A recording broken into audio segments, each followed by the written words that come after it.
She's running late. Okay. I know. All right. Okay, welcome to the May 14th, 2025 Select Board meeting. If you could all stand and join us in the pledge. Oh, this meeting is being recorded. Pledge allegiance to the flag of the United States of America and to the republic for which it stands, one nation, under God, indivisible, with liberty and justice for all. And before we start with resident comment, I just want to thank Joe Dulett, Nathan Kent, and Nate Beisheim for managing the video tonight. So we'll start off with public comment. Public comment is 3 minutes long. If you could just state your name and your address, and just understand that the Select Board doesn't comment on public comment. So is anyone here for public comment? Mr. Ron? If you come up to the mic.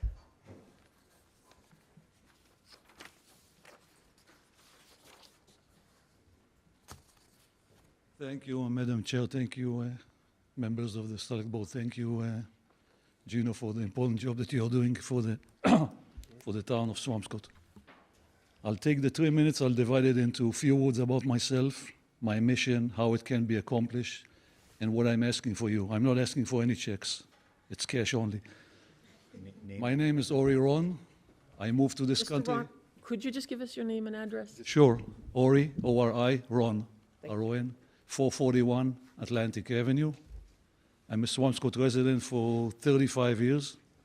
I moved to this country from Israel 35 years ago, 34 years ago. Before I moved here, I am a veteran. I served in 3 wars, in the Yom Kippur War, in the First Lebanon War, and most recently in the 91 First Gulf War. I was the liaison between the American Patriot missiles dispatched to help Israel and the Israeli Air Force. I've seen humanity at its worst. I came here with my family in seeking for a better life. My kids went to the school system here, A to Z. At some point, my daughter decides to go back to Israel. And literally 6 weeks before the October 7 war, a bunch of people realized that something is about to happen in the Middle East. I flew back to Israel August 25th. I put it on an airplane 6 weeks before the war broke. I'm here today to ask you to help me, to work with me, to enhance public safety at the Swampscott school system. We have an unbelievable SRO, school resource officer, Brian Wilson. I met with him. Over the past year and a half, I reached out to the school superintendent, to the chief of police, to the school committee, to the PTO, to Mr. Cresta, and I would say that with very few exceptions, everyone welcomed the addition of another SRO. I know that there is no budget in town, there is a crisis. I believe that I figured out a way how we can make it happen without tapping into a budget. I did a little research myself, looking at FBI files and calling a whole bunch of people that are in this field of protection, and they realized that there are certain deterrents that work to protect school. Simple thing is having a police cruiser parked outside the school absolutely helps. Nothing helps more than an SRO. I analyzed the threats to the school system in a very long discussion that I had with Officer Brian Wilson here at the school. He divided the world into 2 categories: threats that are already inside the school, God forbid, and threats that are outside the school and can be deterred. I'm not going into threats that are inside the school. I believe that the plan that the police department has developed are sufficient. I'm referring to threats outside the school can be stopped before anything happens. If we can pool our resources together, and we have a bunch of resources in this town, if we can work together, I believe that I have identified certain paths moving forward to get another SRO, which will enhance the public safety for all our kids. What I'm asking from you is to recognize the importance of public safety. I mean, that's a no-brainer. And appoint one person process. They were looking for the select board to initiate the process. What I need from you specifically, set up one meeting with a representative of the police department, of the school department, of the PTO, myself, and maybe another member, where I can lay out a plan Then I can come back to you with a detailed plan, what my plan entails. My plan entails having everyone sacrifice a little bit of resources from the police department, a little bit of resources from myself, and other resources that we can raise between the PTO and parents of the school department. No brainer. I never want to say I'll take a no for an answer. I mean, it's an opportunity because I'm willing to fund some of it. If we work together, we'll make it happen, and everyone, it will be a win-win to everyone. Thank you. Thank you. Thank you, Mr. Ron. Okay, is there anyone else for Ms. O'Connor? Oops.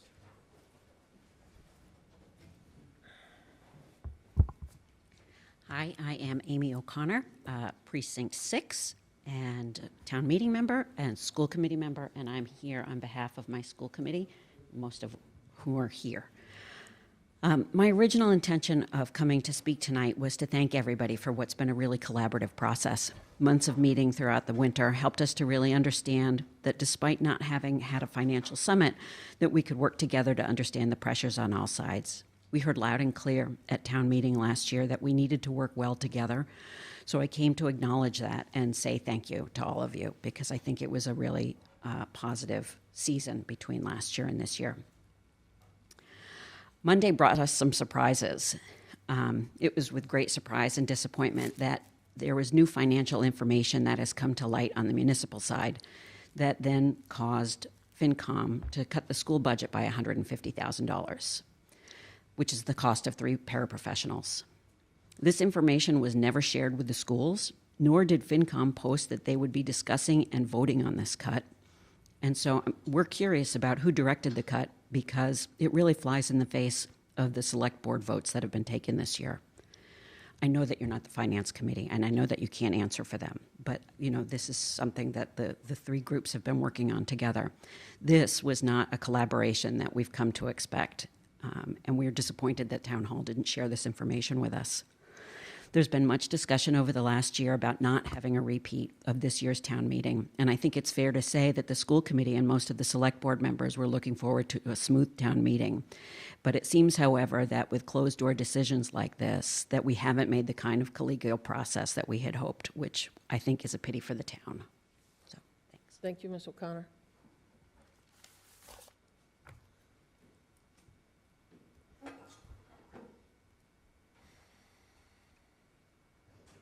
Hi, Rachel Teradash, 71 Middlesex Ave. I was here last week to talk to you about figuring out how to expand bus access from the cut school bus. I want to thank many of you for reaching out and coming up with some possible ideas and looking into it.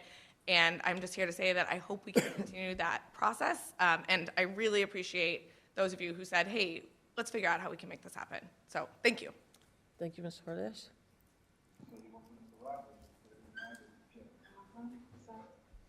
So you don't need to go to the emergency bank.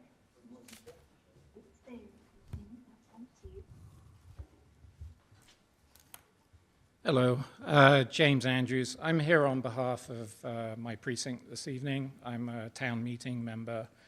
I'm very concerned about the tax rises that are being proposed, and I'm looking at the town warrant, and the fact that we're going to have tax rises next year as well. When I look at the average or the median household income in this town, it's $130,000. When I look at the median mortgage that people pay, it's nearly $40,000. When I look at the median property tax that goes on top of that mortgage, that's another $8,000. So when you look at the ratio in terms of affordability for that in this town, that comes out at 36%. 30% is the affordable marker that's generally used. If we add another $2,000 of property taxes on the average, so $1,000 this year and potentially another $1,000 next year, that gets us up to nearly 38%. We're headed in the wrong direction. And we make a big deal about putting money into affordable housing and creating opportunity, diversity. All of those things are important. However, these numbers are telling us that it's the property tax rises that are making this town unaffordable for the people who live in it who are on a median salary. So I just encourage this board, and I encourage the school committee as well, to kind of look at that and figure out how do we get this $600,000 that's needed. As a town meeting member, I am a little frustrated with the process. I have heard different things. I don't know what is entirely true at this point. And I really don't care. As a property tax owner, the same comment I have heard from multiple people. We're not ATMs to keep funding everything the way it is. So we're going to have to look through this. We're going to have to cut some things out of this. And we're going to have to make it work, because we can't keep going back to the median people around here and saying, you need to sacrifice another % of your pre-tax earnings. It just doesn't work for families in this town. Thank you. Thank you, Mr. Andrews. Is there anyone else for public comment? Anybody online? Okay, seeing none, can we go to the town administrator's report? We can. All right, I'll be fairly brief. Just want to let everybody know about the TA search committee is asking residents to fill out a survey about what the community wants in a new town administrator. The link is on the town's Facebook page and its website and will be sent out. News working with the VFW leadership while B'nai B'rith conducting its site work. B'nai was on site this week doing some borings on the site. As many of you know, the annual town meeting is this Monday, May 19th, 7 p.m. We've got the room reserved for 3 nights. Hopefully we can wrap it up in 3 nights. If not, I believe it's reserved for the following Monday, or the first Monday in June, potentially. But we're hoping it gets wrapped up in 3. Mary Ann McMaster is working on job descriptions for collaboration with Nahant for our building commissioner, as well as a job description for our recreation director, as I'll talk about in a minute. Heidi Ware attended Governor Haley's signing of the Reimagine Aging 2030 plan for Massachusetts, which includes Swampscott's Opening Minds Through Art program. The annual 4th of July fundraiser golf tournament was held this past Monday. 128 golfers participated and raised close to $13,000 for the fireworks. And last but not least, we found out this week that Danielle Strauss, our recreation director, is retiring effective July 11th. Danielle has been the town's recreation director for nearly 20 years and has been instrumental in creating most, if not all, of our wonderful program we have today. Thank you. Do we have any questions? So Gino, we had voted Rich Baldacci a few weeks ago. We did, and unfortunately we were unable to make the terms work. You know, we thought we had an agreement. We did have an agreement with Nahant to pony up another $20,000, but unfortunately, Rich wanted a little bit more money. So it wasn't about doing Swampscott and Nahant? No, he was willing to do both, and to Nahant's credit, they came up from the original 14 to 18 up to $20,000. They need a commissioner as much as we do. So we're still in negotiation with them, or what? Yeah, right, we haven't totally closed the door. The last number is what we have in reserves. We would have to come up with another 10 to make that work, and I know with a budget crunch, that's not going to be easy. So we're going to work with Nahant and post it? Are they in agreement with that? Yep, that's what it's, yep, Mary Ann's posting that job offer. I reached out to Tony Barletta, the town administrator in Nahant, to make sure he was still on board with the $20,000 if it wasn't going to be Rich, because he knows he was getting a certain value with Rich being with the state and being with us so many years. But he's on board and he has that authority, right? He does. Okay. Yep. And we brought on Bob Ives, that's what I was going to say. Bob started Monday. Bob's going to give us an additional 14 hours a week. But he just wanted to let me know and everybody know that this is just a stopgap. It's not, he's going to stay till July 31st. He's already retired. He's here to bail us out a little bit. But he said we need to find a building commissioner because July 31st, or whatever the Friday is before July 31st, will be his last day with Swampscott. Good. I have a question on the Marshall Street outfall Yes. project. Moving along, can you just, where are we with that? That job's just about wrapped up. We just have a small punch list that we're working on with Grenice, and we will be doing some more testing. And The last time we tested the outfall, well, actually the catch basin behind 410 Humphrey Street, we had great results. So does that mean, with the results that you had, does that mean we can have the recreation program down there? Potentially. I don't want to commit to that yet, but there Okay. is a very good chance that we will be able to open up Fisherman's Beach for testing. We're going to start a round of testing. We're going to do 30 days worth of testing right now. We have an individual that's working up from the high school that's going to work with us and test 7 days a week for 30 days. Are they testing the Kings Beach area too, Actually, and Marshall Street? Not Kings Beach. What we're committed to doing right now is Phillips, Eisman's, and Fisherman's. We know we have issues that we're addressing right now at Kings. But don't we want to know what Kings is looking like before we start that Yeah. pilot program? Yep, but it's not necessary to test every day, but we do plan on testing that as well. Okay. Yep. So We we'll have our have newer testing We'll equipment, have a base rate before the pilot starts? and then we're going to be testing every day during the pilot as well. We're going to be testing it before it goes to the UV, and then afterwards. Great. I had a few more things. Sure. Gino. So, certainly road work has been happening all over town. Yep. A lot of residents have been saying thank you for finalizing the paving, really in all parts of town. I know in previous years, you provided the select board a list of bonded streets. Yes, Can you just send us an updated list?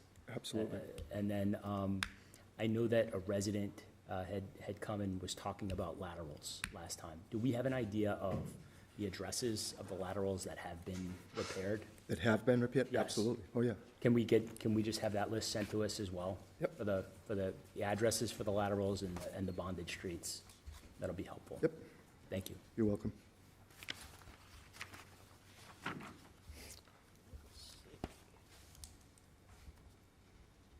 Okay, so now moving to new and old business. I would like to make a request that we switch up the, our line item here, and I'd like to move up the election of chair, election of vice chair, if you guys are okay with that. Sure. Okay, so, starting with the election of chair, Well, I'm gonna, Yeah, like- I would just like to make a motion and consolidate, so we can get to the business of looking at the budget. Katie Phelan has served as the vice chair for 2 years. This is her 4th year on the board. She just won re-election, and I would feel comfortable nominating her as chair. And Doug Thompson is in his 3rd year on the board, and I would feel comfortable nominating him as vice chair.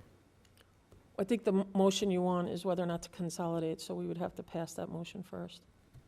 Okay, we can I mean, consider a motion. I don't want to get an We can open meeting consider- law. We can consider a motion to consolidate the election of chair and vice chair.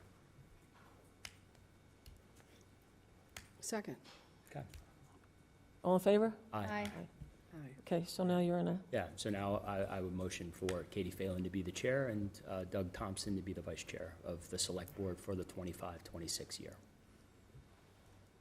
can we have a second? Second. All in favor? Aye. Aye. Aye. Motion carries. Thank you. Congratulations. Like right now?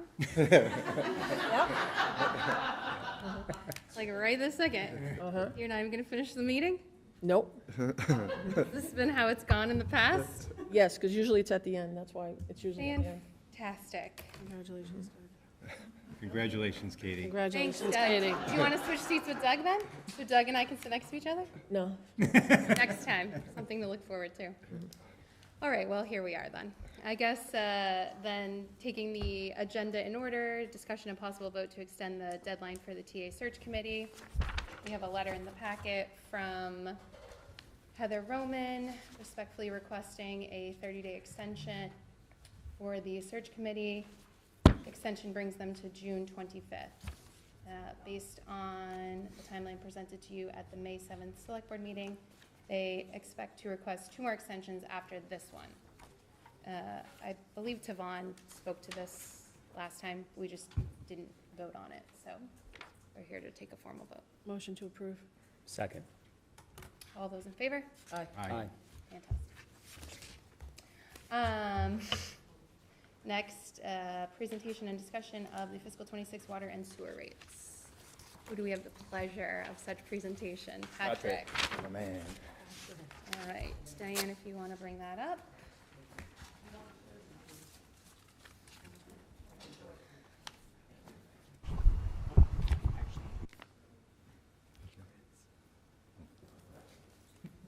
And just before we get started, has this been reviewed and agreed upon, recommended by the Water Sewer Infrastructure Advisory Committee? It has not.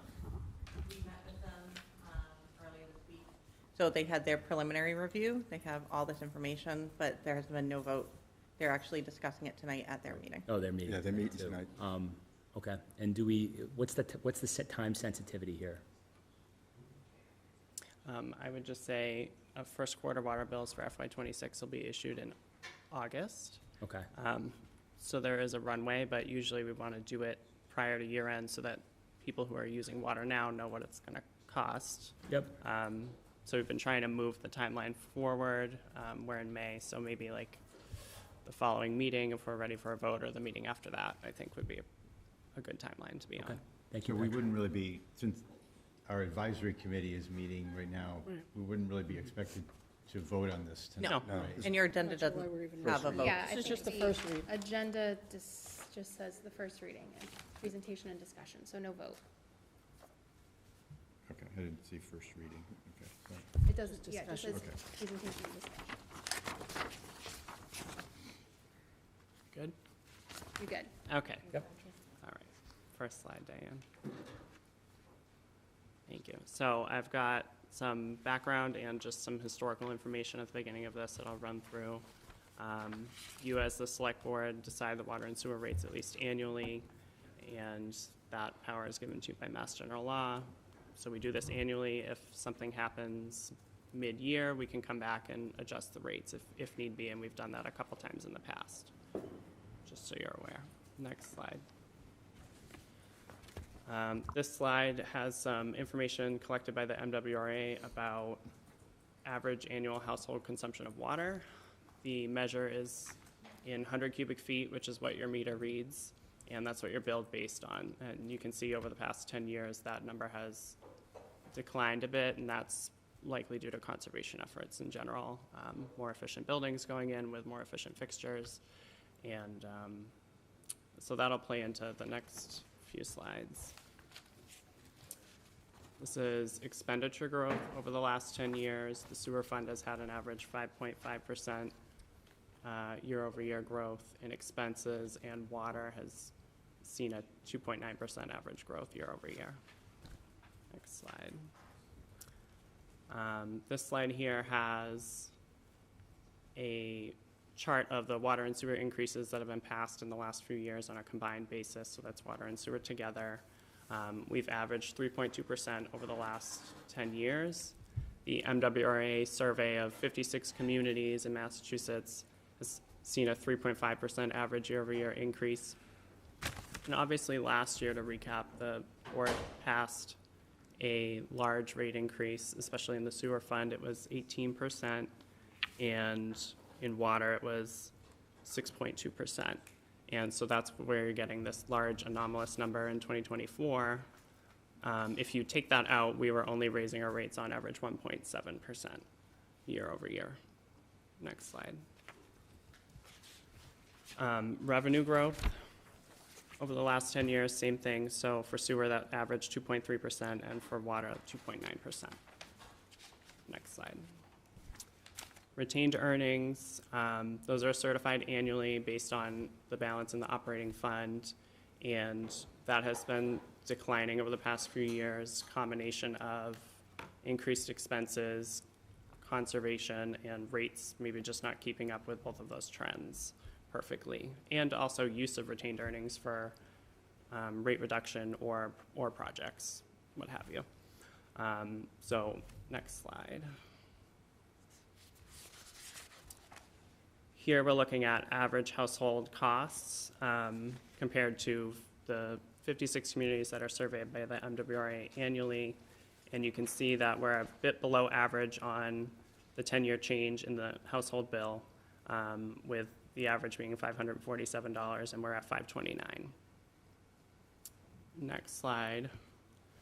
This lovely chart, which is a lot. That shows our position relative to the 56 communities that are surveyed. And you can see horizontally, on the horizontal axis, the water costs. We are, the 9th highest community for water costs compared to that peer group. However, in sewer, we're the 16th lowest out of 56. So there's definitely a difference there. And we'll get into that. Next slide. This slide has our budgeted expenses for water and sewer. We're seeing a 3.7% growth on water, 7.1% in sewer. Those are driven primarily in sewer by borrowing costs for infrastructure upgrades. And in water, it's similar infrastructure upgrades for water main replacements, et cetera. And I'll also just note that the largest expenses in both of these budgets are the assessments from the regional authorities that provide us with water or sewer treatment services. Next slide. Here you have the assumptions that go into the 10-year rate forecast you'll see on the next few slides. These are assumptions we use to insulate ourselves from big swings in consumption that can affect the revenue results for the year. So we've taken an average of, consumption for water for the last few years, and we've said we'll take our average and reduce domestic consumption by 5% to be conservative in case that the result doesn't meet our expectations. And for irrigation, that can swing more wildly, so we applied a 15% reduction to that assumption. And then we take our average collection rate and assume that our account numbers are stable, our departmental revenues are stable because they have been for many, many years. And we use a bit of an aggressive operating budget growth of 3.5%, and then also our knowns about infrastructure upgrades are factored in for debt service. Next slide. And this is the whole summary of what we've prepared for rate options. So we prepared 3 options this year. Previously, we've done 2 options for you. But given the costs and the growth, we wanted to come up with a 16% option that just represents a more affordable option to consider. But number 1 would be the most geared towards financial stability, replenishing our retained earnings to 20%, which is our financial policy threshold, by the end of the ensuing fiscal year. And that would result in average costs increase to the typical home of $118 on an annual basis. And I also put on the second to last row there where that is estimated to put us in a rank of affordability compared to the 56 other communities that are surveyed by the MWRA. So even passing that level increase keeps us about middle of the pack compared to all those other communities that are surveyed. Next slide. This is a 10-year forecast for rate option 1. I won't go really into these slides. They're the same. But for each option, it shows you what is a hypothetical increase for the next 10 years to maintain an appropriate level of retained earnings and fund the anticipated budget and infrastructure upgrades that are known in both funds. And the squiggly lines you see going across the top are your retained earnings balance as a percent of budget. So you can see that goes up, and then it is somewhat stabilized, and then, once we get through our infrastructure upgrades, it continues on. And you can skip this one. And this is the last slide. This is just a summary of the actual rates per 100 cubic feet that would be on the table for either of the 3 options. I'm open to any questions. Great. Anybody have questions for Patrick? It's a lot of information in a short amount of time. Yes, sorry. That's okay. It always is. You don't have to be sorry. Mary Ellen? Under retained earnings, Yep. so it looks like from 22 to 25, our retained earnings have dropped over $2.5 million. Is Yes. that correct? Yes. And especially from 23 to 25, our retained earnings have dropped just short of $2 million. Yes. And is that just water or sewer combined, Mary Ellen? Or- So they're both dropping. On this, it looks like Water has a steeper decline than, water has a steeper decline, but in the retained earnings, well, Oh, yeah. it's just the retained earnings in both of these is very Sewer's down to concerning. 0, right? yeah. Essentially, on paper. Sewer is down to 0 with a $2 million loss in just under 3 years. Yes, so we've had several years where consumption was unfavorable, and because retained earnings carries forward every year, if we make an assumption on revenue and we know our expenses and all the expenses come to fruition, but then consumption doesn't quite hit, then that leads to a drawdown in the ending balance at the end of the year. And we haven't had a really up year to replenish that, and we haven't been raising the rates beyond what we reasonably anticipate are needed for expenses and what we anticipate for revenue. So that's why you're seeing another large rate increase suggested this year to get us to a place where we're generating surplus, at least in years 1 and 2, and then going forward maintaining to a certain level, at least. I mean, especially with everything else we're going to talk about, the last thing we want to be talking about is raising these rates. But like this is like Groundhog Day. We were here last year Right. with the same conversation. I think you gave us a couple different options, 18 or 19% or something like that. And despite that, we just went the wrong direction, right? So the rate options that were voted last year, the board supported increasing the rate so that we hit 20% within 3 years. So this is year 2 of that plan. But we still Still tanking. we went But down. we still went down, right? it didn't increase. Correct. So what's wrong with the projections? Yeah, there's That's what leads me to that. much less consumption, right? Mhm. That for Right. both water and sewer, so. So where are we going wrong, in your Right. opinion, your I- professional opinion? I think, given the large swings we've seen in the last few years, which don't necessarily line up with long-term history, they're unusual. I think factoring those in and being more conservative in the revenue assumptions going forward is going to protect us from these, now that we know we might see larger swings than are typical.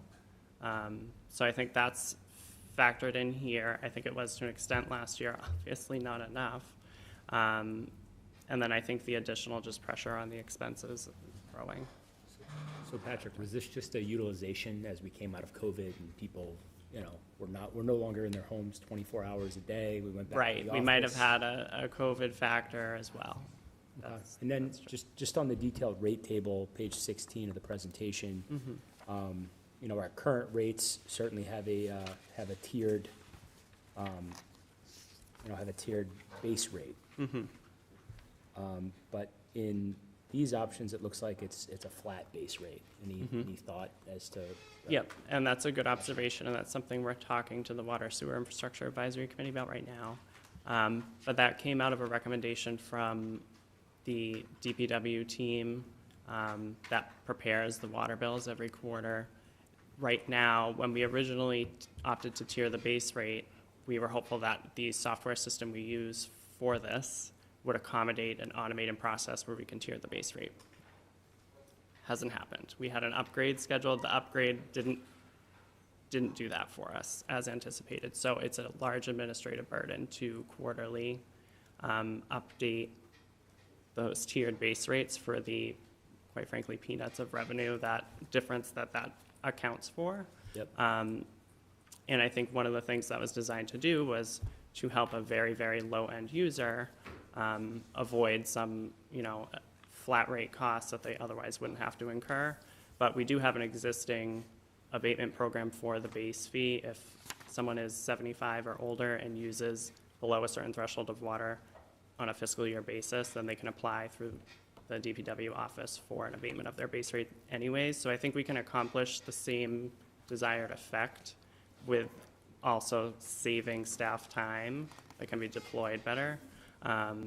So that's what that accomplishes. I'm glad you picked up on that because I forgot to mention that Fair enough. earlier. Thank Well, Yeah. so to that point, though, I guess that puts the onus on the user to apply for the abatement. And what is the education that we've given residents thus far that the abatement exists, such that they're utilizing it? There's a communication piece, and I had that thought too, Yeah. because instead of it being automatic, now it's Right. more, you have to be proactive. So Yep. it's on the website already. It's something that I think I'll put on the collector's website too, and also printed copies in my office, the collector's office, and having my staff also educate people as they come in to pay their bills, especially some of the people that might benefit from this most are the people that physically come in to pay. Yep. Typically, so there's an education piece there that I'll do with my team, and hopefully that'll increase the utilization of that program. I think there's maybe a collaboration too with the senior center. Yeah. So the Yep. people who visit the senior center, if there's some sort of Absolutely. educational pamphlet or something about it. So we can connect with Heidi on that, get it out there, and hopefully it'll help Yeah. more people. Is there anything that drives or restrains the delta between tier 1 and tier 3? I mean, you could have that be a bigger delta as well, right? So I'm glad you picked up on that too, because that's something the Water Sewer Infrastructure Committee asked about the spread between the tiers. How is that arrived at? What does it do if we change it? So that was one of their questions, and we're gonna try and talk about that with them a little bit, flesh out what that looks like, and we can give that information to you all before you vote. I think it would be helpful to, next time we have this conversation, understanding the sort of where we left off the conversation last time, because I did think that there was sort of like a 3-year plan in place, and this doesn't really acknowledge that we had gone down this path, and maybe that path wasn't enough. So maybe understanding like whatever projection we had last year, how the model changed given the reduction in consumption, and then what the recommendation is going forward, why what we originally thought the path we were going down isn't going to sustain us. Reconcile the two, and Yes. then also, here's the path forward. Yeah. I think that Okay. totally we can do that. Are we using the same consumption assumption that we used No. last year? Thank goodness. What, and how has that changed? Maybe you already said that, but just to say that, like, are Yeah, you so using more recent results to predict the future? Yeah, more recent results, because that's more reflective of what's happening, because when you're in a downward trend and you want to be conservative, you're going to use lower numbers. So using the most recent data since then, we've tweaked that. Is that the 5% reduction in domestic consumption that you had in this? Yeah, so we're taking, the consumption for our, most recent figures, and we're applying that assumption to that. So we're assuming we're gonna get 5% less than we anticipate, and 15% in irrigation, because irrigation can swing much more, because it's discretionary. You don't have to have a green lawn. And is there anything more out of the box that Water and Sewer is considering? Is there anything really different that we can be doing in this regard, or are we just like? As far as the Cost of the structure of the costs and- rates and, the programming of them, I don't have any new ideas so far from them beyond, understanding the spread between the tiers and seeing if there's anything that can or should be tweaked there. To be fair, they also haven't discussed it, right? Oh, yeah, that's no ding to them. They're just talking about it for the first time tonight as a full group, so. Yeah. How does the INI fee factor into retained earnings? So if someone's paying the INI fee, It does not. Where does that go? INI is a separate fund. it has its own funding? Yes. And then how does that INI funding get implemented into the sewer, into actual sewer I think it- operations? So the INI fees are reserved in their own Yes. fund, and they can be used to pay for infrastructure improvements. So if you take it a step further, if we had enough accumulated and we had a project we wanted to use them towards, then it would reduce borrowing cost or appropriation out of retained earnings necessary from here. And how So- much do we have in that fund? I- Oh, you don't have to look it up. Okay. I'll We don't get have it tomorrow. on hand, but we can get you that. But that's something that, if it was used heavily and accumulated a balance that was hefty enough, then that could support a project, and that would relieve something out of the operating. Do we have a policy on how we use that fund? I think it's a statute. It's a statute. Oh, it's a statute? Yeah. Okay. And is there any way to change that, is there any way, because right now, if you take out a permit for a house, and you could say, I'm just gonna be using this as a playroom, and then once you get your building permit, it really could be a bedroom, is there any way of changing it from bedroom to actual just rooms?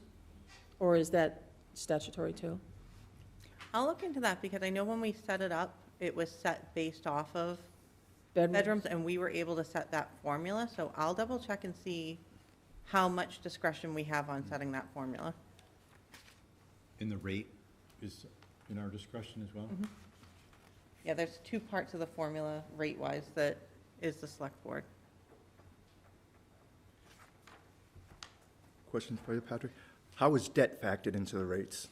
We've done $10 million worth of sewer projects over the last 5 years. Right. A little longer. So Right. that's obviously factored into the rates as well, right? Yeah, it's part of the budget. So any infrastructure upgrades we're doing and we're funding through debt is factored into the operating expense. And that's baked in here. What we have for FY '26 is baked in here. What we know about going forward is baked into the budget assumption for the forecasting.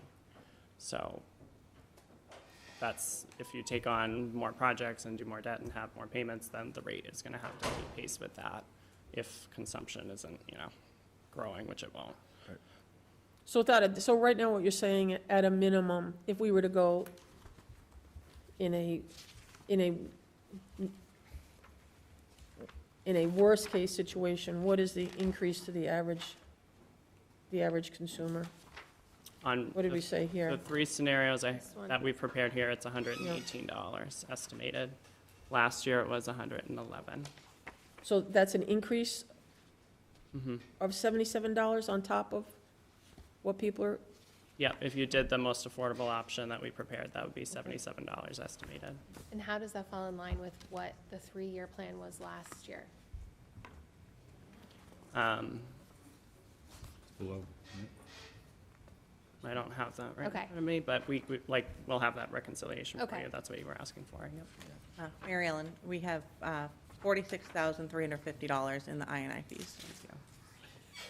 and that's the INI fee that was projected to be $500,000 in 2 years. Yeah, it was instituted, I think the original projection included that it would capture a development, and it was implemented after the development had pulled the permits.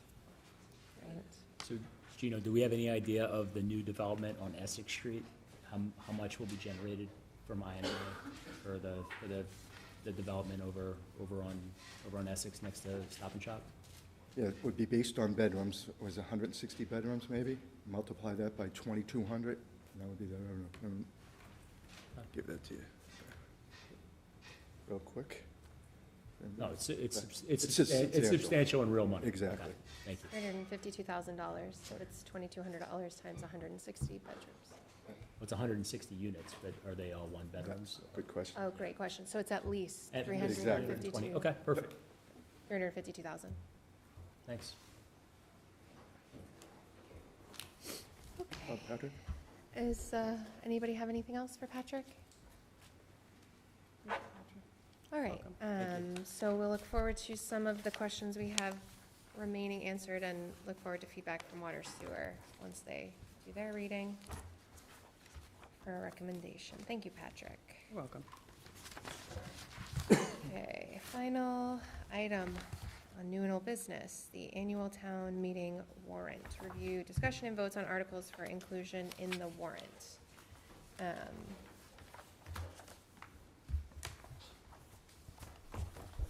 So I actually think that language might be wrong. We've already closed the warrant, so the inclusion of articles in the warrant. That's from KP Law. Okay. So maybe this covers all sins, but we can't at this point exclude anything from the warrant because we've already closed it, so. But I have my list from last time, the things that we skipped over that we still need to discuss. And Amy, correct me if I'm wrong, because I think you're the keeper of the list also.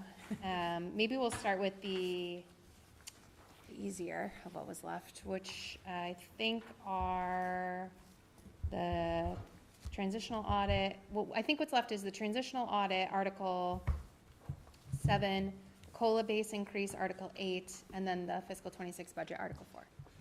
Did you already vote the special education reserve? Finance committee just voted it on Monday, Did we already? but you may have preemptively supported it. I believe we, I think we have voted- written down that I think we we did. voted it. Anybody else? We did 4-0. Okay, 4-0, great. So I believe those are the only three that I had flagged. No, that it should were- have been, oh, yeah, there's wasn't only here. 4 of us here. Great. Right. So maybe we'll start at Article 8 and go backwards, which is the COLA base increase.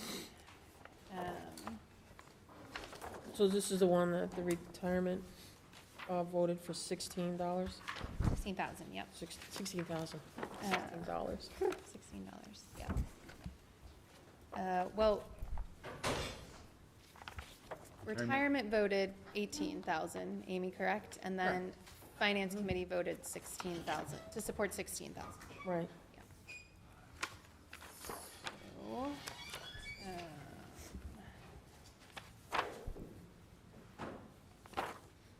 where do people want to? Amy, do you have a recommendation? Do you have an opinion on this one? So I was part of the vote, so I did vote in line with the rest of the board at 18. I do also support 16. Something for the retirees, I think, is very beneficial. I think the benchmarks that were set forth, definitely support 16. I understand my fellow board member's position on the 18. But I very much agree with something. And to catch up, this doesn't really affect this year's budget. This is one of the things that pushes out the Correct. payoff date, Yep. right? This It will won't not even- impact the general fund Right. until 2031. Right. Because you're Right. ahead, It's right? not even, Already they're ahead. not even looking to push out the payout date at this point in time. They are looking to just increase the amount owed in 2031 from like 5-point change to whatever I Yeah. think it's a 1.7. 5.37, the 18 would bring it up to 8.67, Right, that's a 3 point. 7.06 for Yeah, yeah. 16. So it was like a 1.7 million per thousand increase. For 2,000 increase. So I'm sorry, you're right, for 2,000, from 14 to 16, from 16 to 18. So, so we did not take a vote, we did not take action on this last time. So we have to determine at what amount we would like to take action, or if we want to take action at all. So I would make a motion to go with the 16,000 based on the Finance Committee's recommendation, based on the Director of Finance recommendation. I have a motion, do I have a second? Second. Second, do we have discussion, or you want to go to a vote? I'm good. So this really affects, it brings up everybody, right? Okay, yeah, I understand. You good? Yeah. All right, then let's vote. All in favor? Aye. Aye. Aye. Aye. All opposed? Aye. Okay, so 4-1. We will support the increase to 16. All right, on to Article 7, the transitional audit. So there's a lot of questions about this last time, what exactly the scope of the audit would be, and we wanted to get some information before we voted whether or not to support the article. I believe that information was shared with us today. So when we brought this up in the fall? Yeah. Fall, beginning of the winter, we had talked about doing an overall, a larger transitional audit. But Jerry Perry, who's a resident of the town, a past chair of the Finance Committee, the head of DOR, he went through a number of items, and he recommended that we just do a transition audit. He actually first recommended we do a transition audit on everything, and then after looking at all the books and also recognizing what we could do for free, he recommended that we just do these items right here.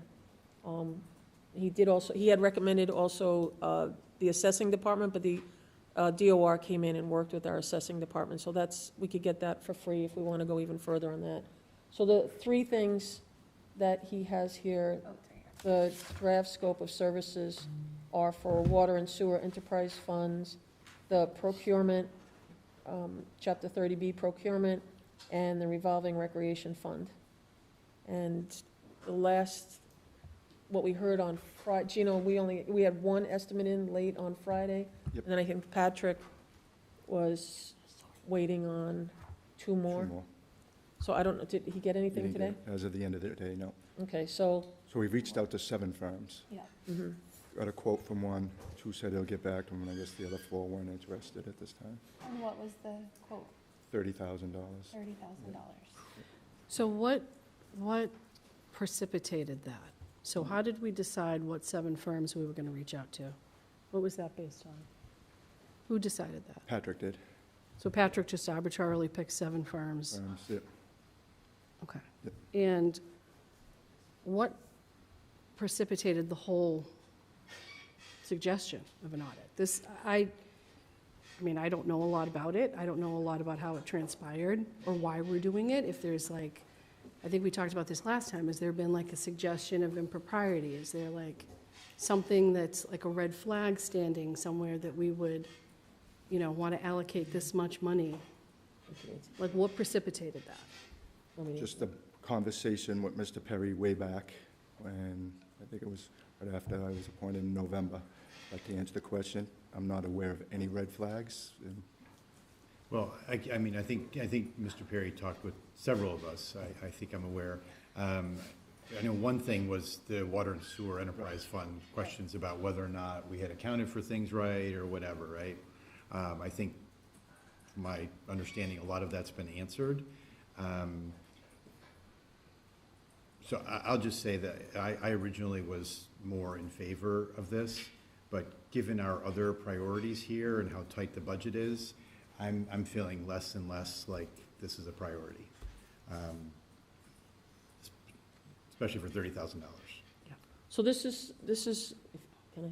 Please? This is, according to Mr. Perry, this is a best practice, a recommended audit, especially when you're leaving one administration for another administration that have been in place for as long as our administration was. It's not that there's a suggestion of anything nefarious or whatever. It's just it's a best practice, especially when you're looking at the water and sewer funds or you're looking at procurement. Again, these are just best practices. The $30,000 recommendation will be coming from free cash, not from the budget. So $30,000 over 8 years. Same piggy bank, but yeah. Yeah, I agree. Same pair of pants, different pocket. I agree. Right. When did rec become a part of this? Because I just don't recall that in the original discussion.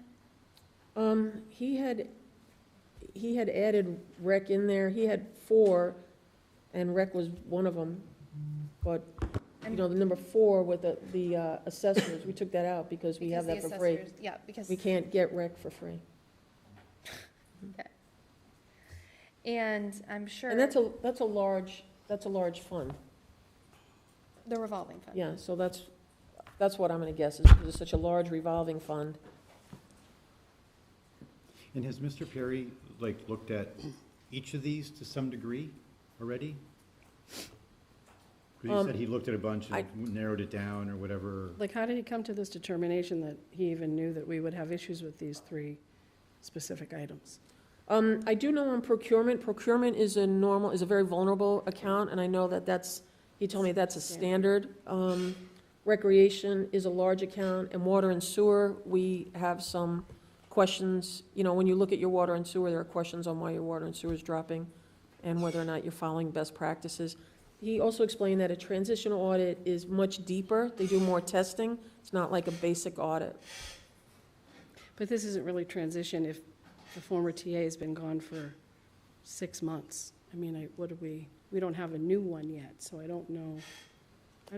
The books, you wouldn't even start this until after you close your books at the end of June.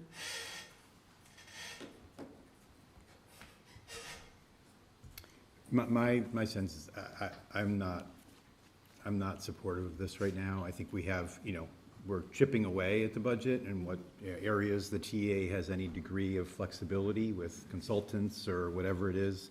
I would encourage us to continue to hone this down, whether it's with Mr. Perry giving free advice or whatever we can do to hone this down into what's most critical, and then find those funds within our already limited budget. Because, I've got 20 other things I'd spend $30,000 on besides this. That's my opinion. I think that if we do anything, we would probably do more like a real deep dive forensic audit if we really wanted to document the change of administration from, a predecessor to the next, whoever the new TA is. And I don't know, I agree that I could find a million uses for $30,000, and I don't know what we're gonna get out of it. Where are we going to, is it gonna reveal enough that it's gonna be worth $30,000? Auditors find things to audit, right? They always will come up with something, but is anything gonna be substantial enough to recoup that $30,000, right? Yeah, I think that's my inclination in these 10 seconds also, given the other financial constraints that we have apparent to us now, is what's the cost-benefit analysis of doing the audit? Is the hope that it uncovers something future that saves us $20,000 next year, $20,000 the year after, that we would just be perpetuating? Right. If that's the case, then I could understand, I could maybe rationalize it, but I don't see that explained here, that's the intention. And you said that there were issues with water and sewer, the fund previously. Were those issues then rectified, corrected? As I understand it, there were questions and that you spent some time with Mr. Perry. Do I recall this correctly? And, he kind of got some better understanding and that weren't really necessarily the issues maybe that he first thought. Is that generally correct? Yeah, Gino and I had met with Mr. Perry and talked over issues in between annual town meeting last May and this December. Mm-hmm. And what was the result? Was there something found at that point that?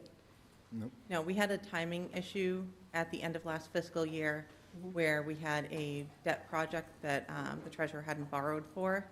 So it was cleared up at our next issuance, but it was a timing issue, and that's what resulted in the negative retained earnings that you see. So that was the issue that, That's what I understood.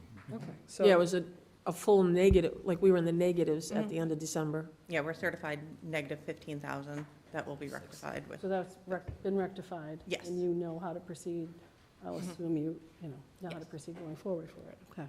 And what safeguards have we put in place to prevent that from happening going forward? I'm sure we have some now, right? Yeah, Patrick and I have worked together to put more safeguards in place to work around that, and we've also worked with Gino to make sure that we have a better understanding of the timing of when all the work's going to happen. Okay, great. For the second piece, for the 30B, are you an MCPPO?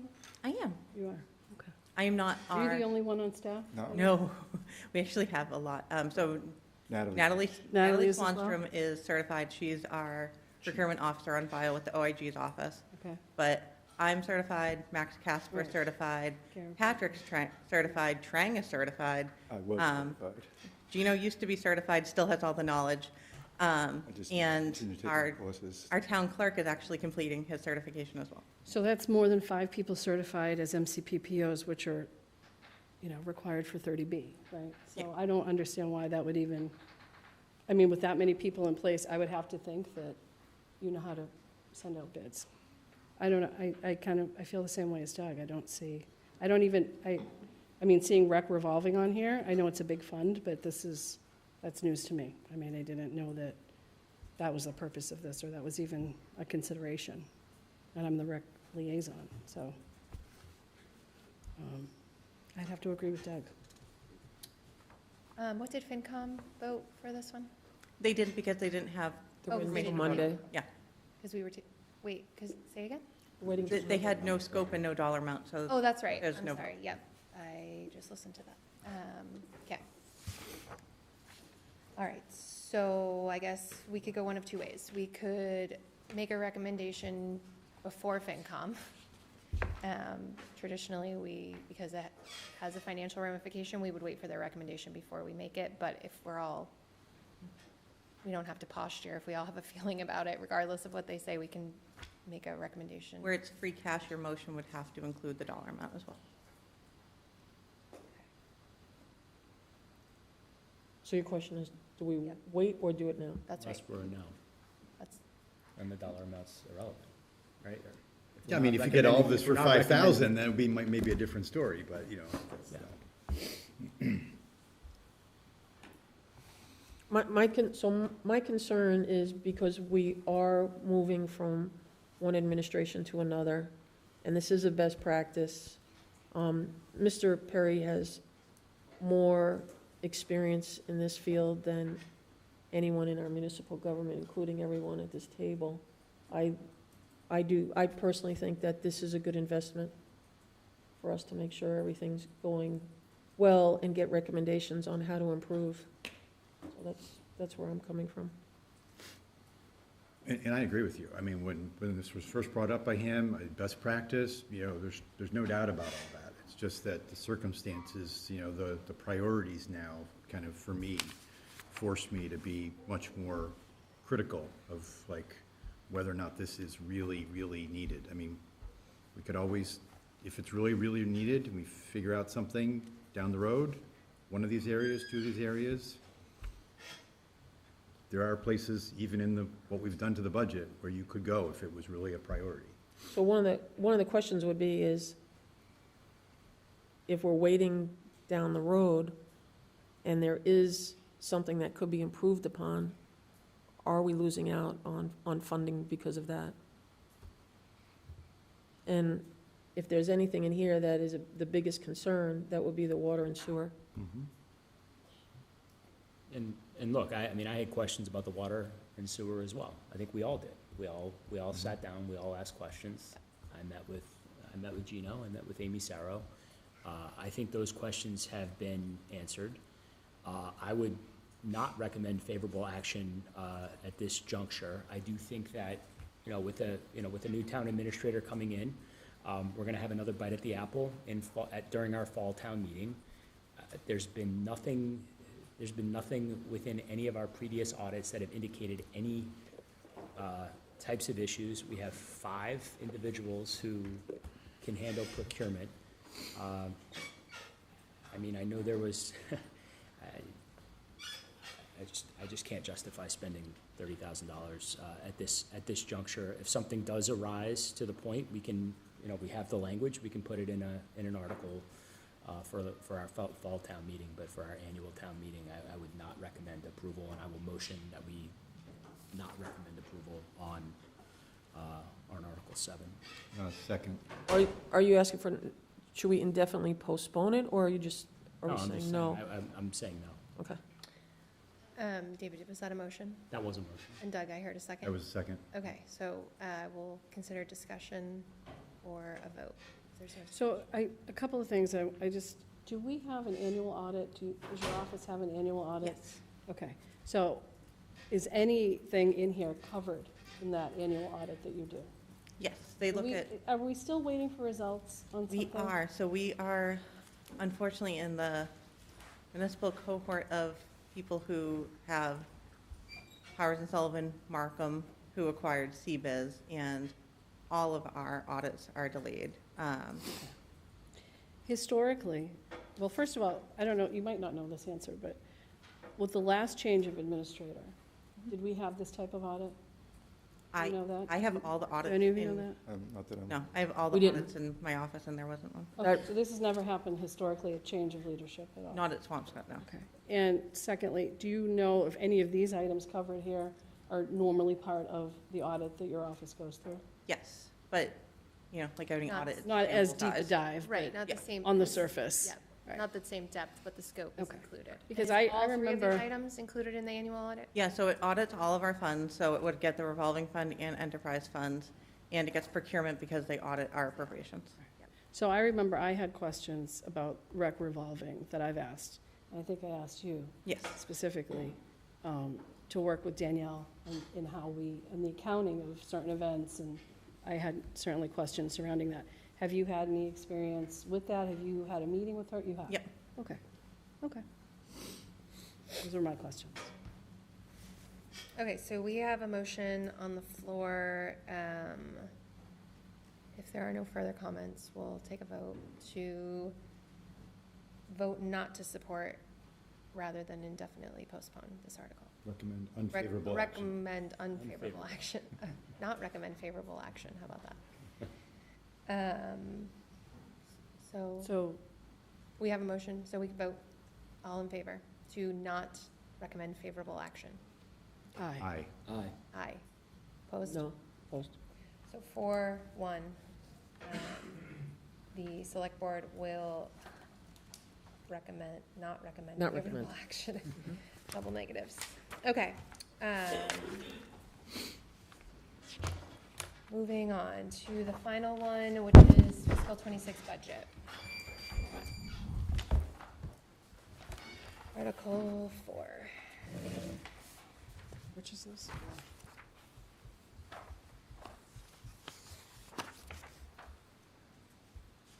Okay, Amy, if you could just summarize what occurred Monday night such that it affects this budget and FinCom's recommendation for the warrant budget, that would be great.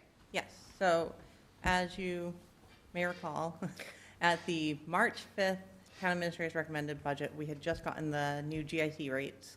So part of my presentation had that February 27th update with the rates that were voted. So originally GIC had told us it was going to be 10.5% aggregate. It ended up being 10.5 to 17.1, with absolutely none of our employees on the 10.5% plan. It was going to add an extra $145,000 to our projection. Due to the timing, the town administrator and I did not recommend making any adjustment to that at that time. We wanted to wait to see what happened with open enrollment, and we were hopeful that, people would change plans. So open enrollment ended on May 1st, and I sent the memo to the Finance Committee and Select Board on May 6th with the results of that, which resulted in an additional $30,000 of employer costs for all of the changes in open enrollment, which brought us to the 176 that Finance Committee was talking about at their meeting. It was the decision of Finance Committee to amend the budget at that time. As you recall, in the memo, I gave a couple different recommendations of how to handle that. They felt that given the large dollar amount, they wanted to amend the budget before town meeting to cover that amount. There was discussion on whether that would be funded through free cash, but because it is a structural cost, they felt it was best to handle it within the operating budget. The motion was made to share the cost with the employer share, with 75% going to the school and 25% going to the town. So they made the motion to reduce $45,000 from the town operating budget and $130,000 from the school's appropriation.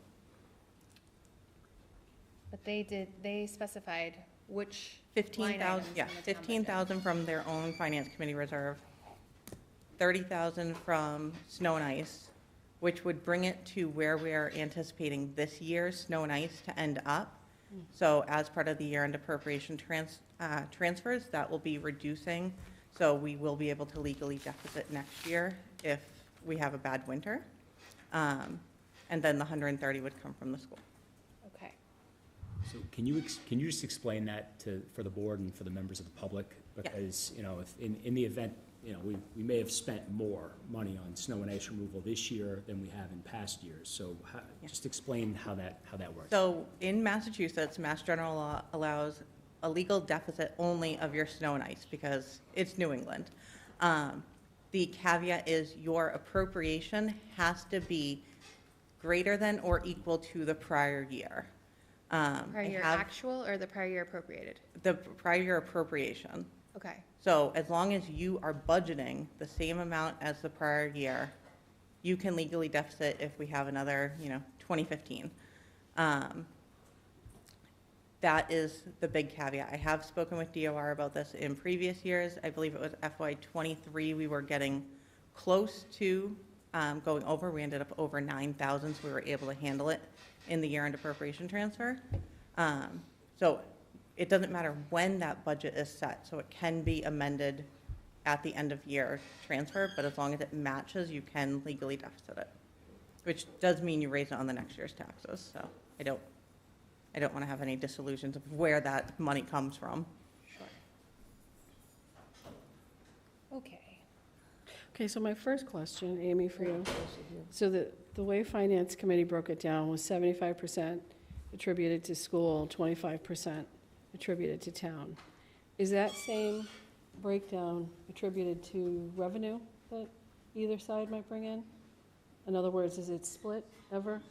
No, Where, let's say, for example, I remember hearing in a presentation that there was a difference in MSBA money and we were getting more money back than we anticipated.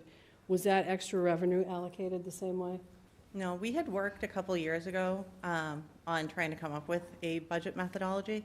It wasn't supported at that time by a number of key stakeholders, but the previous school finance director and I worked a lot on that, and it was something that's been discussed with Finance Committee that we may bring that back to the table for the upcoming year.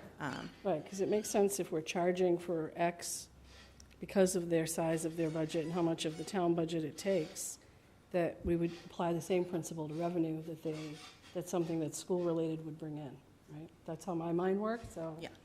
To me, that's a point that Yeah, just- well, along those lines, Danielle, but did you do it based on total expense or about health insurance? It's by population of employees who are on our health insurance benefits.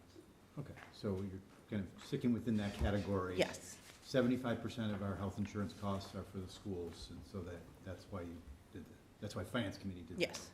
Yes. Is that a true number, though, or is that just a best guess estimate? That's true. So, because originally, I think in FinCom, it started at 70, and then it ended up at 75. I don't know. Yeah. I just wondered And if then that is the accurate. actual, they went with rounder numbers, so it didn't come out to a clean percentage anyway. Okay.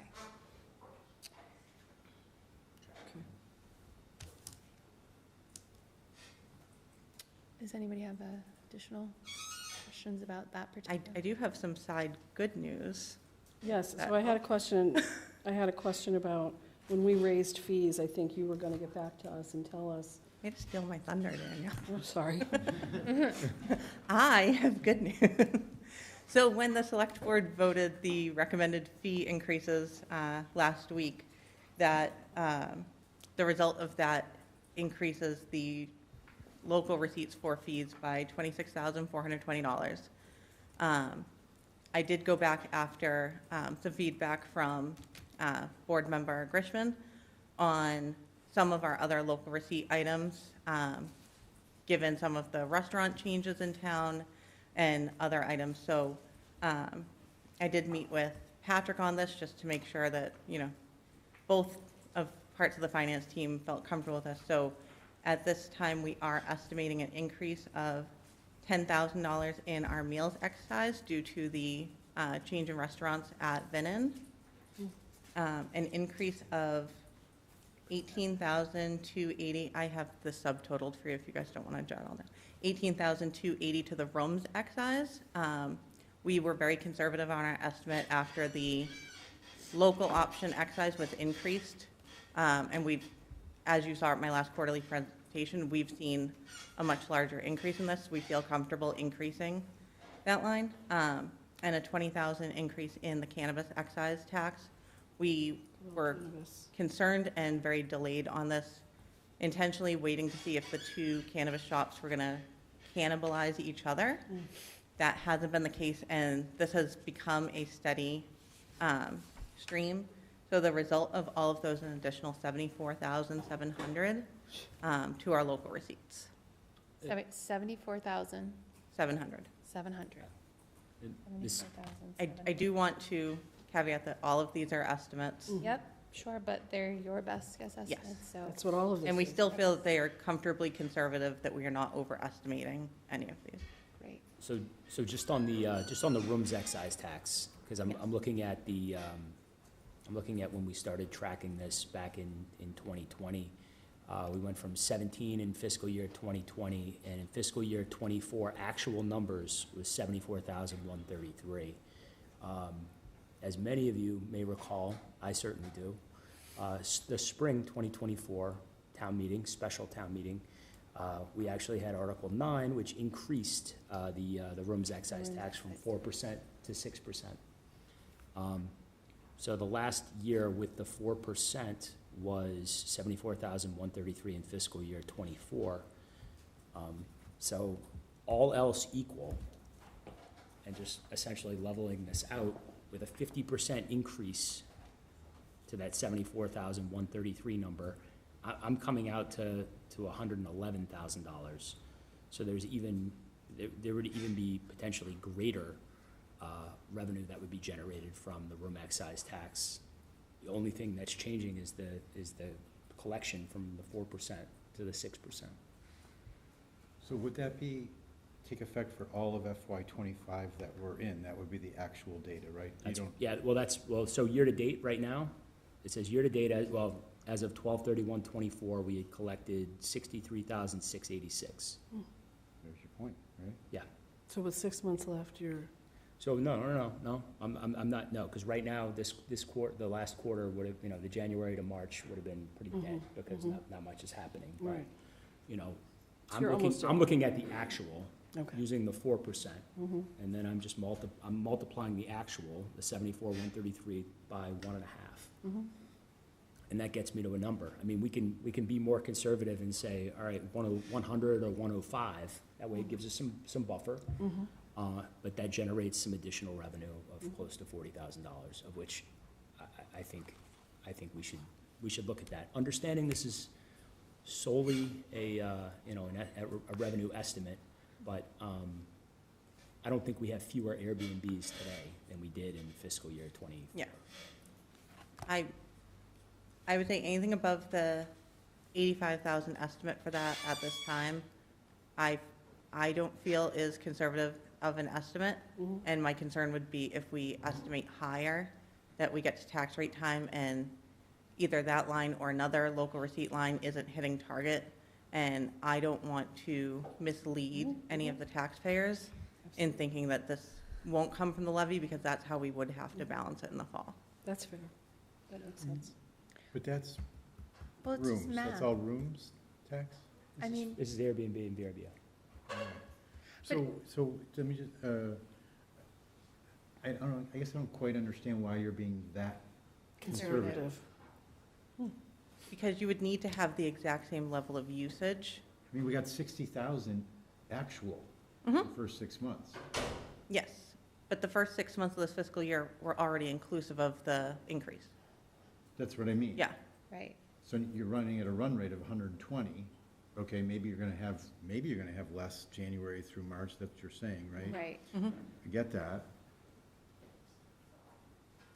Okay. Well, you could look at that data point in years past and say, okay, where Right. do we, What's where do historical we data? end mid, Right. where do we have mid-year that we end? Yeah. Right. And sort of see Okay. what the differential is. But literally, we have the actual from fiscal year 24. Right. 74, and we have as of the end of 12/31, we're at 63.6. And the rate went up by 50%. So, I mean, like, why would it be? Why would we assume, Well, the rate went up by Went from 4 to 6%. 4 to 6. Yeah. So it didn't go up by 50%. 4 to 6? Yeah. Only 2%. correct. Yeah. 2% compared to 4 is a 50% increase. 50%? Okay, fine. Yeah, it didn't go up by 50, yes. Yes, correct. 50% increase, It yes. is not a Yeah, 50% 50% increase, is what I mean to say. Numbers. That's why attorneys don't do math. Yeah, so we had 74,000 in the entirety of FY '24. We've had 87,000 for the 3 quarters of FY '25, and that's inclusive of the rate increase. So if we were to increase the estimate to 100, at best, that would be the actual of this year. So that would be saying that every dollar we collected this year would be maintained next year. Well, if I may, I would say that if you just said it's 87 through 3 quarters, and it was 60 through 2 quarters, looks like it's clipping up in about 30K a quarter. So it looks like we're gonna be closer to 120K. And if your normal thing is to go, what, 90% of actual? Yes. Okay, so Right, That's about 100. $99,900. Right. sounds like 100,000, yeah.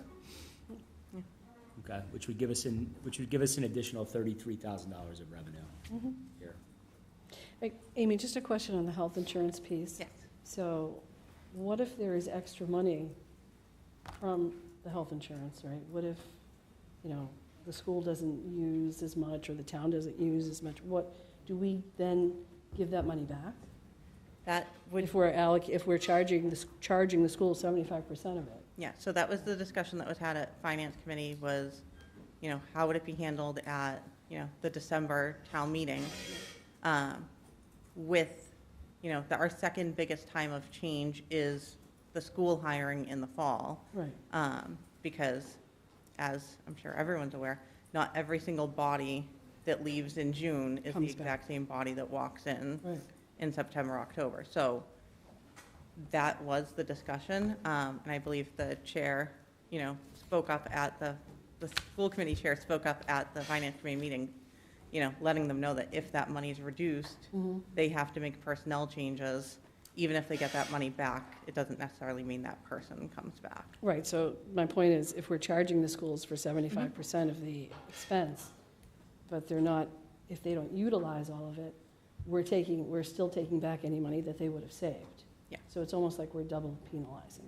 Do you know what I'm saying? It's not equal, right? We're trying to make it equal by distributing 75 to 25, but Well, in it's equal, actuality. but not equitable. It's equal in the Right, fact that you're giving them a equitable, percentage that yeah. you feel like it is owed, but it's not equitable because they don't have an ability to. To get it back if they don't utilize it. Compensate that in their budget, because they have to budget for people in building in September, and if they Right. don't get that money back to December, then those people are still not in their building. Right.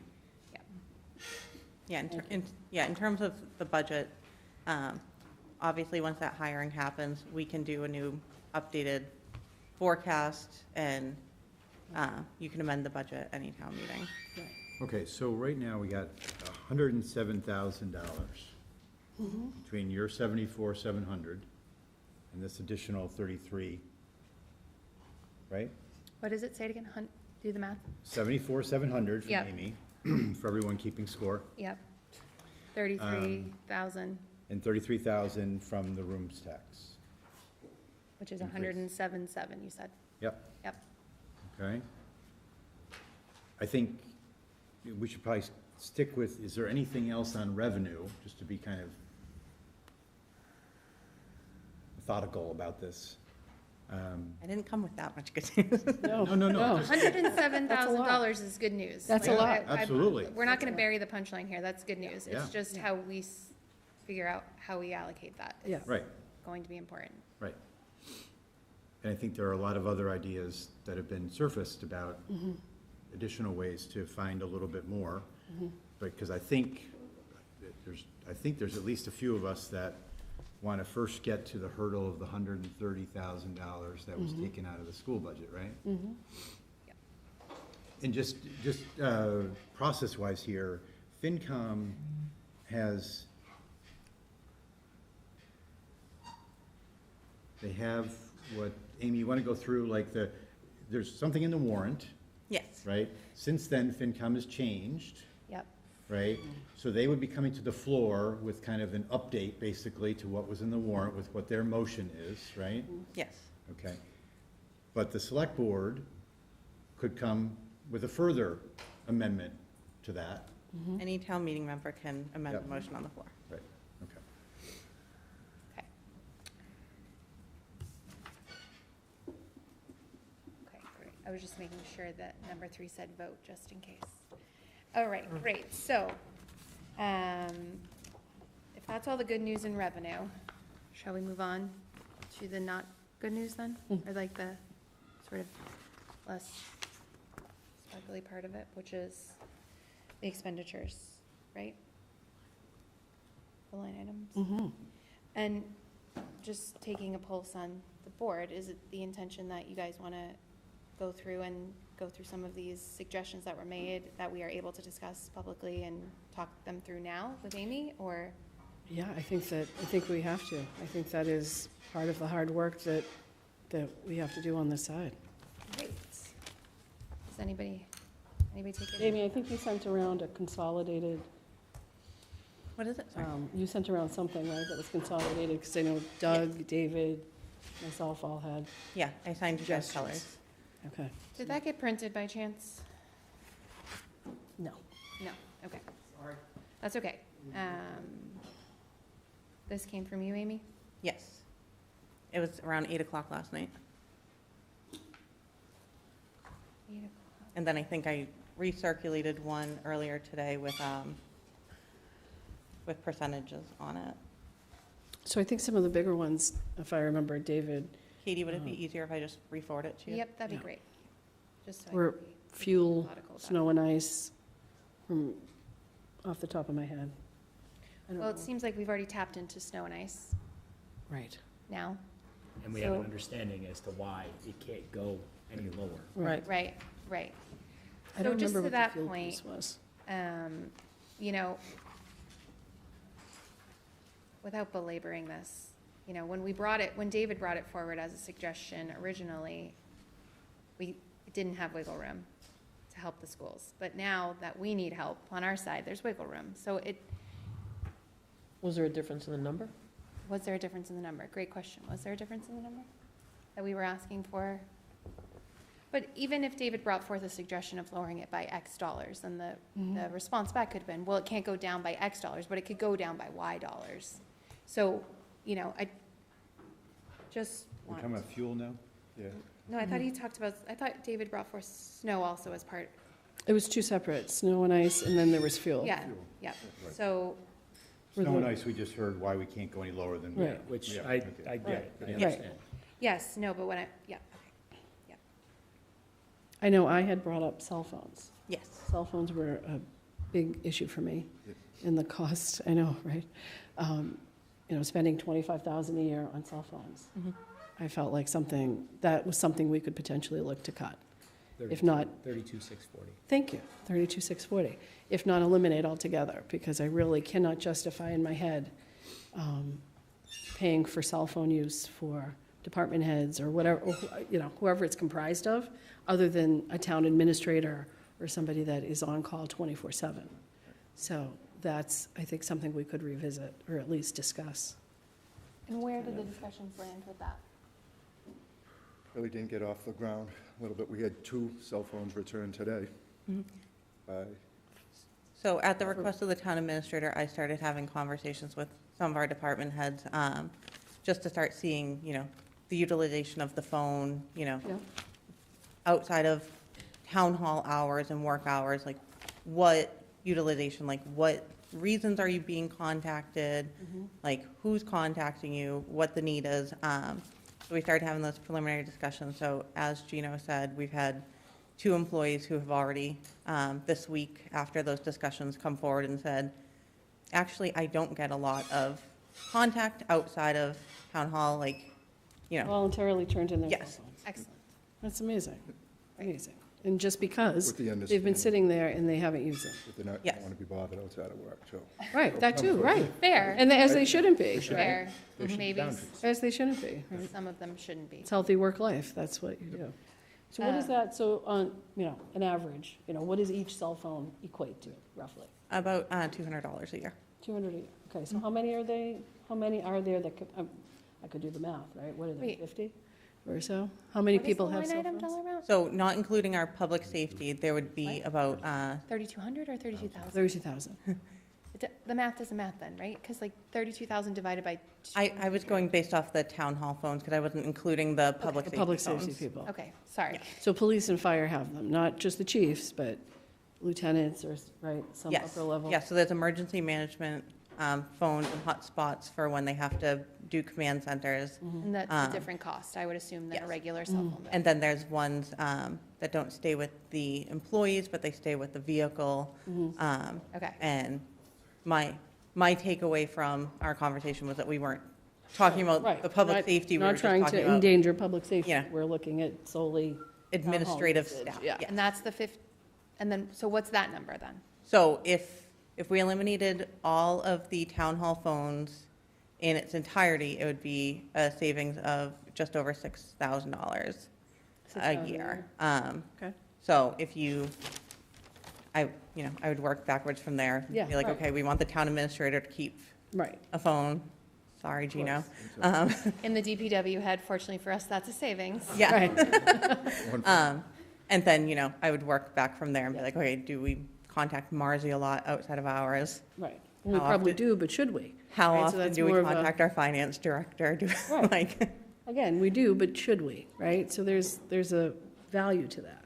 Well, even if we, outside, okay, so the other thing to look at is like, okay, say you wanted to level the cell phones, right? So you say like, okay, at a department head level, maybe the expectation is you may be contacted outside of working hours. But a level under that, unless your job description warranted it, you would not. we only have Just work back.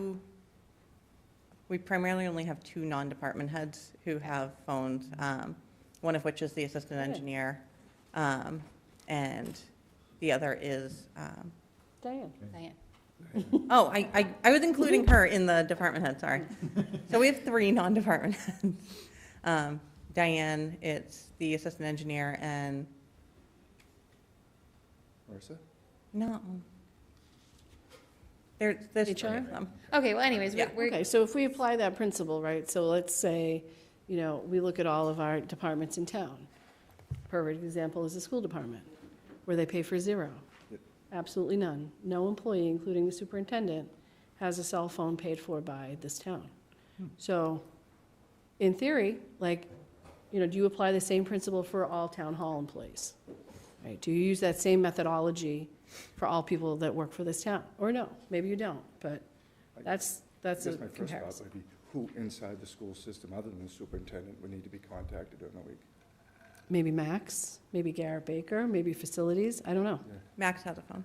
Right, right. Well, Max luckily is, principals, there's, you there's could, principals, But there's, Max has a phone, I'm pretty sure Garrett has a phone, is that his, call him on it all the time. oh, yeah, but it's not town paid for. It's his own personal phone? Yep. okay, well, we're talking about all dollars matter, but in the scheme of things, that's a we need to pretty- find, I have to say, it's a pretty stark fact. If So we School probably. committee's not, if schools aren't paying for any cell phones, that's pretty stark. Well, it goes with the equity piece, right? If we're all one town, right, we're operating in different buckets, in different ways, in different budgets for different groups, are we being fair? Are we being equitable, Yeah. right? So, Right. that's why I focused on it, to be quite honest, because the number was big to me, and I just found it not common practice in any of the municipalities that I've worked in, where I've been ahead of a department, and they certainly have not paid for my cell phone from past experience, so. We should also explore fire then. And is it just the captains who have the cell phone? It stays with the vehicles, so there's, We sure? yeah, they're not even labeled as people.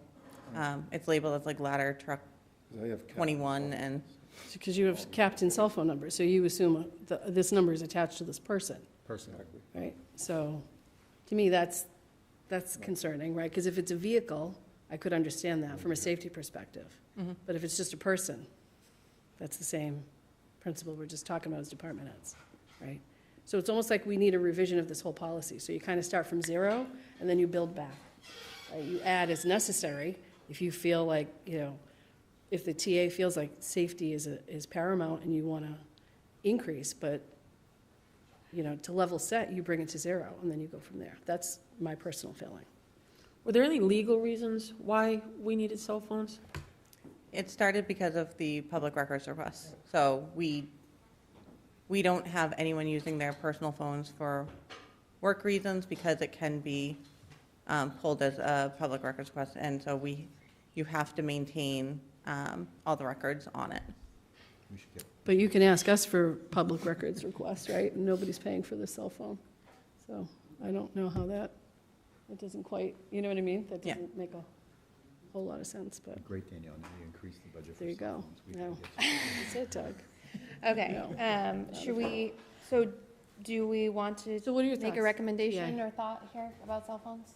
So my guess, what was the number we had in there? 30? 32. Well, so there's 40. so if we I'm take out the, guessing we could cut it in if we half. take out the public safety cell phones, we're only looking at $6,000, you said, correct? So we're talking about $6,000 that gets spent outside of public safety for cell phones. Yeah, not that I'm doubting it, but just to do that math, what's 6,000 divided by 200? That's how many cell phones we have? 30, Right. and then There's minus 30. 3, so there's 27 department heads in town hall? Absolutely not. No. Absolutely not. Right. Math ain't mathin'. So there's more people that have them than department heads, which is even more concerning, isn't it? I'd say conservatively, there's So a how many- $3,000 savings right there. So how many department heads are there numerically? Diane, too. Probably 12, maybe. Right? Okay, so even if you took Library, 15 police, fire. I'd like to take Gino up on his suggestion. Of I reducing it by proposed 2, 2,000? he said 3. I reducing it to accept your 3. recommendation. Yeah. To 3, okay, so that's another $3,000 you found. Okay, what was the next recommendation? Can I suggest maybe we like go in order? Yes, We can- please, that would be great. I don't have it open and I can't Yeah. read it on my cell phone because it's Excel, so I would love some help there. So, with no disrespect to our finance committee representative this year. I'd 2 like- of them are here. Two, thank you. I'd like to talk about the finance committee reserve. So finance committee reduced that for this health insurance stuff, right? To, So can you tell us where oh, that sorry. is? This is, like which Line row? Line 14. Yep. 14, thank you. So it No, was not on this. usually 125. Katie, you want to go to the very beginning of the budget? It's under legislative town meeting. Finance Committee Reserve. Okay, go ahead. Yep, okay. So it's usually 125, was, Yep. 25, that was TA recommended. Then finance committee brought it down to 110 for this health insurance stuff, right? Amy very kindly has provided a lot of responses to us on various questions. And, that actual expenditure has varied greatly over the years from 10 or 20,000 to 110,000. Yep. Which may be why you went down to 110,000. So I think in this type of environment, God bless you. we should consider reducing that significantly. What's been the 5-year average of spend? Nothing gets spent from this because it's a transfer out only. Okay, what's the 5-year average of transfer? About, Got it. the past 5 years, it's low. It's only about 45,000. About 45. I suggested bringing it down to 50,000. Because I'll just say from the get, I'm not trying to just solve for this health insurance thing. Correct. I mean, just make sure everyone's aware, right? Like, right now, where the finance committee came out, we're talking about $2.1 million going against the levy capacity and an average tax increase of 700 something, right? That's average. So for me, getting over this health insurance thing is just the beginning. Like, I'd like to start whacking down that 2.1 as well. So that's why I propose going down to 50 on the finance committee reserve. Can I comment? Yeah, please. So the purpose of the Finance Committee Reserve is to cover any unexpected, unbudgeted expenses. So if you remember, a couple years ago, there was a leak at the middle school in the gym, and I think we spent $60,000 of the Finance Committee Reserve to repair the floor. If in future years, something else happens where there is an unexpected expense and we don't have a Finance Committee Reserve enough funded, then we can't deal with that emergency or contingency, and we'd have to have, I assume we'd have to call a special town meeting and either use free cash or, do something else. So, 125,000 doesn't cover a major disaster, but it does cover a lot. So that's why we stuck with 110, because we don't want to, you want to keep some contingency. So there's a risk in going below that. Totally respect that, and yet the average is 45, could always be more than 45, But if we keep it at 110, then we are forcing something else to be cut definitively right now that may not need to be cut. Whether that's a paraprofessional or a town hall staff or whatever, like that's 60,000, we're sitting there parking it, may very well be needed, I get it, it's a risk, but if we leave it there, then we are definitively cutting something else or raising taxes to have it sit there. I have a So question. that's the trade-off. Yes, Mary Ellen. What happens if the salary reserve on the town side is not adequate? And we're in a situation where we do need a little bit extra to buffer to get another employee or to tie something out, and we have to fall to the shuffle. Often the reserve is the saver in the shuffle. So how does that play out? Right. Can you further explain that? So what you're saying is that there's excess built into the FinCom reserve intentionally such that in the shuffle, the other line items get covered. So the FinCom reserve it was actually higher than this a few years ago, and then we brought it down. But the FinCom reserve is always our emergency for an unforeseen. And then if we don't use it as the emergency for the unforeseen, because we're very strict on that, if we ever even talk about a line item, we don't touch it again. Like, actually, the Finance Committee brought it up the other night, saying that there's a possibility, well, why don't we just use the Finance Committee reserve? But you can't once you've already had a conversation about it.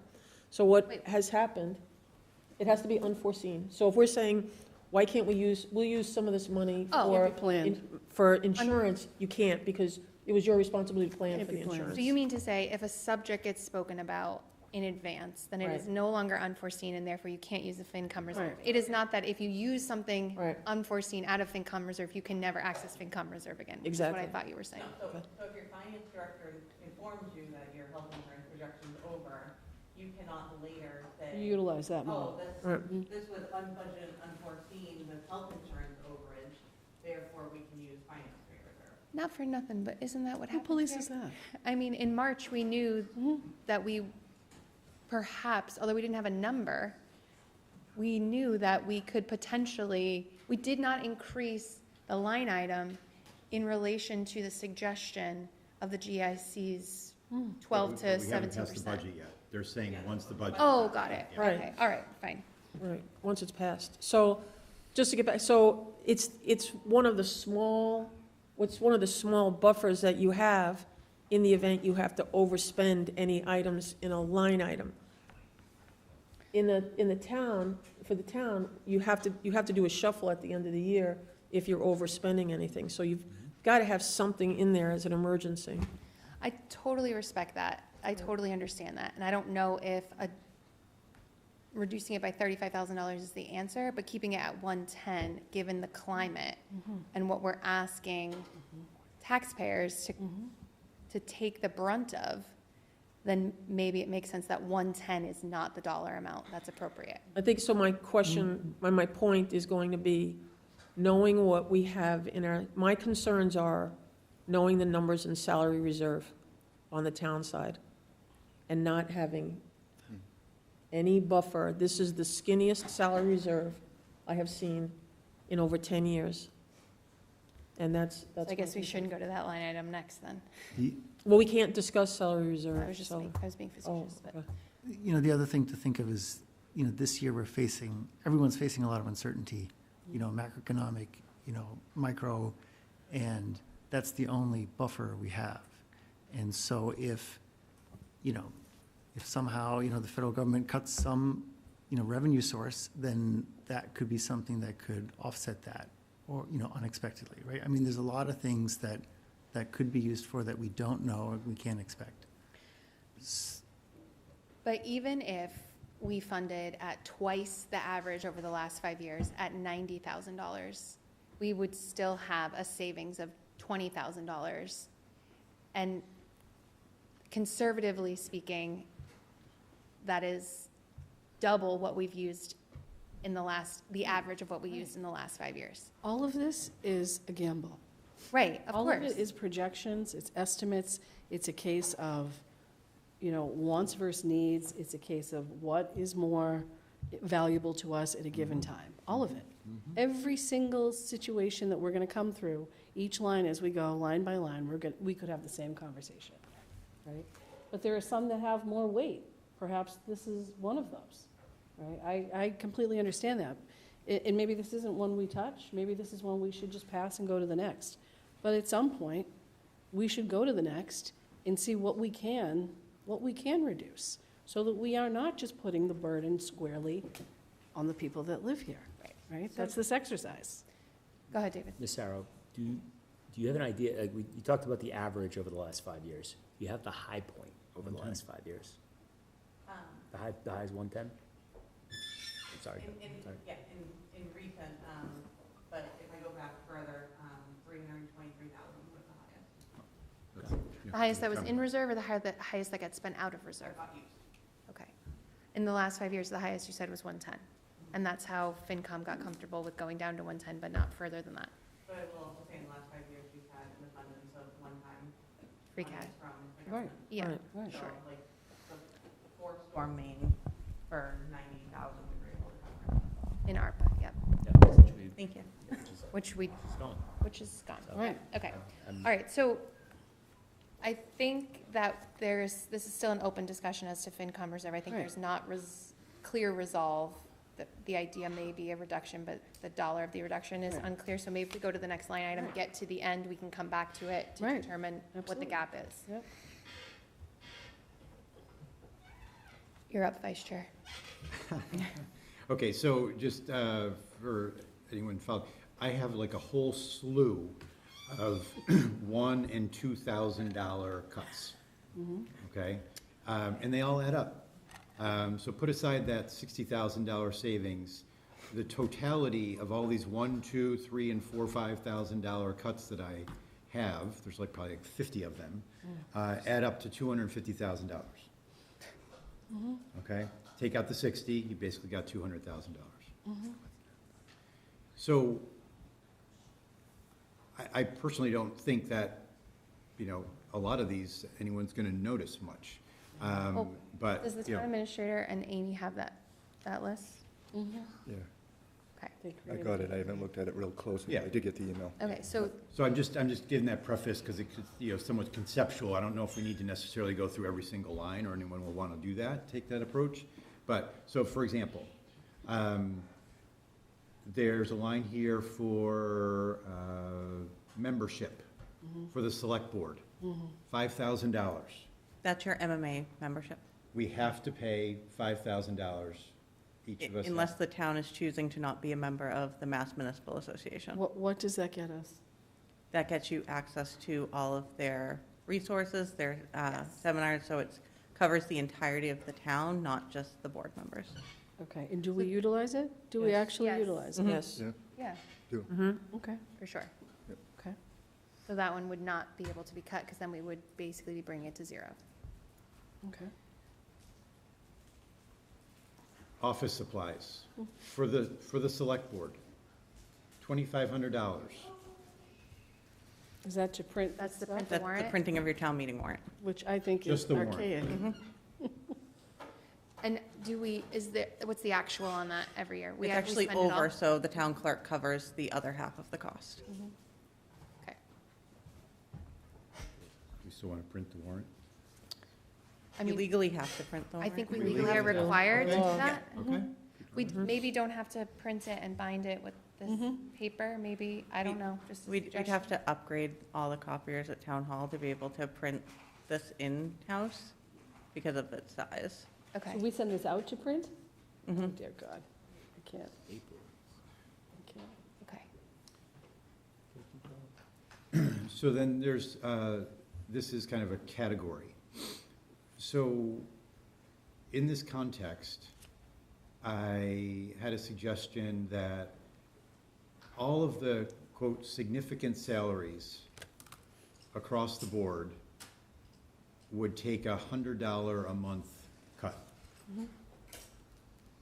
So a $1,200 salary reduction for all the significant salaries throughout town hall.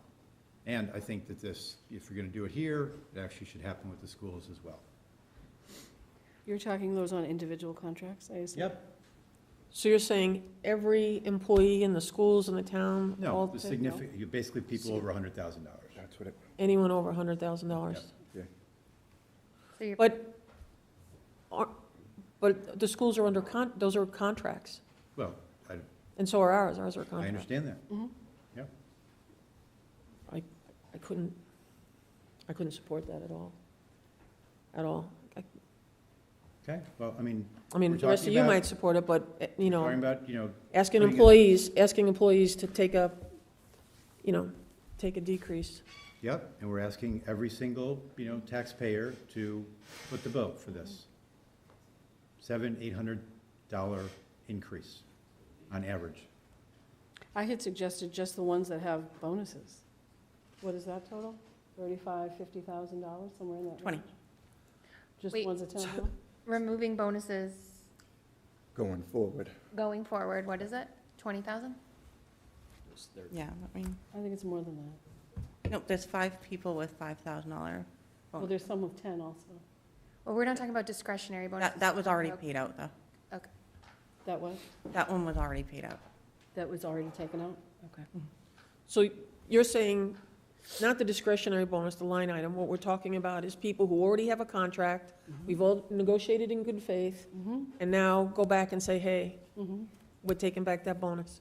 All of those contracts say subject to appropriation, Mm-hmm.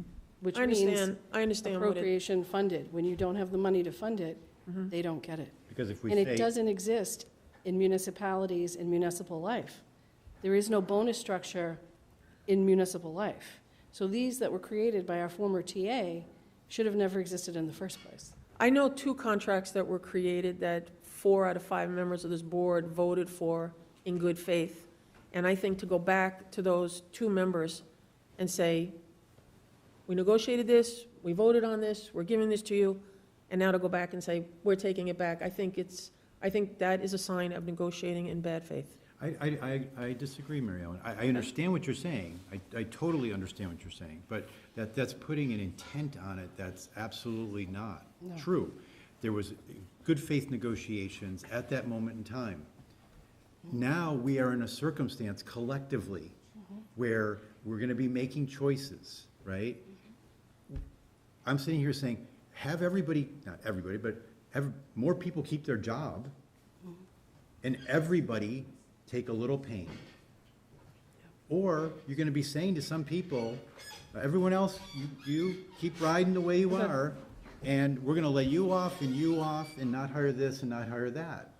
So, and we're going to jack up taxes. But you're saying So- everybody take their pain, but the schools aren't in a position to be able to have people take that pain. With the types of positions I'm talking about, they have contracts, we have contracts for senior people. I mean, I'm not telling them what to do. I'm just saying that if we did that, I think that would be the fair thing to do. That's up to them, what they do. But this is a place to go. It's just really hard to listen to people like Dr. Andrews, who got up and said, the taxes are going up, everything is going up. And to justify that Joe? and say, almost like, too bad, we're still going to pay bonuses. Like, it is a want versus a need. Oh, Diane, hold on one second. You know, Do we have an issue on Teams? I can't, I understand the premise that it might disappoint some people that have it in their contract, or the idea that it's negotiating in bad faith. But when those contracts are executed and that phrase is put in there, that is up to the person that is writing that contract to make it clear what they're reading. They are reading a contract that says, in the best of times, if we have the money available, we are going to pay you this bonus because we can, or we think it should happen. But if we don't, it's subject to appropriation. And if we are telling people we are raising taxes by $700 a year, that if this situation is as dire as we, finance, and everybody else seems to think it is, then how can we, in good faith, pay bonuses for a select few? When we, at the same time, will turn around and say, cut some jobs, get rid of some people. How do you do that and not seem like a complete hypocrite? I can answer that, is if we've entered into a contract with someone and we've said, this is the amount we're going to pay you, and you've included in that summary of money is a bonus that they could achieve to reach their highest price on that, to me, that is the message that we gave these individuals. There's It's no not, metric. here's your price, and then, by the way, if you do even higher, because I remember with these contracts, there was a price, and then it was backed out to put a bonus There is part in no there. metric for these bonuses, Mary Ellen. I've asked that question numerous times to the former TA. There is no metric. There is no evaluation to decide whether or not someone gets this bonus. It is just built in there. We've all looked at those contracts, and we know it says subject to appropriation. It is not baked in the base. There's a base salary, and then at the end, there's a 5,000 or 10,000 retention bonus, whatever they want to call it. I think you There's just no put bonus, metric. They don't have to achieve anything. They just have to So exist. That retention is- bonuses that's- are we do different. We do have two different, Because a retention Structure. bonus, Retention bonus, you have to be here. yeah. we You have covered to still that. be here. Right, but my understanding in that bonus for those individuals is the bonus is subject to the town administrator's evaluations. Yes, it It's is a the town discretionary administrator. performance bonus, and it is subject to the town. To go on record, I asked for copies of his evaluations, and he never could produce one. So let's be clear, let's be honest about what has been asked and answered. I have asked the former town administrator to produce what his metric was, to give out those bonuses, and he couldn't. I was told that he didn't even do evaluations for some of these people. So what are we talking about here? Well, we're How talking about- honest are we really being about what we're doing here? Right, well, let's stick with the future, not the past. Right. So we're talking about going forward. What's the temperature of whether or not bonuses should be funded at this point? I think it's a last resort. It's not the first thing I want to cut.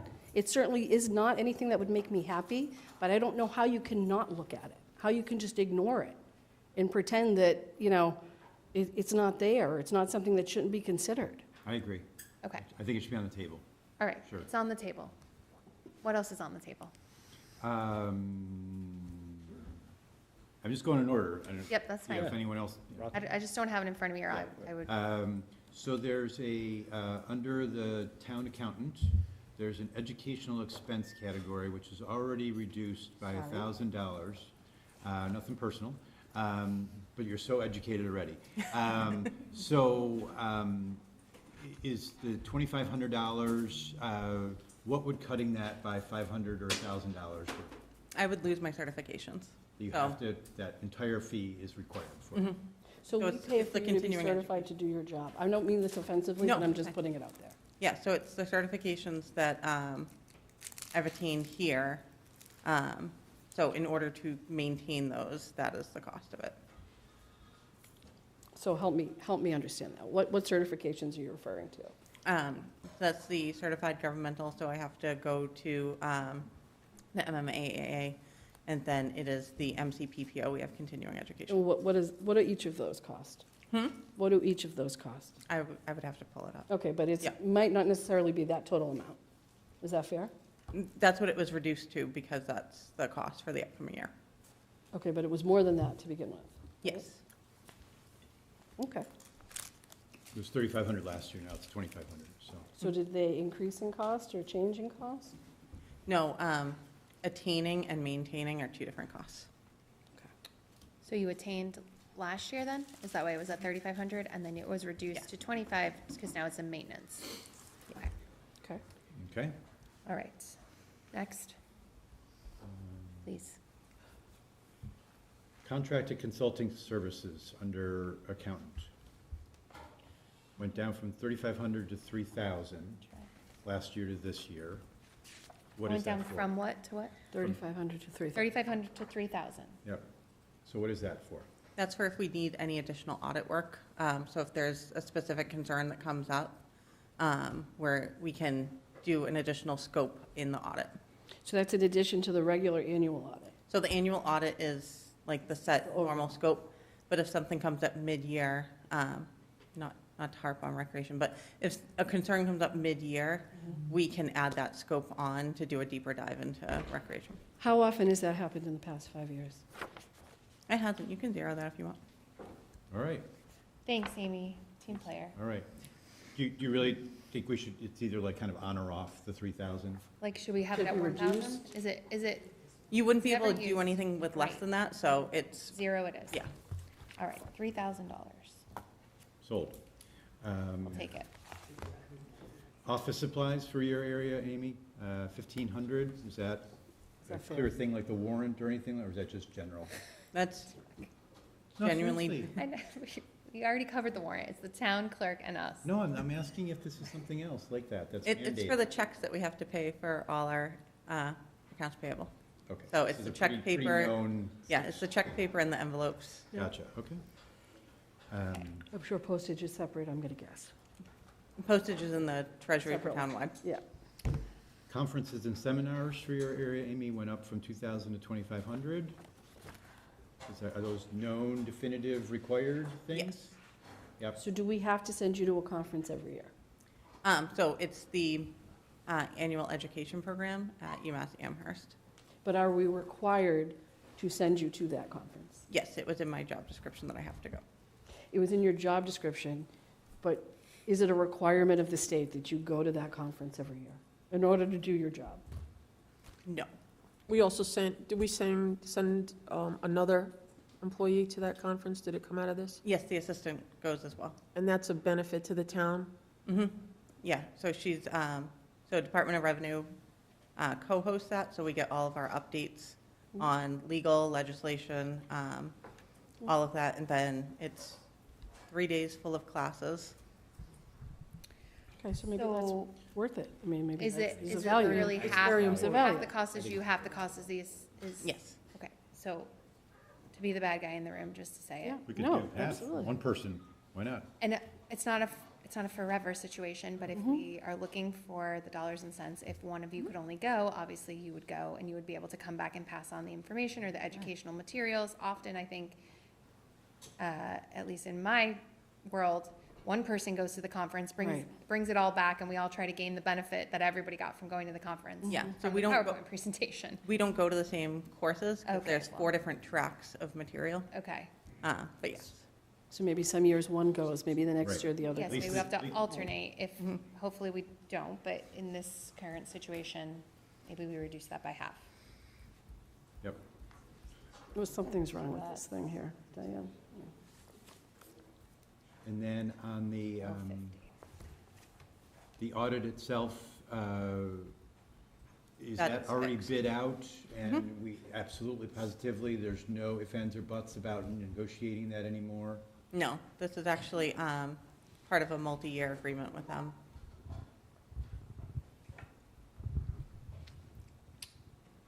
Okay.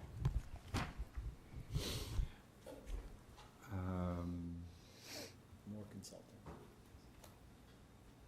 Assessing consulting services. Yeah, is that your contracted next? consulting services under assessing. That's Patriot Property. That's, you have to have. Yep. And again, like who is, I mean, when was the last time we bid that out? Are there options? Pretty tough. There's very few options, and there's only one other Yeah, there's- company. There's very few options. Didn't we just, But there is another didn't we option. go to Patriot There is another option. recently, or we've been using them this whole time? Okay. I think Patriot Properties does the majority of those Hmm? towns in the state. I think Patriot Properties is the biggest player. Right. right? I mean, do we have a Mm-hmm. multi-year contract with them right now? We do. So this is a fixed thing right now? Yes. Yeah. Okay. Okay. So last year, educational expenses under assessing were 0, now they're 500. So what is that for? That is the assumption that your new full-time assessor is going to have to maintain their accreditation.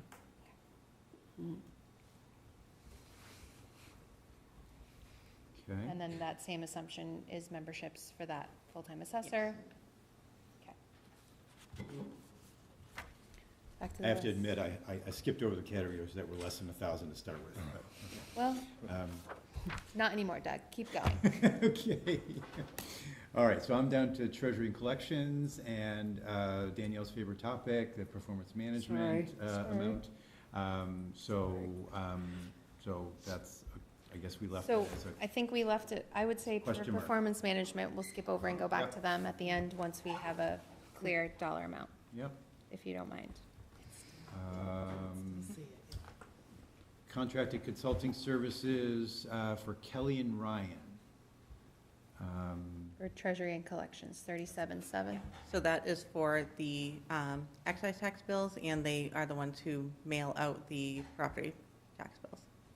So can we not do that ourselves, or? We would have to add a module into Munis, and the cost of the module would be more than Kelly and Ryan.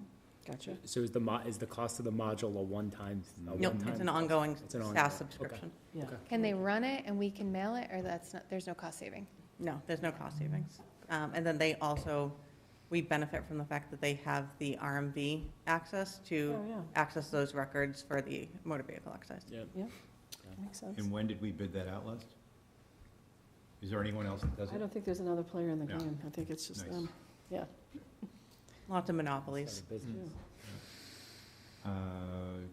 Okay, townwide Townwide office supplies. I knew you were gonna go there. Was 10,000 last year, down to 8,000 now.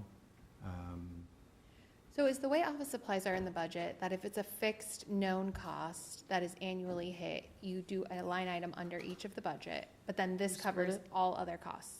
So what we did a few years ago was, while I was going through the budget, I got annoyed by the fact that everyone had, you know, Yeah, everybody doesn't need to buy $5,000 paper of clips. We can buy office one supplies amount of paper and- clips. Yep. and we just had, you know, everyone had their own little collective hordes of pens and Right. notepads. So a few years ago, we found an empty space in Town Hall and ran around with a dolly and stole everyone's supplies and consolidated it. And now it is streamlined that only 2 people in Town Hall can order any Right. supplies. So the 5-year average is low because that was me stealing from everyone else to consolidate Town Hall. We- So you think you could get another 1,000 savings here instead of 8, get to 7? So this is pretty much where it's at, so that 8 is the savings of all the discretionary that we could cut. Okay. Unfortunately, We're not we're still buying very the, paper. we're buying the off-brand Post-its already? Mhm. Is that what you're saying? Okay. We actually have enough You're Post-its that using we, WB Mason, you're using. I have so many pens that I think they will all dry up before they can be used. Our previous town clerk had cases of them. Wow. Mhm. Well, so there's no wiggle room here, you're saying? Okay. Not even 1,000? Now, the largest part of that is buying the copier paper. Mhm. Okay. And you procure that, I mean, that's a big, Mhm. right, so, yeah. Okay. The next thing is the postage. Mhm. It goes up by 3,000 Yes.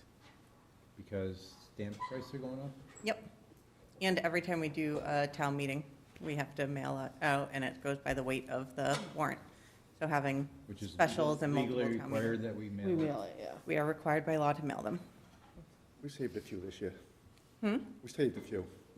A few town hall workers that were Yeah, town meeting members. The We just handed deliveries. them out. Yeah, yeah. we try to hand out what we Yeah, can. oh, Save blame you. $60. Great. I picked up John's Appreciate that. postage there. Well, I mean, we do with the beach stickers. I mean, people Yeah. come Yeah. and pick up their town meeting warrant, you know?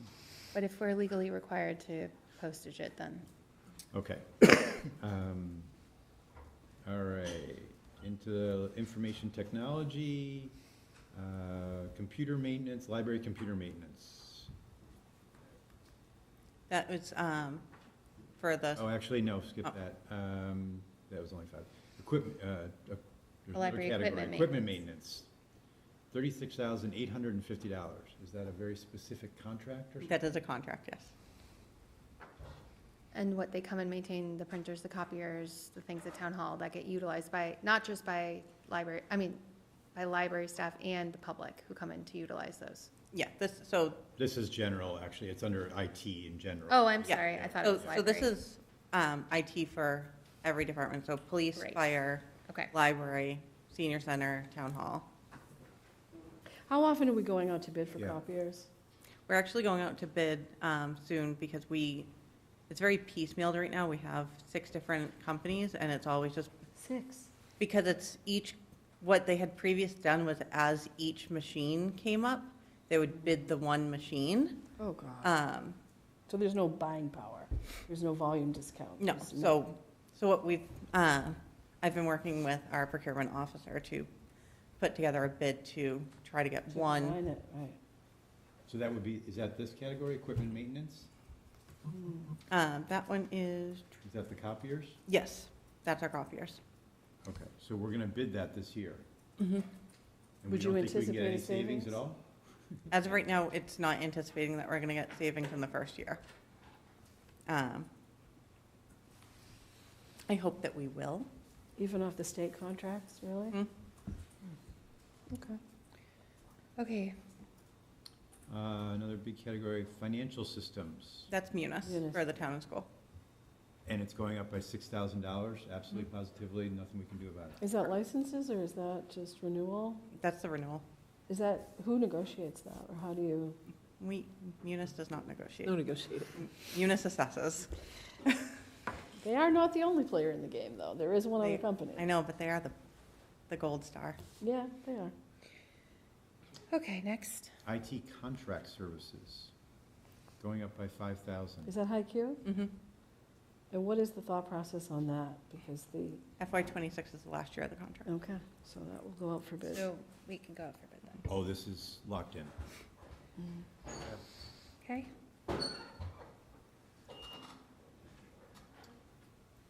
Software police, I'm sorry if I could just take 1 second. Yeah. The phone system contract services, the 18, when does that go, when is that Is up? that HiQ as well? That is, that has 4 more years left on the contract, so it was a 5-year contract signed last year. Okay, thank you. All right, software police, Yep, so that is the actual cost of their contract. So this is their Alad Tech, this is the mugshot software that, Background and Yeah. all that, yeah. so I assume fire, you're gonna say the same thing, but with a different acronym? Yep. And then public records was 0, and it's now 6,000, because Yes. now we're getting a software provider? yes, so this was a request of both the police chief and the town clerk, because with the volume of public records requests that we're getting, by having the software, it will actually save an abundance of staff time, specifically on the police, and it will also allow them to re-access what was given, so if there's repeat requests, it's already there. Is this because of the body cameras? Does this have to do with a lot of the body camera? Yeah, it has to do with all public records. So the police chief actually had 2 IT requests. One was actually much more expensive, and I was like, I can't promise you anything, but if you had to pick one, and very surprising to me, he picked this one. And since it was supported by multiple departments, that was why this went forward. Makes sense, okay. next category is wireless phones. Well, we already did that. Done. We've already done Got that. 3,000. So, software building, Yep, so this is OpenGov, so when you do your permitting, that is done through that software. contract locked in, non-negotiable.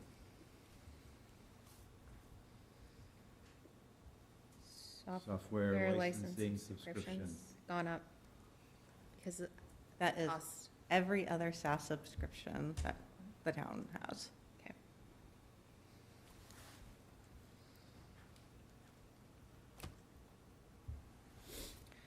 Okay, so 35,000 for telephones, most departments. What is that, if that's That is- not the service? That is every telephone not in town hall, like landline phone. Wait, And- wait. What? Landline phones like at the library or like off-site locations? Police. Yeah, fire. so police, Yeah. fire, senior center, library, and it also has the internet lines. Gotcha. We have that many phones. $35,000. Mhm.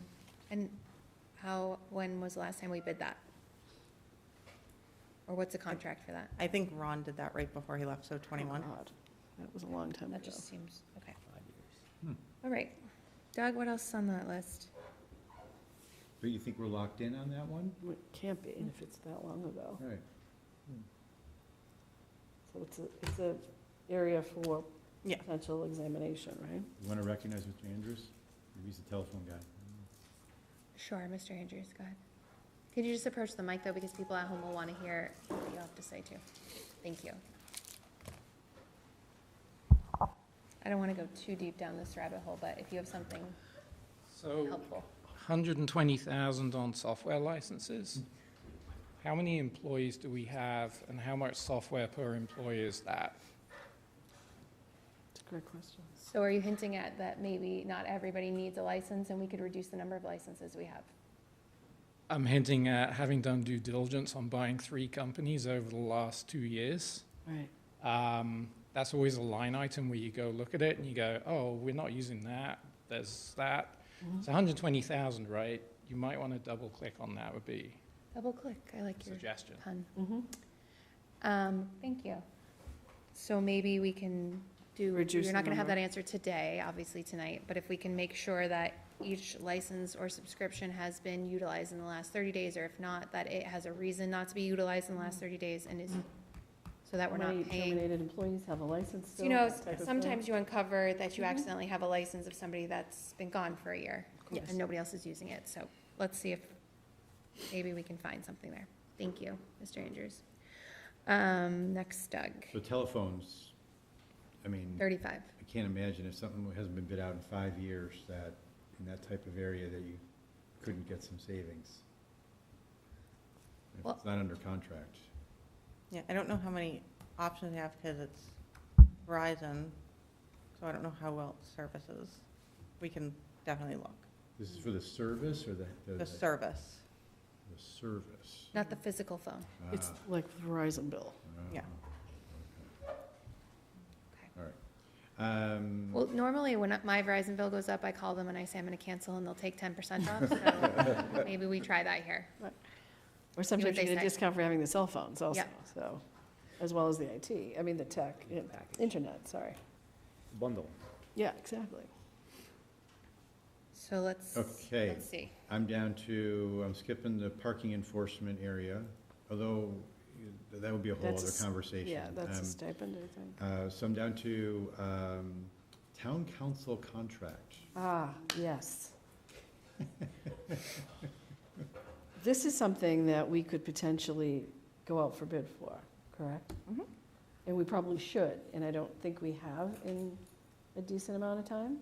I think Katie was involved the last time. Yep, David and I were involved.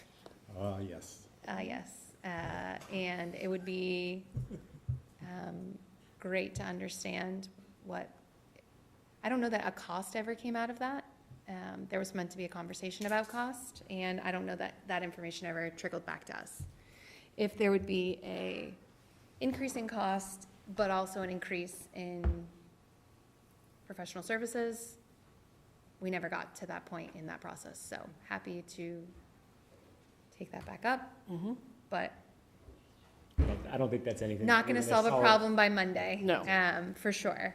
And not interested in funding this particular line item, especially if we're underfunding the FinCom the FinCom reserve, because as projects come up or issues come up, Yeah, but right now we've got a $60,000 increase programmed in. Right, because of an increase in their rates, Based, correct? based off the actual Based- spend.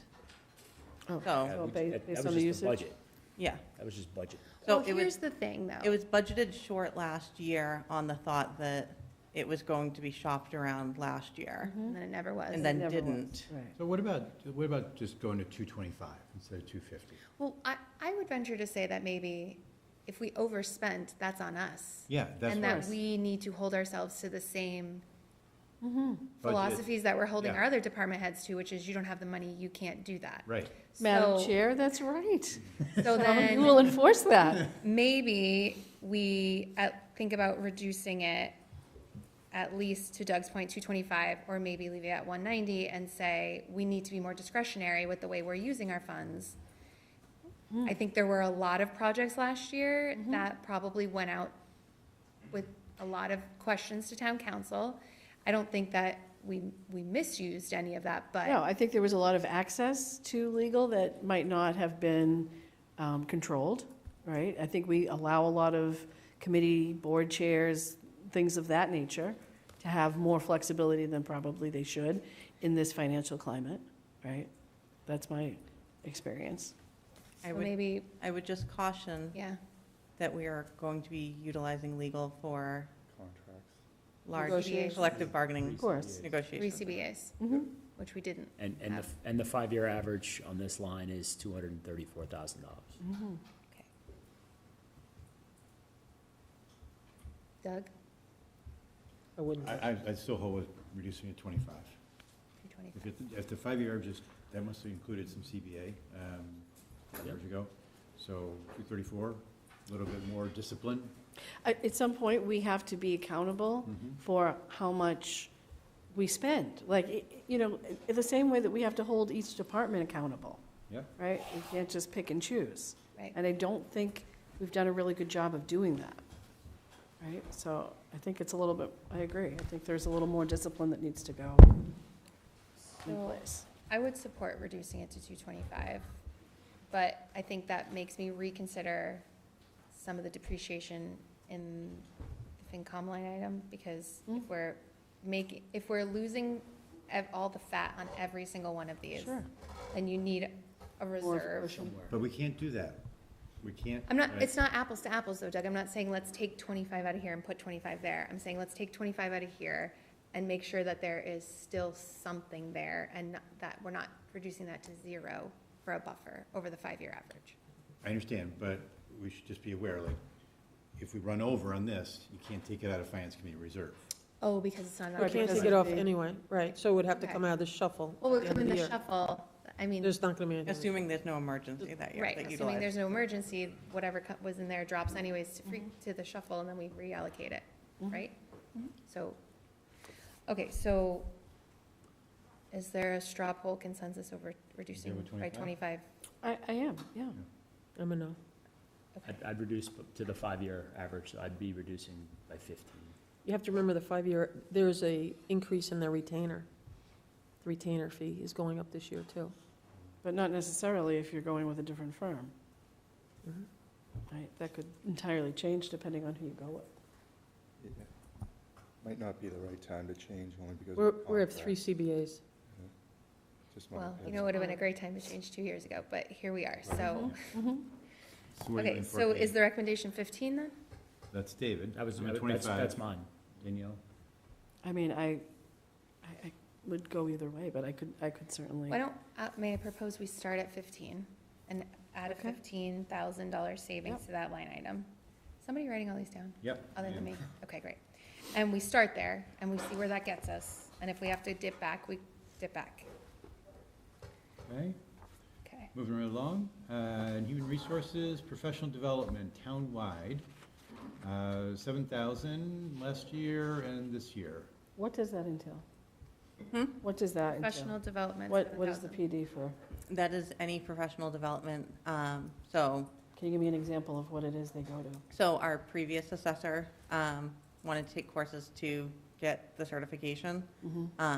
So she went to the town administrator and sought request and was able to utilize that.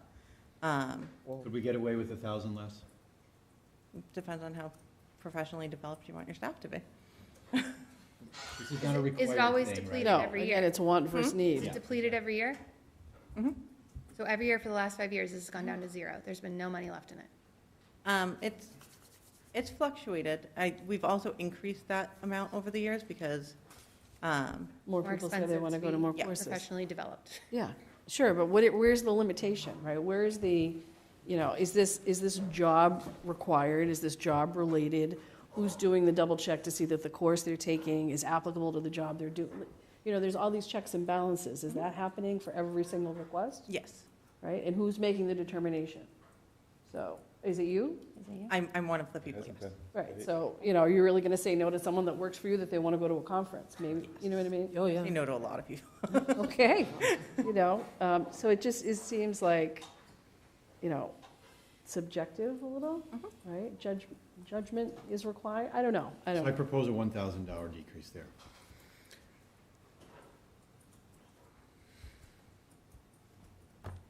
I don't have an issue with that. No, It's fine. Okay. Okay, so that's $1,000. And employee recognition was 7,500 last year and now has been reduced to 3,000 in the Finance Committee recommended budget and Town Administrator's budget. Now, this is non-contractual employee recognition, correct? Yeah, so this is like the assistant Someone goes library above and director just beyond. hit 40 years. So they, were able to recognize her, and I forget what they got her. When Gino hit 20 years, he got a little placard. Pat in the back. Yeah, Interim town administrator, that's what you got. he got more responsibility. All right. Okay, so maybe that's I think enough. it's- Enough I of got a a cut nice there? piece of crystal, I Yeah, think. okay. Yeah, I mean, listen, part of this is morale too, right? Yeah. So like, if employees don't feel recognized, they don't stay, and we're already cutting so This many is, other this places. is $250 a month to have an ice cream or pizza party or Right. some type of recognition at town hall for To be a honest, job though, well done.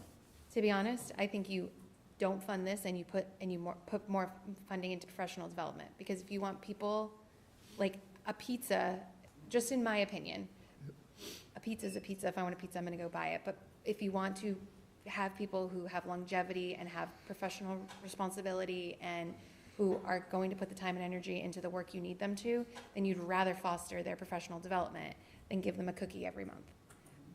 But that's just my opinion. Depends, certain people are motivated by different things. Yeah, there's a Fair. balance, there's a balance Fair. here, right? All right, there's a balance. I don't know, But, all right, so we'll leave it Don't as ask is the for Grinch, now. because I won't like my answer. Okay. I mean, we've depleted the employee assistance program. Yes. It was at 5,000 and that went to 0. And Yeah, that program it was did 10, what? it went to 5, and now 0. And what did that program do? That's when you have all sorts of Yeah. different employee needs. So employees have someone to call if they're call. having trouble at home, Could maybe be need a referral for a domestic divorce violence, substance lawyer. abuse. Okay. All sorts of. I'm just saying, does it make more sense to put that money into that program? How often is that utilized? how often was that Probably get the utilized? metrics on It that. was our determination to not fund that and Okay. instead Right. Never fund the mind other then. lines. Yeah, so not utilized. Okay, so the next big category is, I'm going down to the salary reserve, which I know is difficult to discuss. There is no room in this. Eric, do you have something here? So it's Like gone you have up, a question somehow. it's gone up by $117,000, but obviously We have We 3 got three CBAs. CBAs. Well, it's gone up by more than that, Because right? the 3 CBAs. Because it was come at up. Yeah, 30 I- 3 units. I would 31,000. not look at a prior year Yeah, trend it's not on gonna that. Yeah, at that's all not- Yeah. Yeah. It's gone up by $220,000, right? No, from 140 to 257. Where do you see 140? 117,000. The budget book has 30. 30,968. What are we, sorry, I'm sorry, typing. your warrant, I'm under says. salary reserve and end of employment section, and then Yep. the salary reserve line itself. Oh, you mean the total line item 19? You're looking at the blue line across? You're not I'm looking not at looking in the individual? book, so it's Okay, I'm different on sorry. the spreadsheet, yeah. Okay.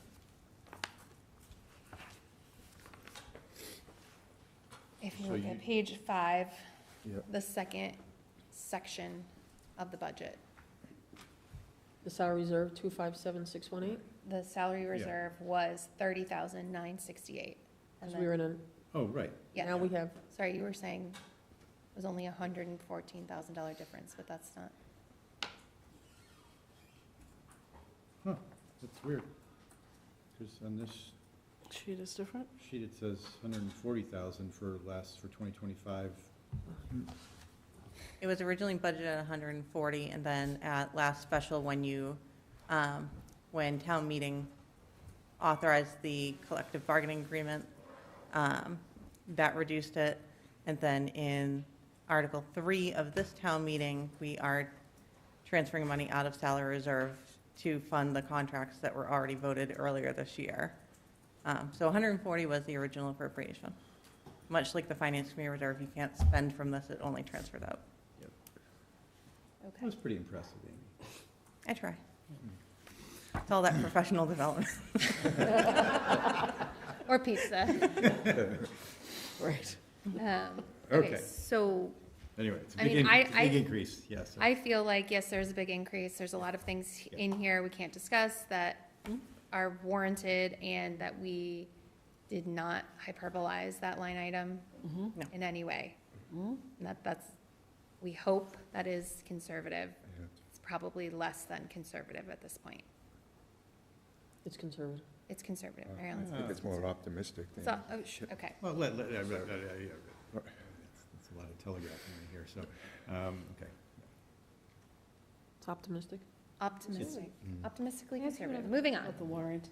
Can we print it but not mail it?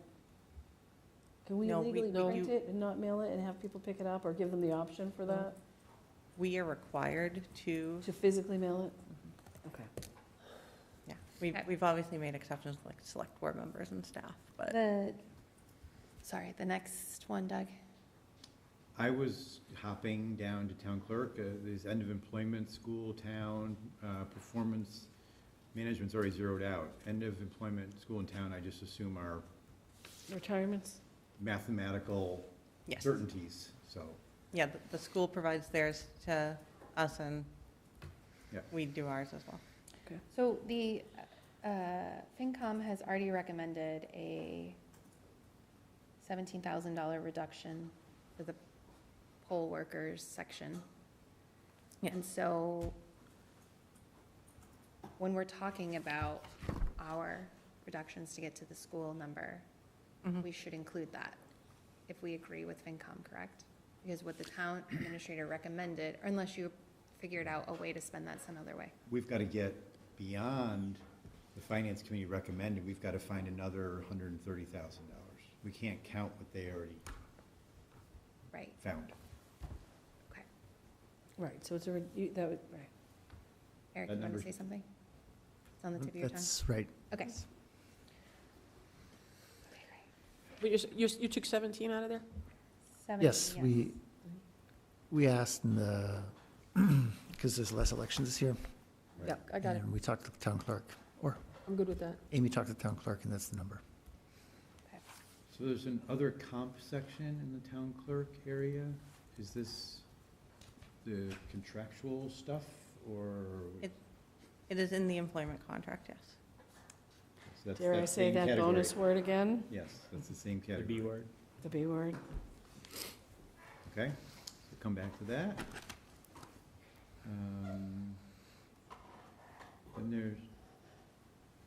Then there's another equipment maintenance in the town clerk area. That's the election equipment. That went up? So new election equipment was done through capital, so this was a known operating increase. We bought new machines, and it's now gonna cost us twice More to as much to maintain maintain new machines? Mhm.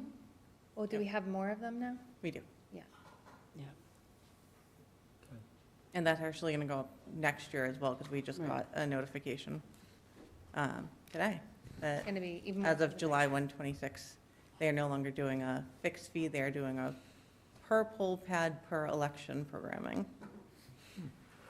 So maybe we need to go out to bid. It seems weird in this day and age that you're paying brand new machines, in the first year you have a doubling of your operating If there's meters. double the machines, you have double the expense, potentially. They're brand new machines.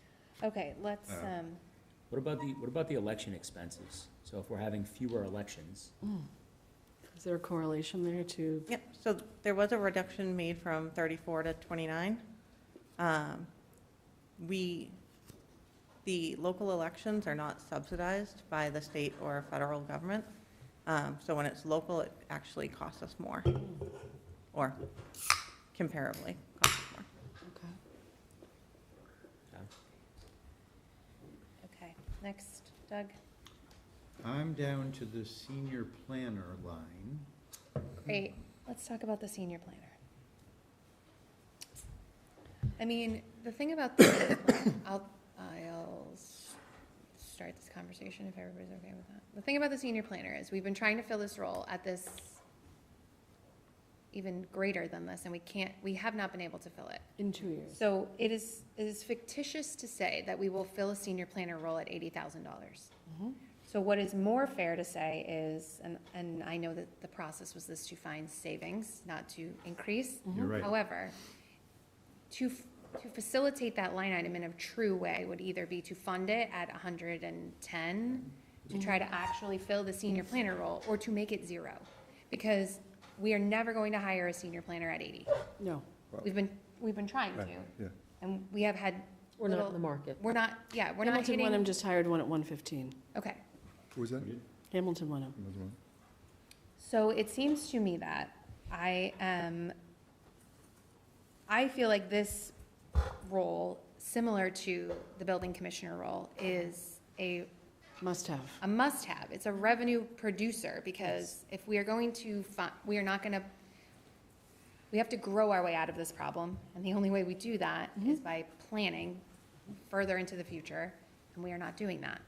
So I see a real benefit to funding this line item at 110, actually filling the role, and then seeing savings from that come in years forward through growth. You have to remember all of the projects that we have going on Right. and coming up. I mean, we said this 18 months ago, that this, we sat at town meeting and promised that this Right. role would be filled. Right. And here we are 2 years later, underfunding the line item. So. We're even- advertising it right now at 110. Right, and where's the money coming from? Right, Chase- we're salary only reserve? budgeting 80. I mean, what? No, because we have, so we haven't used, we have it in our line item right now. It's covered in our budget right At now. 110 right now, and the 2025 Is it? budget, it's covered at 110? Uh-huh. It's 105, We haven't used it for months and months and months and months and months, okay. so we're So still what we under have that line saved item. in 25, you're gonna use to cover the difference in? No.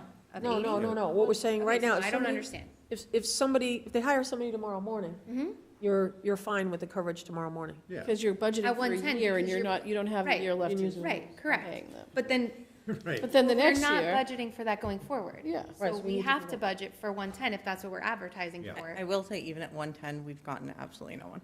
We've only been advertising a short amount of time at 110, and we've only Right. been advertising on one, right, yeah. area. Platform. And, so the question from the planning board, actually, I spoke to the chair of the planning board over the weekend, and he had given a list of recommendations on where else he wanted us advertising and some of the other things that he would like HR to do, so.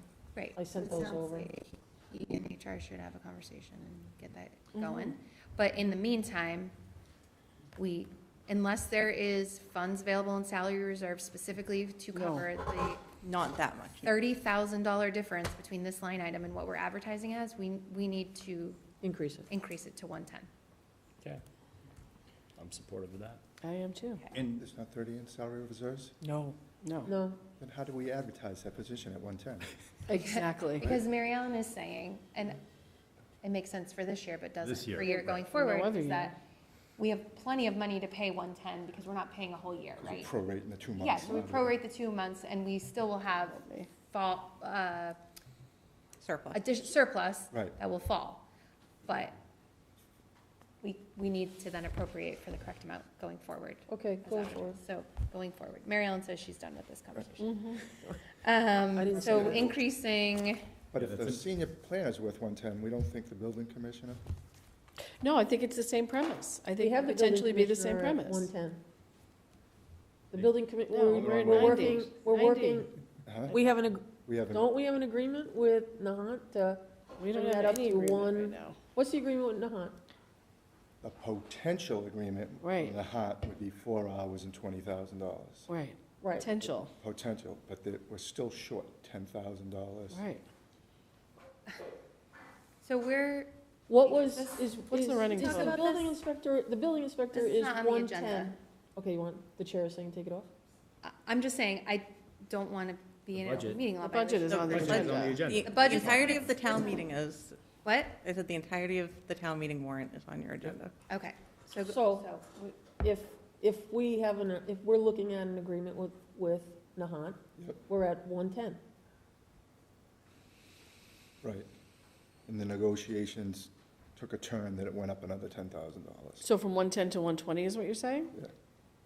With 20 coming from that, we budgeted 90, we would have to come up. Now I'm gonna get prickly.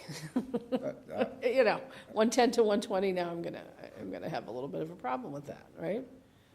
Realistically. Well, That's the total. right now, that's the Total total, our salary. share plus Nahant share. Well, Total yeah, salary. so it's still, we don't, Swampscott would only be, not only, that's probably not the proper word, it Right. would be paying 100, and we'll have a deal tomorrow. Okay, well, that's a little different. Excuse me, I'm sorry. So the total salary is 120. inclusive of the Nahant contribution of 20, Right. right? But that's what he's asking for, in other words, or the candidate is Right. asking for. And Right? we have. And we're prepared to give 90 plus 20 Right. from Nahant. 110. 110 inclusive. That's right.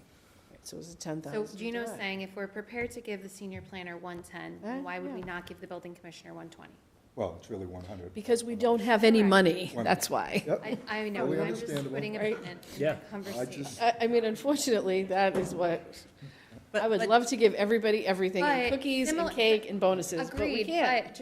but taking a step back, Yeah, investments. that's an Right. investment. And if, Yeah. and if that position, akin to the senior planner position, would come back in spades. I agree. So I is it- would also say, unlike the mythical senior planner, the building inspector's a real person. Yes, right. One that we know and have body we can identified. actually fill a Yeah. seat with. Right, Right. yeah, I understand, I get it, I agree. Keep going.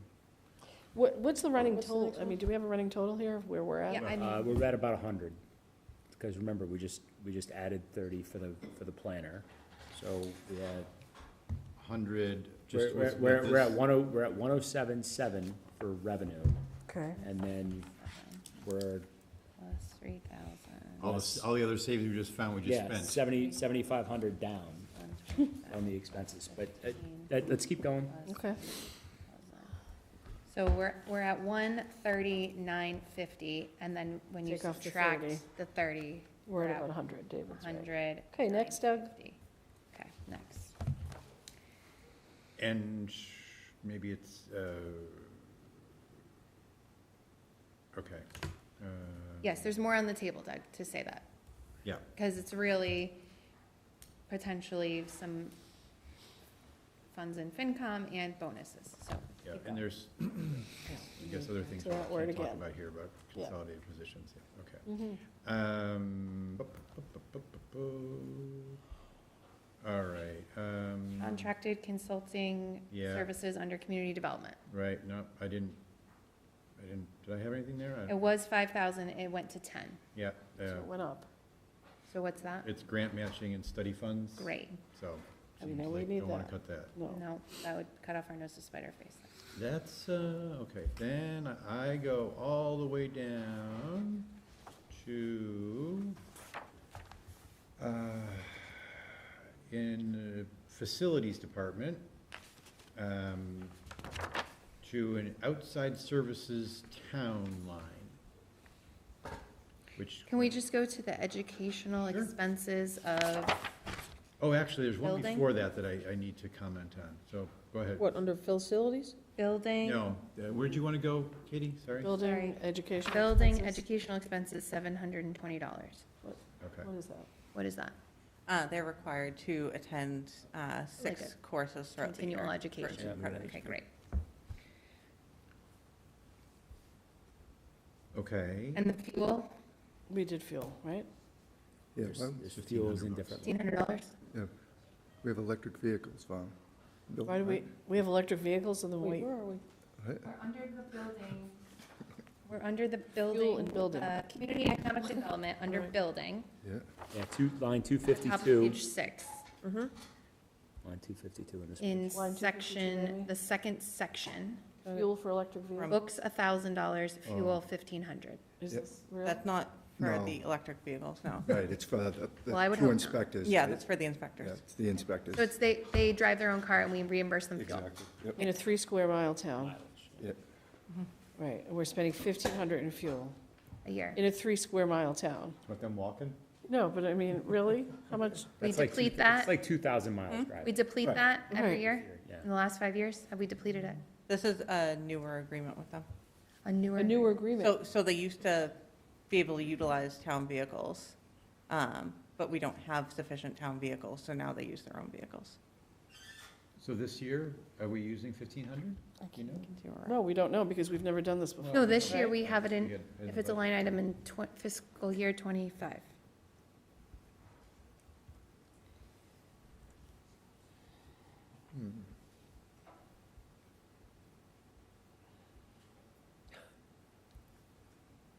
And these are building inspectors? Electrical and plumbing. Subs. Sub-inspectors then, right? Yeah, I know subsequent, well, yeah. They're underneath the building commissioner, but they So it's been about $225 a quarter. So what are you talking about, $25 a week here? $225 a quarter, $225 times So 1,000. $1,000. $1,000. So you want to save $500, Doug?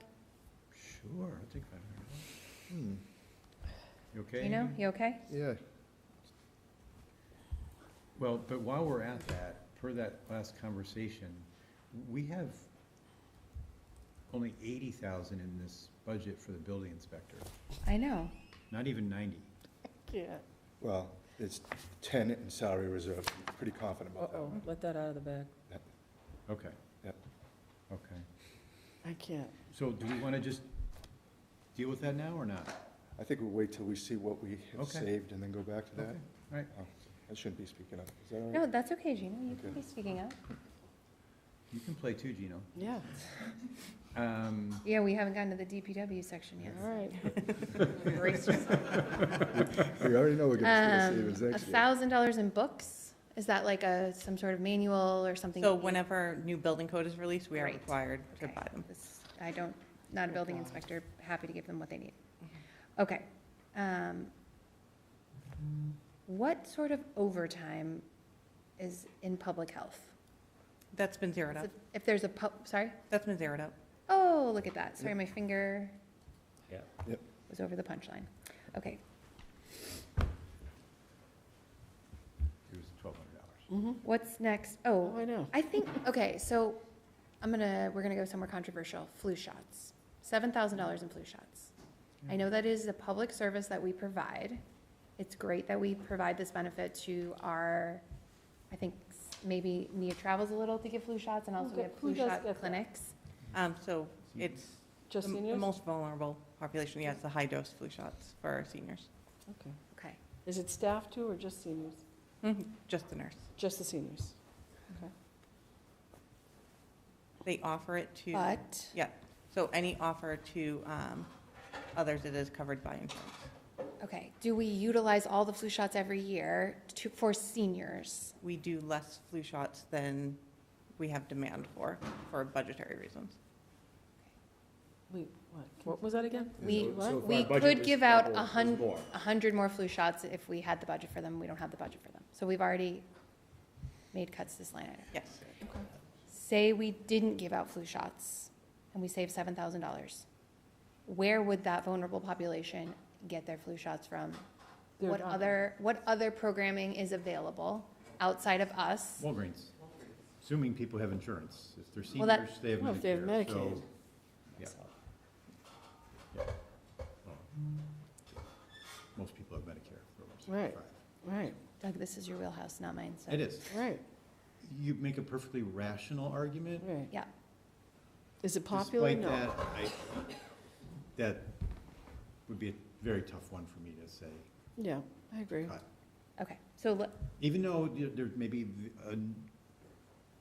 many of those people really do have very good other options. Yes. right. Is it just that we are not educating people about all the options so that then we become the default? Because we don't have the money to be the default. Yeah.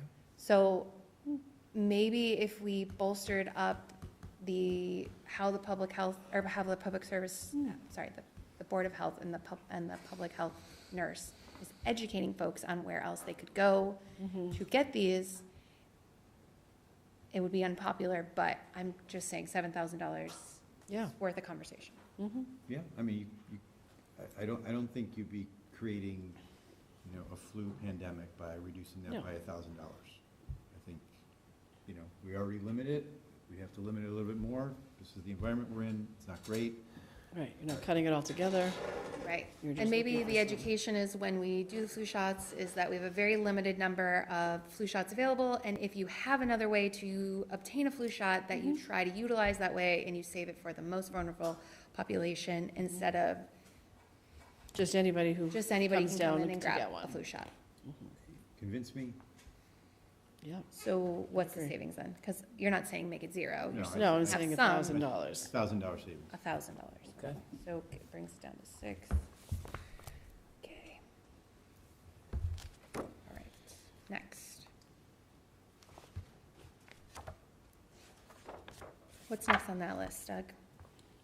Well, before I was going way down, but Historic Commission. Okay, before that, Okay. sorry. Outside services for public health was at 20, down to 5. What is that? So we were paying for a mental health referral system, and due to budget, that had to be cut. So this is just when we have to do, send out the beach water testing, for when we have to do the secondary tests. Okay.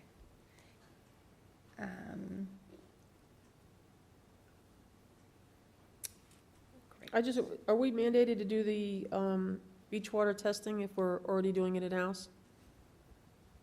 Yeah, so, I'm told that this is mandatory, that if our initial testing that the state pays for comes back at a certain level, we are Okay. mandated to do a second test. Okay.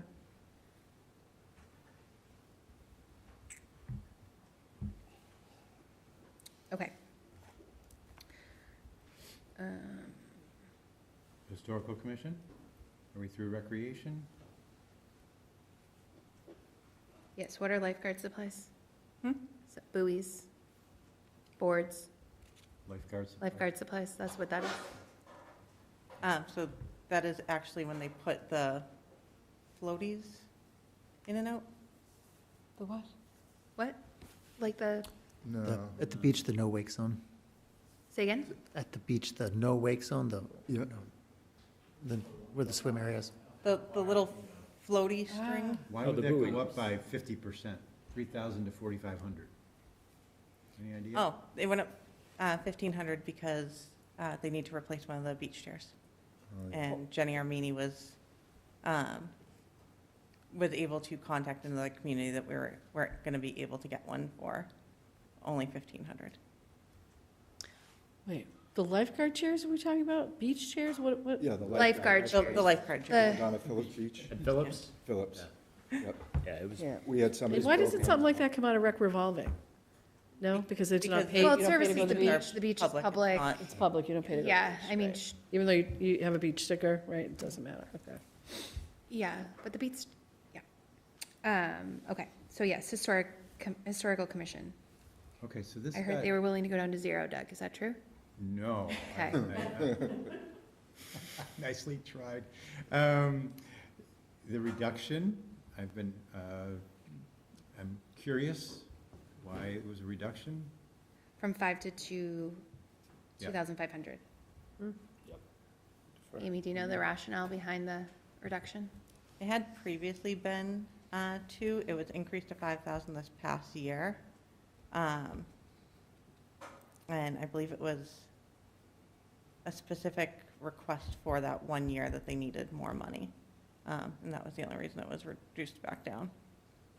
I'm sure they would continue to use money if it was The available. chair of the Historical Commission has requested that it remain the same. Do we understand the item that they needed money for last year, and does this still exist this year? Do we know if that's the case? I think they've legitimately increased their efforts in general.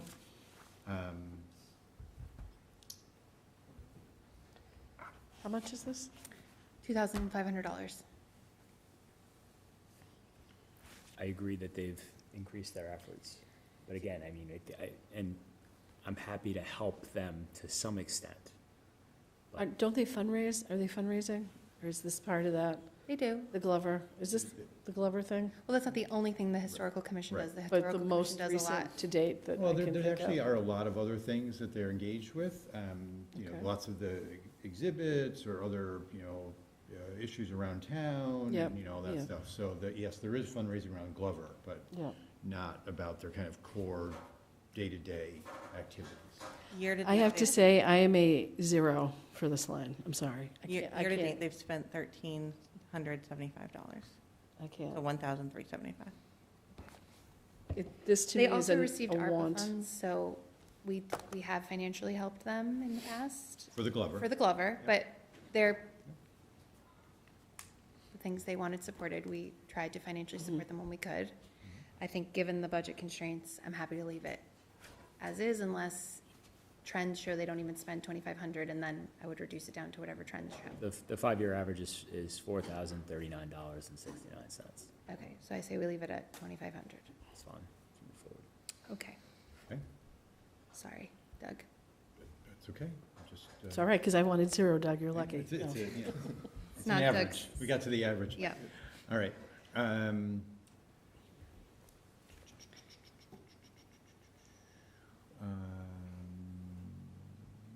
I hate to be this person, Amy, but I just sent you a text. Oh, MGL 3910 says that the warrant does not have to be mailed, so you might want to look into that. okay. It has to be issued, but doesn't have to be physically mailed, so there could be savings there, postage and whatnot. I didn't get one from you. I think it's the Service? action, yeah. Fair. Okay. So the next one I had is in public services facilities and outside services town. It had already been taken down from 125 to 120, 5,000. and my suggestion was take it down another 5 for just completely random reason. So What does that line item represent, Amy? Pulling it up one sec. So the way Max has structured this is that the building maintenance town is for the things that he and his staff can do, and that is supplies for them to do it. Outside services town is for any of the maintenance that they have to outsource. And so looking at their actual spend, these have been, I have to assume he is going to spend the full amount of whatever line item we give him. I will say Max's request for all of these, all of his lines were higher than. Or higher than what we're giving him. understood. But considering the situation we're in. Yeah, so these have all been for electrical and HVAC outsourcing that they've had to do. So I imagine Max, in all of his wisdom and experience and skill, if he only has a budget of 115, he will work with that instead of 120. The For only example. caution I would like to say is when we cut maintenance and services to major, major engineering services, or I don't know what the right way to say it, but like HVAC, electrical, things like that, like often you end up paying for it twofold. So I'm inclined to keep this as is, considering he already asked for more and we failed to give him what he asked for. You don't pay twofold, you pay tenfold. There you go. And we're destined to repeat the same mistakes of the past. Right. By cutting this, so I just, no way. We're only talking about $5,000. I mean, he jacked up the building maintenance town, the internal stuff is going up by 10. The From school does their 65. own, the school has their own, or does this include school? No, if a number of years ago, we split it, School has so their the school got the funding for theirs and maintains it. So this is town only. I think it's important to note. Yes, do you have a microphone though? Sorry, maybe you could take Go ahead. Eric's. I will say, from experience with the schools, I think it's important to note that when you do have that money set aside internally, that they get a lot more done than if they would have to go out and contract it. So it could very well be money well spent. Right, so I'm Thank saying, you. Yeah. we're going up 10,000 internal, we're only going down 5,000 external. It's actually going up. I mean, I know things, price of things are And going up. construction is significantly more expensive. What's that? Construction of services- supplies and Construction, services are significantly more Sure. expensive. I'm inclined to leave it as is, Doug, I hear your point, but I'm inclined to take the 2,500 from historical and put it here. all right, we've already moved on from historical, so let's We move on. moved on from that line item. Yeah, let's Sorry. move on. Leonard. We're getting to that hour and I want to keep things productive, so let's move on. We can always circle back. What's next? And then there's an operating expense fuel and gas line. Is this the line David brought up? It's up by in his recommendation 17,000. originally? So these are the utilities, so electric and gas Oh, these So are, not, yeah, not Not from fuel. gas. these are this the is like- actual utility bills. This is Natural gas? gasoline. Yeah. This I is- understand, okay, yeah. Both of these lines are already over for this year, so Max is trying to figure out where he can stop maintaining the buildings this year to cover the rest of the utility costs. Great. The price of gas is going down, so. Right. And I will say that the overage is net of the 50,000 free cash that was given to facilities From this year. the utilities reserve, Yes. and he's still over. But just Yes. remember our. Okay. He's over that electric rates went up 50,000? By 40%. He Yeah, they're spent pro- all the 50. They're projected to be 10,000 over Okay. that. Okay, moving right along. Well, hopefully he won't have the Hadley online in '26. Mm-hmm. So he may see not a savings, but at least a depreciation in that line item he could. And the Clark, for that matter. The Clark isn't. Well, online, he right? still has to maintain the Clark. Hadley would be out of his possession and in possession of Well, the Clark's in the school budget, right? today, Mm. right? Yeah. Yeah, okay. All right, Doug, next. All right, cemetery personnel went up 7,000. Yep. New licenses. Guys that we hired as laborers, he acquired his hoisting license and his Okay. CDL license. So That's they are collectively contractually bargained. Yeah. so Obligated. this is- Okay. I was gonna say Yeah. steps and lanes, but is that right? They've moved up. Yeah. Yep. Okay, They have grades and steps on our site. grades and steps. Okay. Equipment maintenance under cemetery went from 3,500 to 5,000. Yeah, the reason I boosted that one up is because the two lawnmowers in the cemetery, 5 or 6 years old, and the backhoe's getting older. So the assumption is with age, they will require more maintenance But they still work? They still work? today, but if we don't maintain them. Mm. So Okay. could you take 1,000 instead of 1,500, Gino, for that line item? Sure. Okay, so let's take it down $500.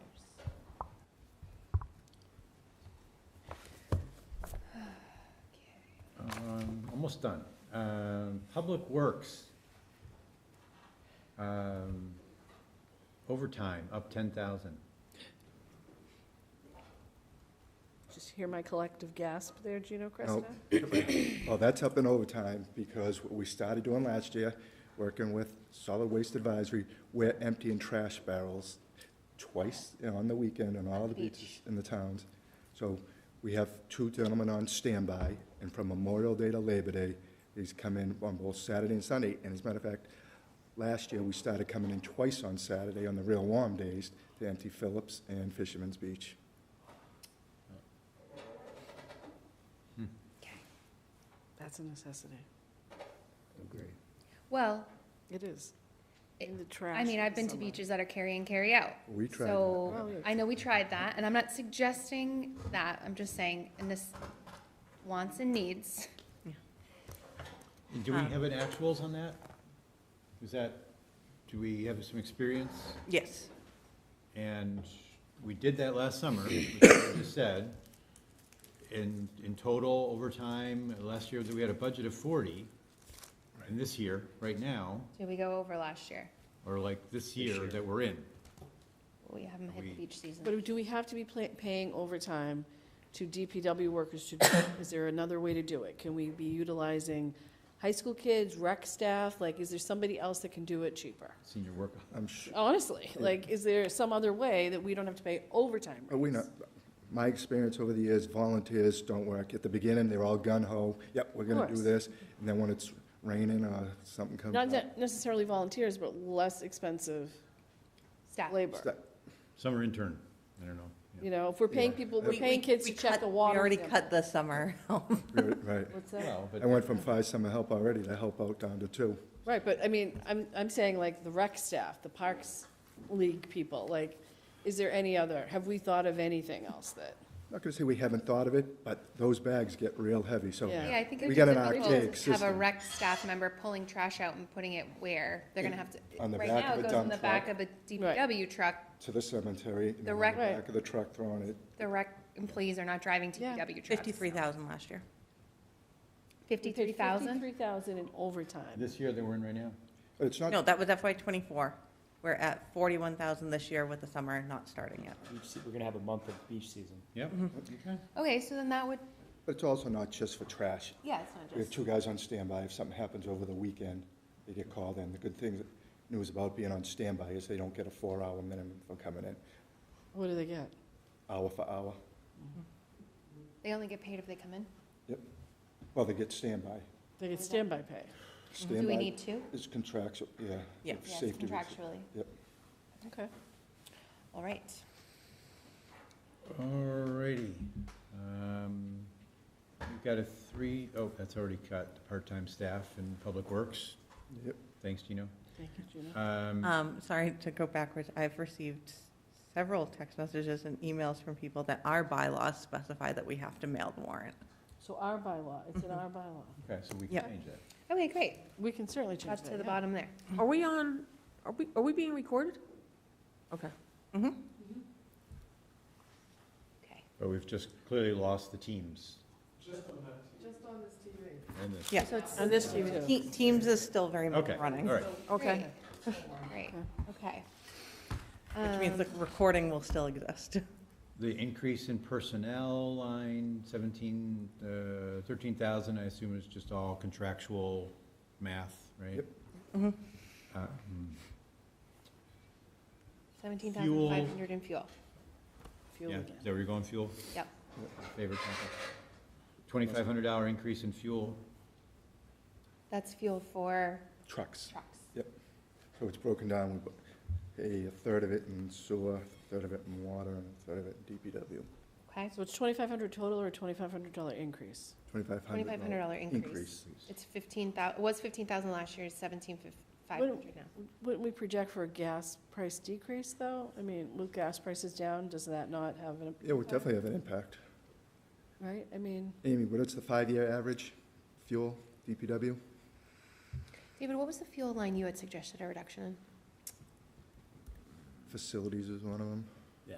We've already passed it. Yeah. Okay. 5-year average is 9,000, but it looks like there was an anomaly in '23 where the line actually had negative usage. So I wouldn't so that put makes stock in that average. 0 cents at all. Right. So if you remove that, what does the average become, Amy, if you don't mind? 15,578. 15,578. Can we get 1,000, Gino? So, Yeah, looks like you could take 1,500. thanks, Yeah, Gino. yeah. 1,500. 1,500. This is twofold, you know, trying to get. Yeah, I know what you're trying to do, Cresta. I know, I Alright. got my eye on you. I got my eye on you. He's gonna put all that. I know, I know he is. All right. Equipment maintenance, 37.5 stayed the same, Yep. no wiggle room there? What is that? Are those contracts or? No, that's my mechanic fixing the trucks, and when things get banged up a little bit, we exhaust that pretty much. Is it actually a salary or? No. Oh, okay. This is the actual, Actually, equipment maintenance on all our equipment. okay, signs, Signs, if I had it my way, there wouldn't be a sign in town, but we know that's not gonna happen. not gonna happen, Gino. Right. So we Yeah. deplete this every Yeah, year, Every year. Amy? Signs, Yep, right. signs. Signs, everywhere signs. Okay. And operating expense supplies went up by 5,000. Yeah, what's that? So a lot of that, the supplies there is, I wanna make sure I'm saying this right. You know what, you don't have Is to be put on the asphalt. spot. Amy Yeah. has answered Yeah, Amy. for every other department. You Yeah. don't have to answer for your budget for your department. Amy, what is in that line item? if you I don't was mind? trying to get a break. There's a All lot right, of lines. Krista, you're back on the spot. Well, I know a lot of, most of this in the supplies is asphalt for paving, right? All right, so to jog Gino's memory, Donovan Equipment, Rental, Gilbert and Cole, That's one. Delicio, Yep, cement. Barry Morse, Who are these people? What was the So- last one? I meant These are Gilbert Morse, contracts oh, Gilbert and Cole, Gilbert Coles. lumber. Carson. for supplies. FAIA, I don't want to mispronounce. Faya? Faya, Okay. yep. So, What's the 5-year average of actual spend? Oh, we had a spike last year, 50. 50? Oh. Gino, Can we keep it at 55? we keep it at 55. 55 it is. 55, Still an increase, right? that's a Oh, $5,000 savings. Very good. But it was been. We're halfway to rich. Okay, I heard at another meeting that we wanted to reduce the shade trees by $10,000, but I know we don't want another presentation from the tree committee about our issues regarding removing shade trees, because, This would not remove any. well, it wouldn't allow us to fix the problem we already have. So a reduction in shade trees would be a long-term environmental issue with significant impacts to global warming and other things, right? We did take 1,000 out of the flu shots, though, you know, I mean. Listen, I'm just saying, We have lost 10% of. it's like the pipes second the trees, okay? So we've had a long-term issue with the pipes. We're gonna have that same issue as we remove more and more shade trees. You don't want me to continue the analogy about taking away the flu shots, okay? I'm just saying, you went to bat for Historic Commission. I have Historic to Commission, go- $2,500. I have to go to bat for the trees. Let's, There are your flu shots in your trees. okay.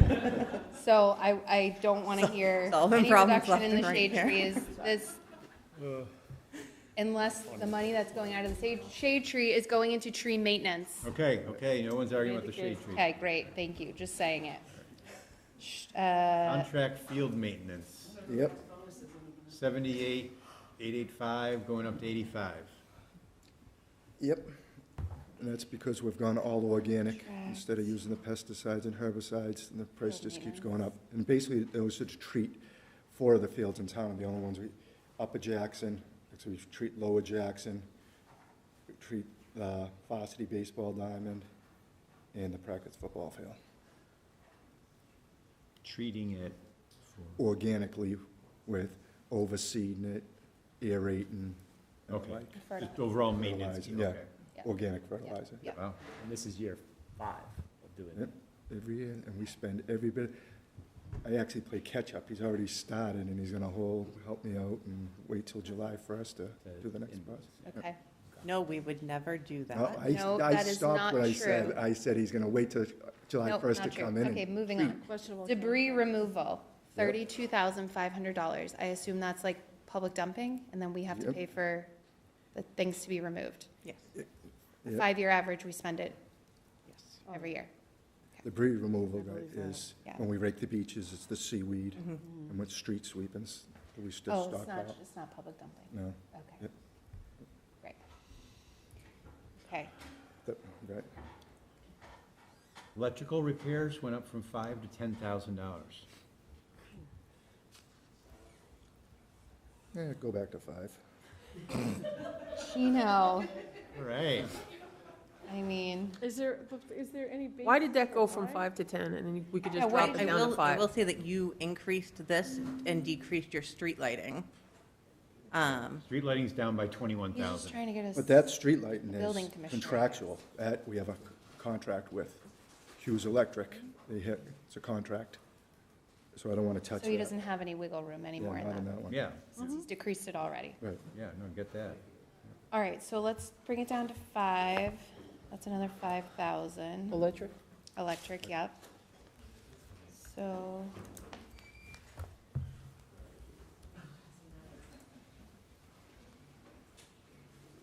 And what is the street lighting? What is street lighting?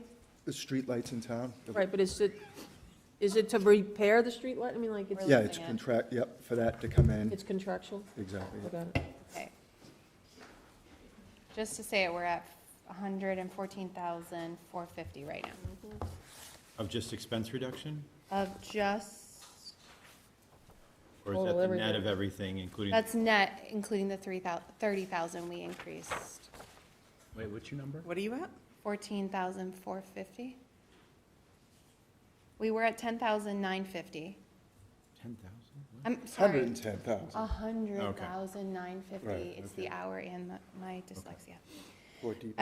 Okay, so we're at, we right after the increase to the planner, we were at 100,950. With the decreases post-planner, it has brought us to 114,450. I have 110, 200. 110, 200. All right, well, we'll reconcile Okay. after that. Because, well, it was.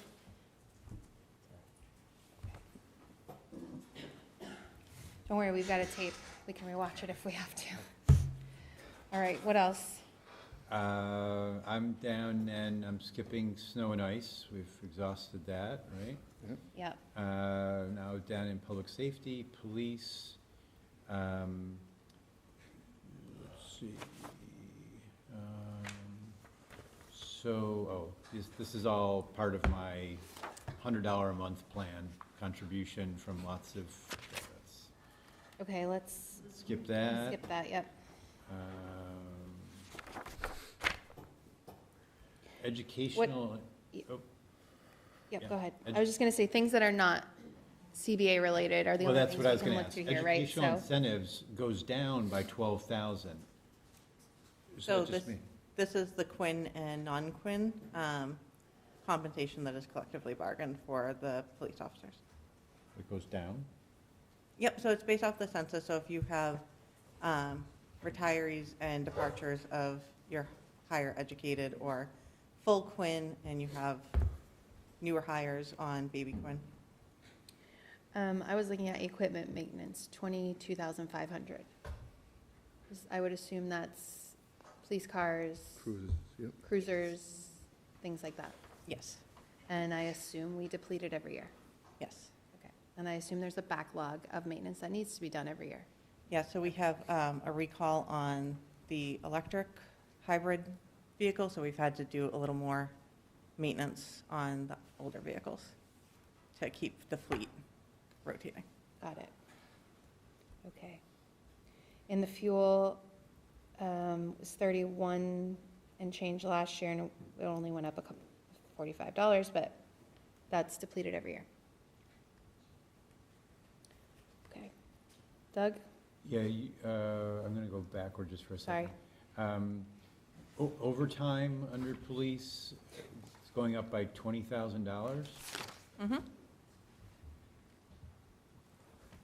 It's based off their regular leaves and the average overtime cost per grade and shift and all the field training that they have to do when we bring on new hires. Which are contractually obligated. I know we say this every time we talk about public safety and overtime, but like making sure that we're having education about overtime and that we're keeping a thumb on that budget and understanding it, not just as it relates to what we are contractually obligated to do from an overtime perspective, but as it's being spent by our chiefs. Yes. Which is not happening, right? Because we Well, it's don't have happening more now than ever before. Yeah. Mm-hmm. There's likely still room for improvement, but we should be going in that direction. So all of this stuff is like totally scrubbed, and without going to each individual line, like every single one of these things is. I mean, we talked about flu Just- shots, Doug, so if there's something you want to just call out, like, No, for I don't. example, I mean, I don't want to go ammunition line went by up, line. I'll with- say, ammunition went up from $13,950 to $17,000. Cost of metals has gone up. Cost of metals is up. Okay. So, Ammunition is up across the board. and we don't have a reserve of ammunition, we use it every No. year. Yeah, It's mostly they're- for like training. It's mostly for training, Field yeah. testing and all that kind of stuff. Yeah, they're required to have a certain number of training Hours, hours. firing weapons. So one of the questions that I do have is on matrons of Yes. the police.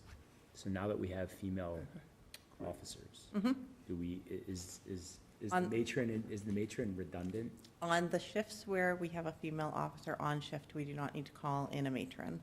On a shift where you do not have a female officer available, you do still need to call in a matron. So then, could we not cut this? So before we had we had one, Mhm. right? So it was less frequent that we would have that one available. Now we have 4. Are we not, Not to something parrot really Danielle. stupid. It's- Now that we have more than one, are we not able to create the schedule where we're not able to do that because of rank and things like that? And shift bidding and, yeah. Shift bidding, okay. But should this number not decrease based on the amount of folks that we have now able to do that job? In Danielle's words, it would be a gamble, because It would be a gamble. But you would have to assume that when there is a female brought into the station, that you will have female officers there, whereas they could be brought in only on the times where you don't. Did we utilize this line item to its fullest every year in the last 5 years? So I can understand how. We have in the that- recent 3, yes. What? We have in the recent 3. In the recent 3 years, we've depleted it. with the- less the- female staff. The prior Or two, we- because of COVID, Yep. there were stricter rules about having Okay, people in the station. okay. But So- that was with less female staff. Yes. Right. So the question is, would the board like to suggest a reduction, or are we willing to keep it? I think it comes down to staffing. I think it comes down to how, I'm not familiar with how the police bid Right. shifts or how many, females are on any given time or, but I think that's a valid question for the police department. Why can't we ask that? Right? I mean, how much is it? What's the line item? 6,500. I mean, this, So in- we're talking about $4 million department. I mean, this, Right. That was just one thing that. But it makes sense when you have that many, when we're touting the number of female staff that we've hired, right? And that is a big plus for us, that goes hand in hand, right? But it might not, it So might maybe not. considering the but it's worth sensitivity asking the question. of the CBA, it's worth, Amy, you could circle up, or, you could circle up with the chief, say that we brought up a recommendation to reduce this line item. Is there any room for reduction there, even by $500, considering all of the other places we looked? To be fair, we didn't give any of the other department heads a say to say whether or not what we were doing was something that we could do, but Conversation. it's a little bit more convoluted on the police side, so I understand that. I'm going to talk to him tomorrow. Okay. So we will take nothing from there now and see what's said. Yeah. Anything else in public safety? There? no, not for me. Okay. What's next on, Harbor master equipment maintenance goes from 5,000 to 6,500. The boat hasn't been maintained, it has to have a sealant on the bottom of it. So and that's can't get $500. $1,500? Seal. That's $1,500? Okay, Yeah. fine. Easy.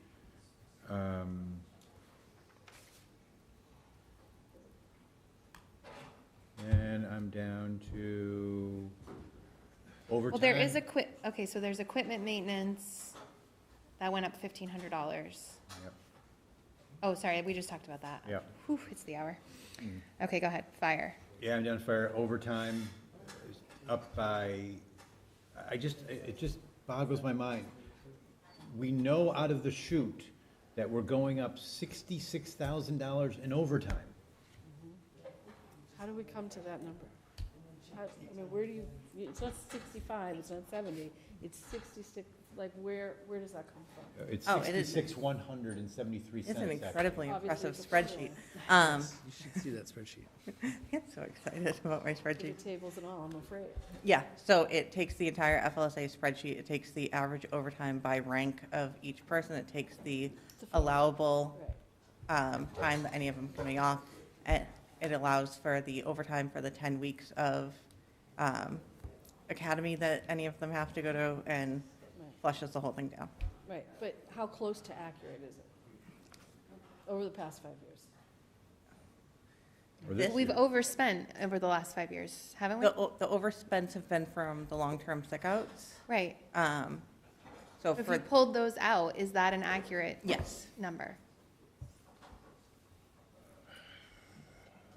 Well, I think it's best case, right? Because it assumes no, we don't have to Right, it backfill assumes every none of shift that. year-round, so that's where the Yeah. buffer comes from. Right. Okay. So that kind of proves this whole exercise is a gamble, is a best guess, right? Right. This is what we're doing, so. Yep. Holiday pay is, Contractual. but it's jumping by $34,000. We still have the same fire department, but somehow it's jumping And the same $34,000. number they of get more. holidays. Every What? year they get more. Same number of holidays, right? No, but it's, Like, if you look at the spreadsheet, it's like, they have a base salary, and then everything gets added up. And like, it's based on so the end up, the as the overtime base salary salary. increases. The overtime salary is like double what the regular salary is, just because of all the incentives that get added in I from the get, but- supplier.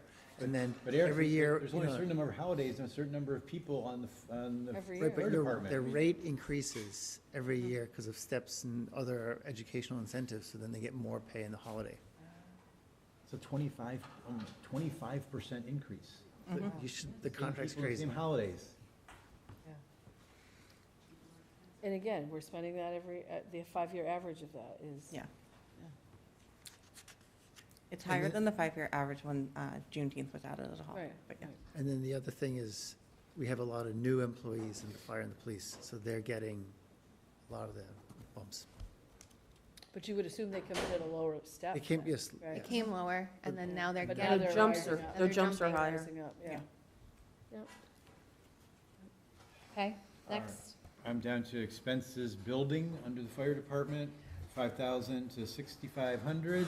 Expenses building, okay, yep. What's, And then the next one after that, equipment maintenance, 50,000 going to 52.5. Yep, so building maintenance this year is already at 17,000. And what was the next Well, one? no, first was expenses dash building. Yeah, it's already at 17,000 spent this year. so we already have a, They've already had to take it from a different line in their expenses to cover. was that for an unforeseen circumstance in the building? Like, did we have a leak or something, or that just normal expenses? Garage door repairs Okay. was the largest one in there. So looking outside of this year, but prior years, Somebody backed into the garage door? It's 61,000. 61,000.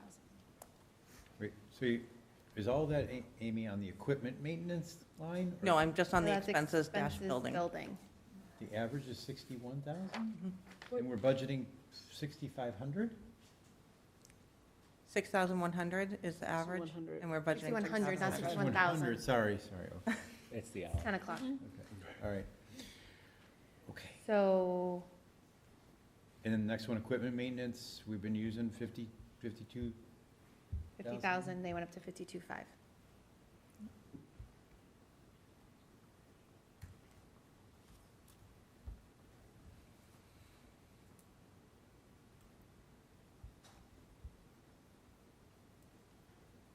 So this is due to the age of our ladder truck is costing more to get the repairs done to it. We're getting a new one, right? Are we getting a new one? Yeah. So it's 2 years from when the We capital ordered it. gets approved On and when it order. actually arrives. Yeah. Okay. So it'd be a gamble if we gave them 50,000 instead of 52,500, right? Yeah. So we'd be out a ladder truck If we depleted it. Mhm. Yeah, I don't think we should deplete it. I wouldn't. Nope. No. You don't want to reduce it by $2,500. By 2,500, I would. No, I'm not saying bring it to zero, Oh, but I'm saying It's like, keep it at what it was. Hey, we're getting a new one, like, you don't need any Keep it at what repairs. it was. I can't imagine that 365 days Right. is going to give you $2,500 worth of repairs. If it needs a repair, it will likely cost a lot more than $2,500. They're going to go to another line item anyways to find that money. Yeah, but equipment maintenance is probably for a lot more than just Sure, More than the truck. the truck, yeah. but that's the reason Yeah. the chief used to say he needed $2,500 more dollars, is because the ladder truck increased in age and therefore would need additional maintenance. Yeah. Okay. So Well, outside The of, maintenance we need is more expensive. the maintenance we need is more expensive. Yes, because they don't make that truck anymore and it is much more difficult to find the parts for it. Okay. So nobody has an appetite to deplete it by $1,000. I will. Okay. $1,000. Anybody else? $1,000 bucks? I would. Okay, so let's take it down $1,000 bucks. Just, well, Katie was negotiating down. I mean, I'd take it $2,500 down and bring it back to where they were, but I didn't think anybody had an appetite for it. I'd go there. You will go there? Say it again. $2,500 is the Historic Commission, I know, Danielle, but does anybody have an appetite to bring 5250? 1,000, okay, so let's take 1,000, let's take a win where we get it. Okay. All right, Oh, my God, this is so Protective clothing, it's pretty hard to argue about I that, think but that's in their contract that they have to. we're not 5,000 though, that's contract? When we hire new When people, we we hire have new to give them a Gotta full give them fleet of. clothes, Doug. I understand that. We hire people all the time, I don't know why it's going up 5,000. Okay, fuel went up 18 to 20,000. Right. Lower gas prices. What about conference and seminars? Oh, what about conference and seminars? Went Went from from 0 to 0 2,000? to 2,000. Is there a special conference this year they have to Fire go to that conference? they don't, Fire that they seminar? don't go to in years past? You're literally nickel and diming. Yes. I mean, I don't know any other way that, Yeah. we're gonna be putting this on the back of taxpayers, we're gonna nickel and dime every person we can. Yes, so they have a rotating list of 3 firefighters who go to the annual conference. Do we have to let them go to the conference? Are we required? Well, we by didn't law? let them go last year because it was 0. Okay, so then it should be 0 for next year. I'm sorry. If it's not necessary, like absolutely necessary right now. How about a 1? We just go down. How You much let does it one cost go, to you send let one one? go. Well, you're just going from 2 to 1. Right, 2 to 1. No, it's 3 to 1. 3 to Right now, we let 3 3 go. right now. No, I'm Well, saying There's 2,000. $2,000. Oh, I'm sorry. To 1,000. Yeah, but I'm saying, like, if it costs $1,200 to send 2, you might as well give them $1,200 so 2 can go. Then I have or to else- pay overtime because they're not there. Right.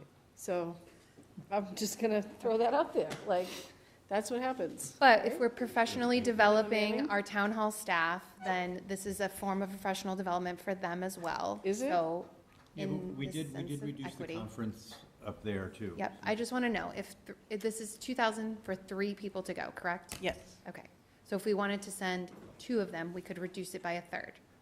Okay, somebody do the math, because it's late for me. 700 roughly. $700. 680 We'll make it something. we'll make it $1,300, if that's okay. I would send 2 people instead of 3. Sure. I'd be fine with that. There's a sigh. Does that mean no? 0.7, I can't math like that. Okay, 0.7 savings. David only does big numbers. $700. Okay, fuel, 18 to 20. More fuel. What's Again, in an the Frischman increase. wanna Why get it would we down to project an 15. increase in fuel? Like, I don't get it. Level it at. Level it I don't get it. to 18. I mean, yeah, to 18, right? Yep. So that's a $2,000 savings. Just there, please. Okay, Are we under contract with Lynn Dispatch? Yes. For how many years? FY '26 is the last one of the current contract. Okay, Is that for 911 services that we have to contract out to Lynn? Yeah. So they do all of our 911 dispatcher. Is that something that we should evaluate at some point? We used to- brought that we up at used- Finance Committee. And you'd have to hire, the number of people you have to hire to cover 24/7, 911 dispatch is more than the contract. Because it is an issue for the police that they have brought up, that it's not effective. So I'm just wondering. and so, say that again, Dina, sorry. It's an issue for the police that they have brought up is not effective, does not work effectively. That the service that we're getting is not worth the value we're paying. That's not what I remember the police chief saying, Okay, Finance Committee meeting. well, This was a we'll month ago, so I don't know. get to the but- bottom of that, Okay. but not All right. tonight. Because we asked about regionalization and whether they could, work. Yeah, We asked, instead of Lynn, could you work with right. Salem, right? But he said they work with a different dispatcher, like Salem that has worse service than Lynn. Okay. And he said he was thinking about reaching out to Marblehead. I think they do it in-house. They do it in-house. They And do. then I think they could, if they joined Lynn, right, then that could maybe reduce the cost for everyone. But it's a bigger discussion sort of on Yeah. regionalization. I mean, And I think Marblehead employs 8 dispatchers. As Okay. town employees, yeah. Mhm. That's definitely not a tonight solve, so let's keep moving into okay, human I'm services. down to library. I'm skipping over, I didn't have anything in senior center or veteran services or emergency management. I will say our veterans is most likely going to, our veterans is already over this year. We had additional veterans move into town. So that is most likely not sufficient for next year, but we're waiting to see what our veteran service agent gives us for the update. Okay. Okay. So under library, I was in building expenses, went from 2,000 to 7,500. Yes. Seems ripe for a cutting. So because the library has gotten more popular, and we've had a lot more patrons in there, they are going through their janitorial supplies, all of their building materials, everything at insane speeds. So they are over all of those lines this year. Well, what are they at? Sorry. Thank you. Go ahead, Doug. Yeah. Before I say cut the toilet paper, because that's where I'm going. Carry in, carry out at the library now. Bring your own toilet paper to the library. Yeah, not the direction you want to Tripling. go in. We're going up 200%. Okay, So what is the actual spend in that category? On building expense? Yeah. This year we are at 4,039 right now. And we're budgeted for 7,500. Next year. Sorry, 5,000. 5,000. well, wait, 6,500, 6,500, save 1,000. Okay. 1,500. $1,000 there. We'll take. Stop using the bathroom at the library. Going home before you go. It's a 3-square-mile town. Outside services jumping $9,000. Yep, so that is the Noble Network. Noble Network. So, we have to pay that. And our library director is on the board now, so they're working on reworking the formula for how that is shared for future years, because right now, the smaller libraries like Swampscott are subsidizing The bigger larger ones, academic right. libraries. Everybody pays the same Or proportionally. proportionally. Right now, like the flat base fee is substantial, so they're working on that. Okay, next line, office supplies, expenses going from 2 to 5. Can we just go to 2 to 4? Sure. All right, that was quick. Well, was there a reason? Are they like trying to buy a printer or a piece of equipment, No, or it's the same because thing. they've? With increased foot traffic, they're just going through Yeah, because- everything so much faster. Okay. Who sets the fees at the library, like for printing and copying and? We do. We do. Did we look at those fees? Add that to the fee list. Only because if the cost of supplies is increasing, then proportionately the cost of copying and scanning and, I mean, Yeah, not so, scanning, but, those go in the revolving fund, so that's one of the articles okay.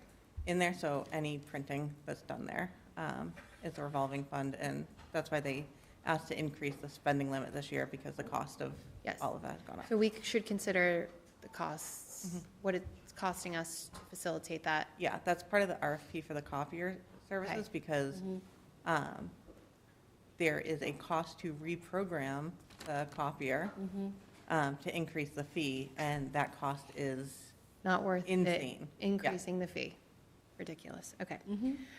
Why is the telephone here, but also in the original, That's for their elevator, the phone line in the elevator. oh, the emergency line? Doug, you want to cut that too? Don't get stuck in there, Doug. All right. They get a cell phone? No, we don't. Yeah, when Stella Yeah, we gets, took them away. No, we don't. when Stella gets stuck in the elevator, it'll be Smoke signals. okay, moving on. We're done. Well, at least I'm done. You're done? Poor Doug. Really? We're done. You're gonna let library materials go? Library materials, 34,750 is going up to 140,000. What's the increase? We are required by state to be an accredited library, and it's a very complex formula that I'm happy to share with you. Nope, not interested. Just tell me that it's required and that's fine. David's got something. Yeah, I just had just about, I didn't have any more expenses, so continue on with the expenses, I'm sorry. That's okay. I was concerned with the increase in the senior center overall, though. So that was a concerted effort by the previous town administrator and the select board to, as our population was more gray and aging, that we were going to make more investments to expand the senior center in terms of staffing and services provided. I mean, I think the part-time staffing increased significantly. So that's a shift. So that used to be in the expense line, and it moved up to, instead of having a contracted outside vendor, it's moving to a part-time person. Okay. Just a couple of questions about, or, yeah, a few questions. There was one about cannabis impact fees. And And then there was another one about the 61B legislation, which was voted on at our special spring 2024 Yes. town meeting. Are these not reflected? No, this is just a, Okay. this is just a general conversation. So I wasn't sure if you had an update as to that 61B legislation. I know it doesn't necessarily result in cash flowing in, but if you can explain how that would work, and then those cannabis impact fees Yes. within Vinnon Square as well as Pine Street. Yeah, so I'll start with 61B. So we are still monitoring where it's at in legislation, and keeping an eye on that and keeping the pressure on our legislators to make sure that that gets through. As you stated, it's not going to bring any additional revenue. It will, however, appropriately shift the burden back to them and off of everyone else. So we are keeping track on that. I will get a formal update on exactly where it's at in the process. Thank you. For the cannabis impact fees, we have tried, we've gone all the way to DOR, we've gone with legal, and we have not had an avenue to get those. The communities that have tried have not been successful. We are still working, we've even reached out to DOR legal earlier today because Terpene Journey, because they are a specific demographic, they're saying we're able to get an additional 1.5% from the state. So we've been working for the last 8 months to try to figure out who we can contact at state to get access to that. So, even as of today, we were following back up with DOR legal to see how we can pursue this. So, okay, so Is this no one within DOR or within our existing legal team at KP has any insight or contacts at the CCC or? No, so everything that we've gotten back as an answer is, unless we can show that our community has been negatively impacted specific to that cannabis shop, that places have not been successful. And due to our proximity to other communities that also have cannabis shops within, close to our borders, it would be very difficult to prove that any impact to our community is directly related to ours and not other communities.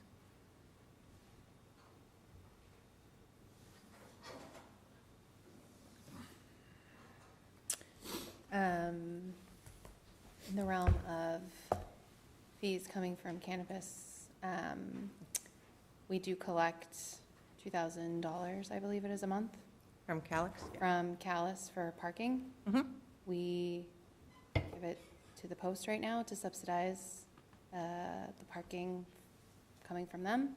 Mhm. I think we have to consider all monies on the table. So should we be giving that to the Post? Should we be giving all of it to the Post?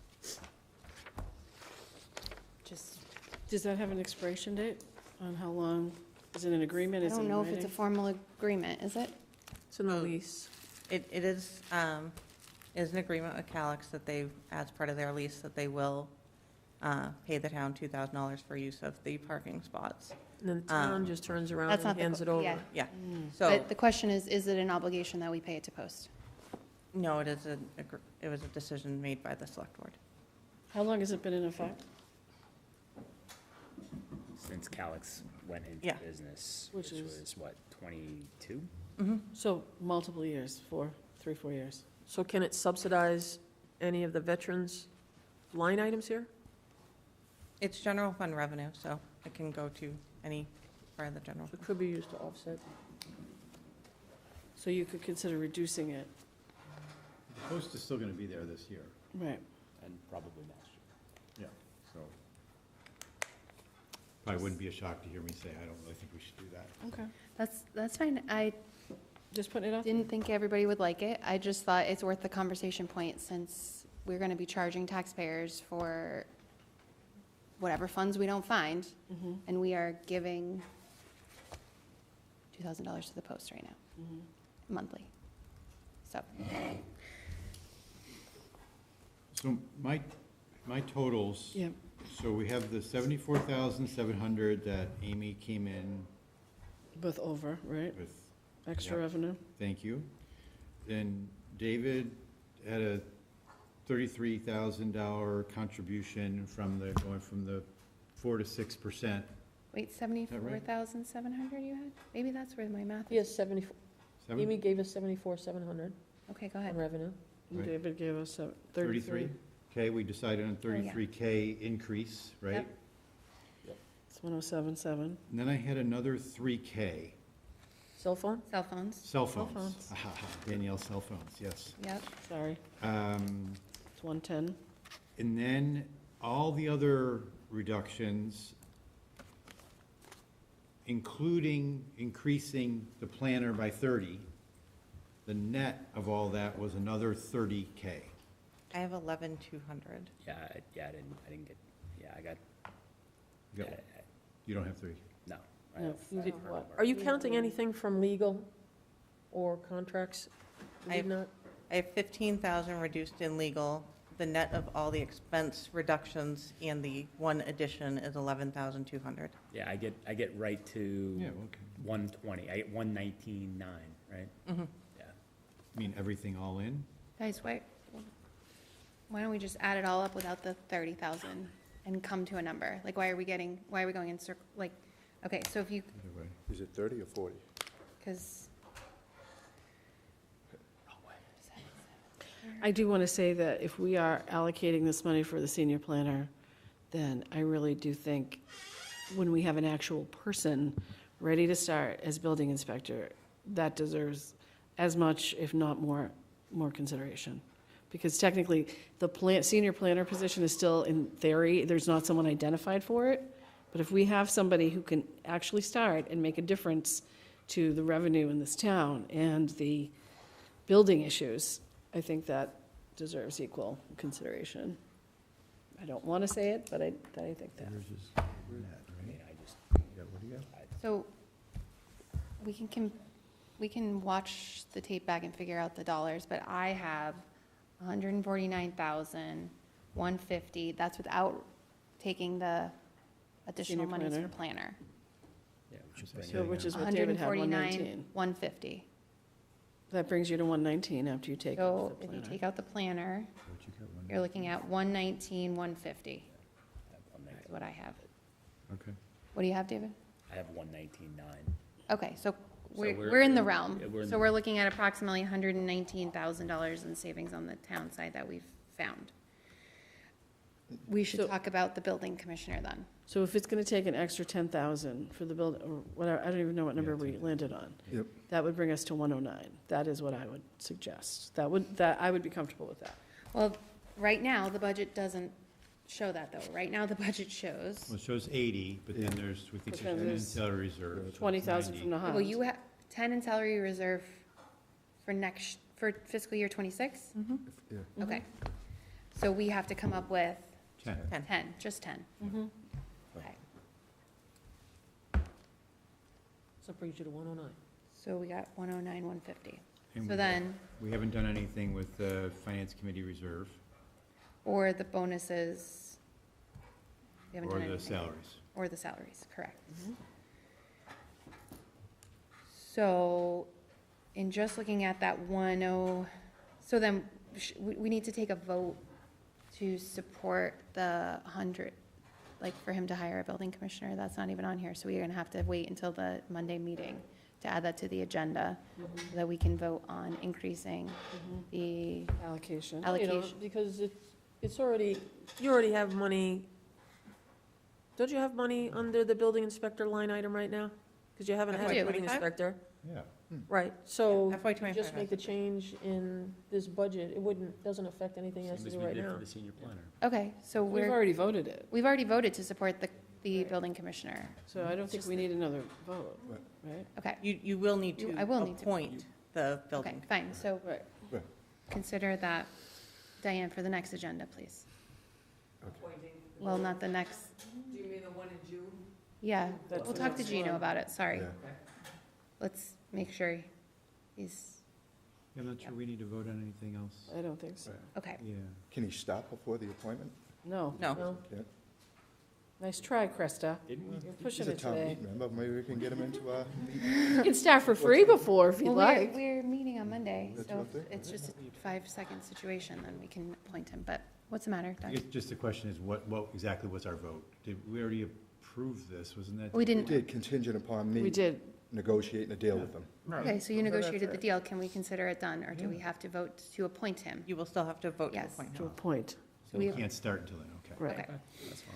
Unless he wants to start. All right, so we still haven't voted to, our suggestion on the article is going to be, given that we have all of these changes. We'd have to have a detailed amendment. But, okay, so let's get back to, we did all that work and we got, what we got. What are we doing with the finance reserve? Technically, didn't you save another $30,000? Eric says no. Not doing the audit? Katie, do you want to weigh in on finance That reserve? was coming out of free cash. Free cash? You or, I don't think we can, you can't, You actually we can't. don't Yeah. have a quorum.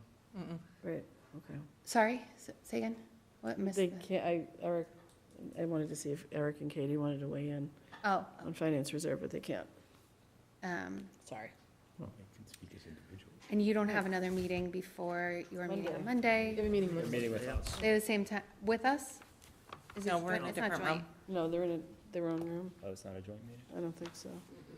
We have time to make it a joint meeting? I had requested that, but I don't know if we have time. Time? We have appetite, Eric, to make it a joint meeting? Does it make sense for what we're trying to do? I don't. We get back to It you. only has to do a It's a posting. meeting at the same time. It's a meeting at the same time, so it just depends where you're posting your, Ours is Actual for meeting. B208. we're at B, You're in It's here. Wednesday, though. we're in here? There's still time to update the Right. posting, right? Yeah, 'Cause it's not happening more until than 48 Monday. hours. It's Monday, so you have to post tomorrow? Tomorrow, so you could change the location if you wanted to have joint. Okay, well, we I can mean, just, We're in the, I think we kind of have a sense of what the finance committee is going to say about reducing the finance committee reserve, right? But Right. okay. So I need a motion about Article 4.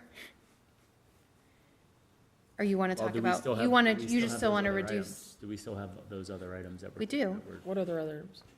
Well, the finance committee reserve, the bonuses, and Okay. any reduction of salaries, so. Talk about those. So I would at least go with, I think Katie said going down to 90 on the finance committee reserve. I'd be willing to go further, but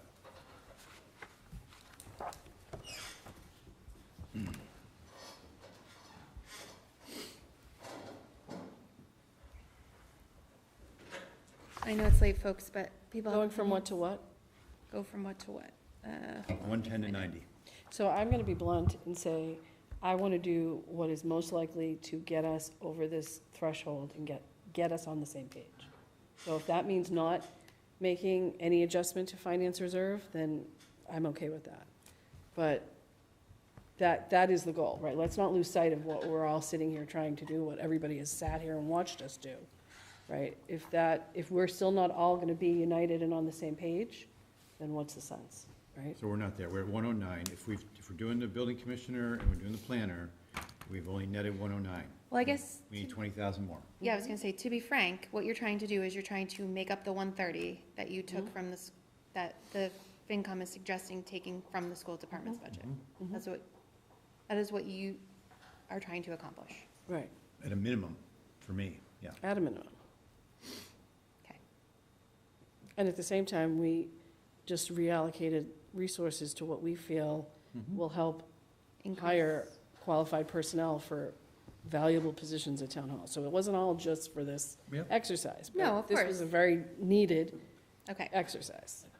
And just moving forward, I think this would be most helpful, having one day where we sit here, we have all of our various department heads come in, and they schedule, 20 or 30 minutes, with 15 to 30 minutes, depending on the complexity, and they sit here and they present their budget, and we can have this much earlier in the Oh, no, I have something much more fun planned in for the next year. process. Oh, you have Okay, something? yeah, I would. All right, all I right. would think it would be hard to say today how future town administrator, whoever that is, would like to see this process go. They may have their own input about how budget process goes, but we can certainly explain to them the Need for pains financial of this, of the past, the need for the financial summit, and, To avoid this Yeah. going forward, right? okay, so again, 109, 150, I think is where we're at, unless my math is wrong. Okay, so we need $20,000 So we need at least. $20,000. You wanna go, we can talk about any of these three topics. We can rule them out, any order. You wanna talk about the bonuses and salaries first before the finance committee reserve? I don't care. What's your suggestion or recommendation? Well, I mean, I think, you know, my thing about the salaries is probably the toughest one, in a way. Yeah, So, you know, if people don't have an appetite for that, then, Well, you're saying Go ahead. salaries across the board in the town. I just don't see how, I don't know how that's 100,000, but yeah. possible. Over 100,000, that would get you another $30,000. $27,000. But how would it be possible? You'd have to go back and tell people that, you know, they have to renegotiate the contract. And that's school and town? Well, I mean, I'm only speaking. no, we're only speaking for the. Oh, we're only speaking for the town, That 27 is just in the town. right.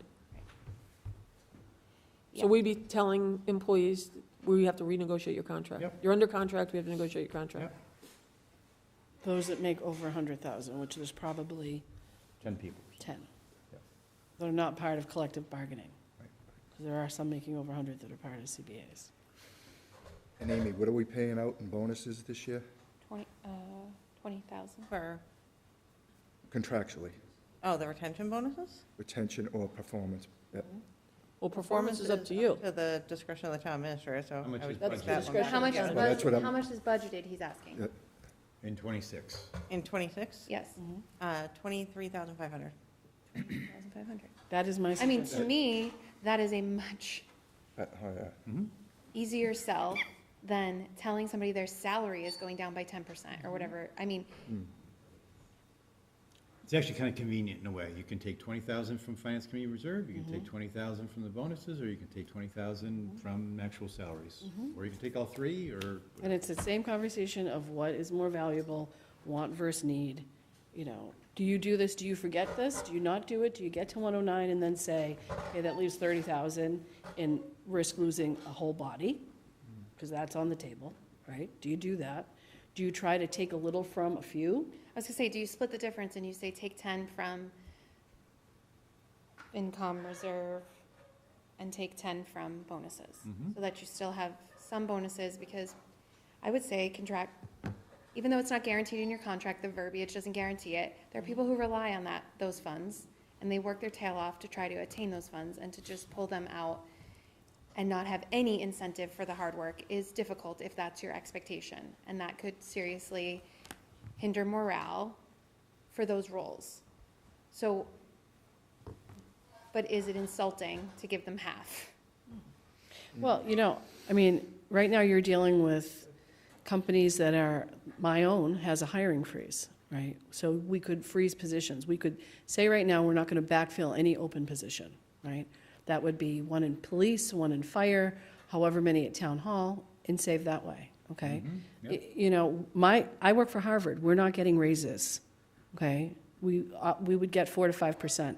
We're getting none.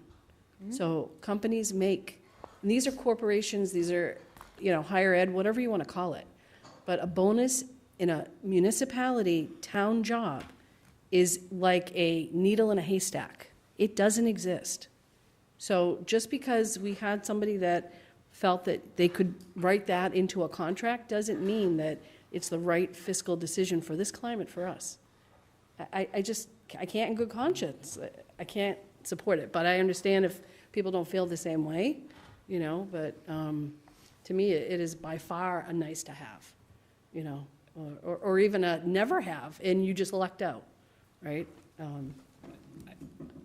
I have no appetite to touch the salaries. So I'd be willing to take a little from the finance reserve. I'd be more comfortable, you know, taking a little bit from bonuses and evaluating, and then I think we've solved the 130 problem. But what is that, That's- what is that combination? I guess we really have to get down to. That's where I am. 10 and 10. 10 and 10. 10 and 10. So just for the record, I cannot touch a contract in good faith that we have negotiated. It just, I think it's a very bad signal, So what's the suggestion then? and I also can't touch the legal line, and, Can't touch the We legal. already touched the legal line. right, but I'm saying Oh, that okay. I'm really not supporting the legal line. And if we're at 109, Well, if we took legal out, we would be at $15,000 less than 109. well, why is it we can't just stop at 109? Well, we're not at 109 if we take legal out. Would be at Oh, 94, right, right, 150. so we're at, 94. You're at right, 94. We can stop anywhere we want, right, to your point. right. Seems like the majority then would like to try to get to that Wanna keep 130 going. number. And the reason we're getting to the 130 number is so that we're not putting any pressure on the schools whatsoever. You're asking me? Yeah, I just want to be clear. That's why we're looking for the extra 30? Yes, Okay, yes. all right. So we're saying that the schools can't find 30,000 out of $33 million budget? Well, we'd really be asking the schools to find 20,000 at this point. Okay.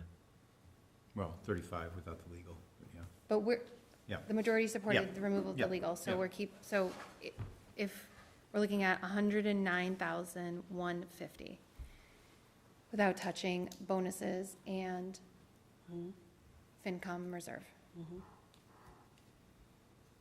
I guess what becomes a crisis of conscience for me is how can we ask them to find $20,000 if we're giving out municipal bonuses?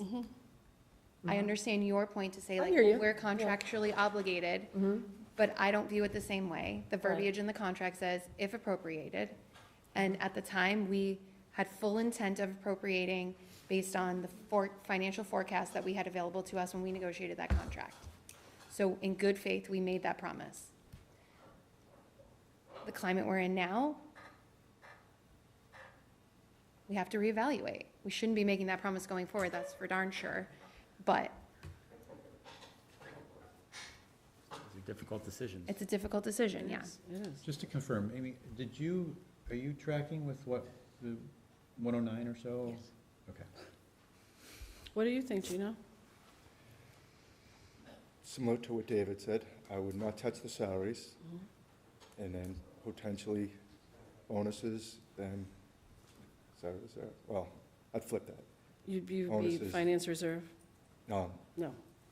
I would try to take the majority out of the bonuses, I guess. It's gonna impact me too, so. No one's gonna get mad at me if I'm doing the same thing to myself, right? Like, everybody can get mad at me, I'm used to that now. Yeah. You know,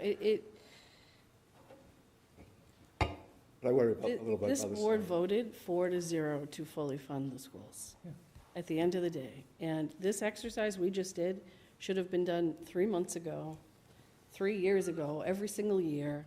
Because as we sit here and we, nickel and dime every line item, we proved why we did this exercise. Because things are that arbitrary, and maybe we did have padding and extra lines that we shouldn't have. And how can we, in good faith, have padding and extra lines and then look at these people and say, I can't help you anymore, figure it out? How do you do that? When we have never done that here, we just did, so now I at least can feel like we really scrubbed this to the extent we could. But, I mean, I don't know. I don't know what else to say, other than 4 of us clearly are trying to do what we think is the right thing. I don't know. So do you think it's worth coming back on Monday and seeing if, well, the school committee doesn't meet, though. Yeah. Oh, you are meeting? Monday and Tuesday. Well, not before. Yeah, but not before we meet. So what are we talking about here, a gap of 20,000? 30,000? 20,000. 20,000? I mean, I guess, can 20,000. we ask the school committee? Can you find 20,000? I mean, we're putting them on the spot, of course, Oh, they you're don't right. have to We can't, answer. actually, we can't even ask that. I We don't can't even know. ask Right, that. you guys Yeah, got you're quorum. not here as can't a ask that. quorum, you can't even be Got a quorum. You discussing. can't even talk. Yeah, you Can't can't talk. be discussing. You can't So, talk. Yeah, okay. So, Does one of you want to leave so the other two can, no, just. Right, literally, three of you want to leave, so one of you can say something? I don't know. You know. all right, so we just have, I think the only I can answer is to Ms. Fletcher's question. We've done this 6 times already. We started in, oh, sorry.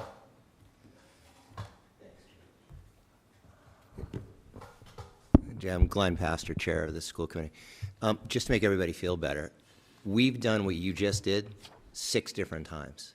We started in November with a very high budget, with a lot of wants, and we whittled down. And by the time we got to the tri-chair meeting in February, we did it 5 or 6 times. So that's why I could say with a very clear conscience, we had nowhere to go. You know, again, we can't really discuss much, but I do want to let the board know, and just to make you know, I understand this is what you've done tonight. I agree with Ms. Leonard, should have been done months ago, but that's okay. Everybody learns, okay? And you guys will do that going forward. But I want to make you feel better. We've done this several times already.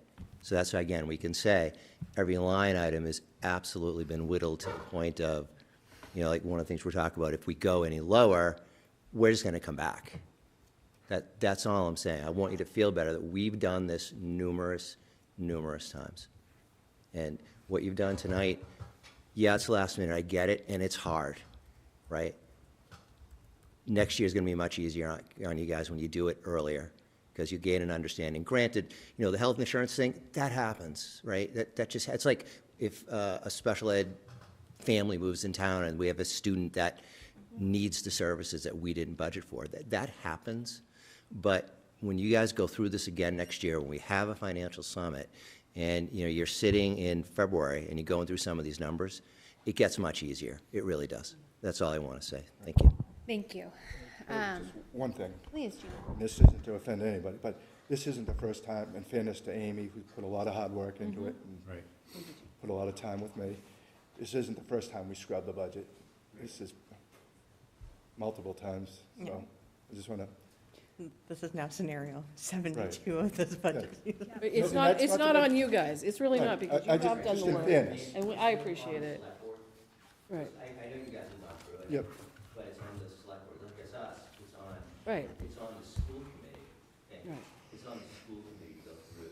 Dollar for dollar, line by line. I know you guys have gone through it a ton. I know that just from hearing, but it really is on the elected boards to go through it. I appreciate that. Okay, so Doug, go ahead. Can I just ask one question? Sure, Doug. Do you have you already taken care of your contract with your incoming superintendent? If you're That's asking, signed yet? if you're asking me if it's signed and finalized, the answer is no. No, you said, sorry, right? You I'm said sorry? No, you said, correct? Yeah, the answer is Yeah, the no, it answer is is not signed. Okay. So here's my suggestion. We're at the 1 yard line. Like, Yeah. let's just finish it. Let's just get it done. Let's do the either 10 and 10, or I would vote for somewhat, you know, back in what Mary Ellen's saying. We don't, but it's different than what Gino's saying. We don't want to touch the bonuses because we already agreed to them. Then that's fine. Either way, let's make a decision.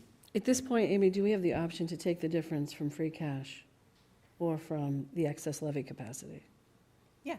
Yes, I mean, So what kind of difference does that make on what we're already taking? Or on free cash or the levy? Levy. Whichever is a better another scenario. $30,000 on the levy. Right. 20,000 on the levy is an additional $3.02 to your median taxpayer. I mean, at this point, we're talking about $3 a household, On top of, on top of what we've already. So- what so Right, we we're- didn't it would- find any it would bring savings it- from It would bring it from $732.93 to $735.95. Which, let's be clear, that $732 is not the fault of the difference between the school and the town budget, right? So let's be crystal clear about that, because that is a common misconception out there, What do you that $732 are going up because of the school department. That's not the case. It was going up regardless. Is there a difference because of the shortfall we have? Potentially. Maybe it's $100, but it's not $700, right? You mean the whole $700 isn't due to the extra Is not, $600,000? no, Right. correct. Right, yeah. Right. Okay.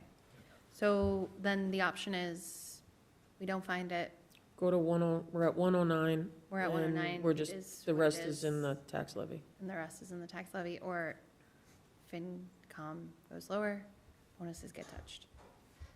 What's the straw poll here? I know Danielle's made it very clear about bonuses. Sorry. You don't have to be sorry. To Ms. Leonard's point, because it's 10:43, because the bonuses are not recurring, you could fund them through free cash, and it would not cause any structural issues. Eric? Interesting. Yeah, it's just But aren't, different bank accounts. Just tapping, Yeah, yeah. you're tapping. Just robbing It's- Peter to It's pay better Paul just to here. put it under Do you have any the levy. comments, Eric, that you Put on the levies. I mean, yeah, the levy is, at this point, it's small, right? $3 more, the alternative of funding the free cash. But we don't have excess free cash above our, Right. Well, if there's excess free cash as we close out, as we certify the year, we could also put that towards the levy.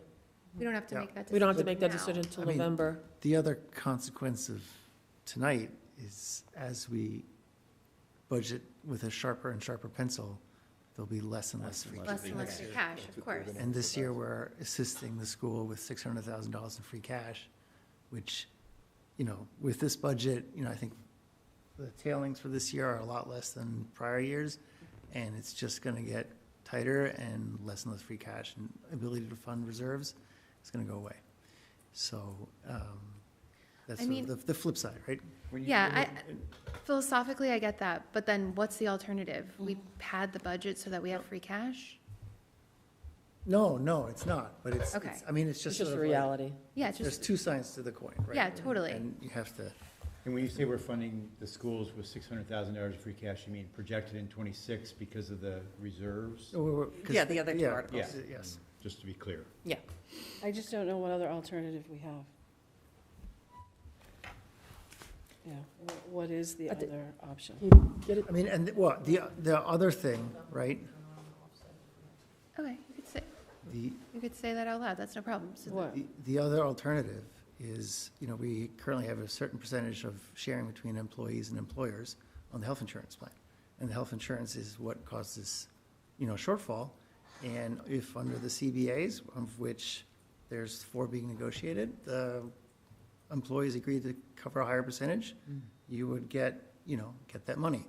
On, I think, the 734 people covered on the health insurance, so that's like $20 a month per person.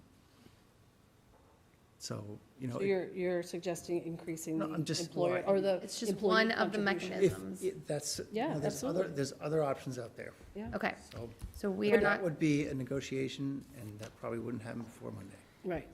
okay. So it sounds like, correct me if I'm wrong, that we are gonna stop at 109, 150, and we are then still need to take a vote on action for Article 4.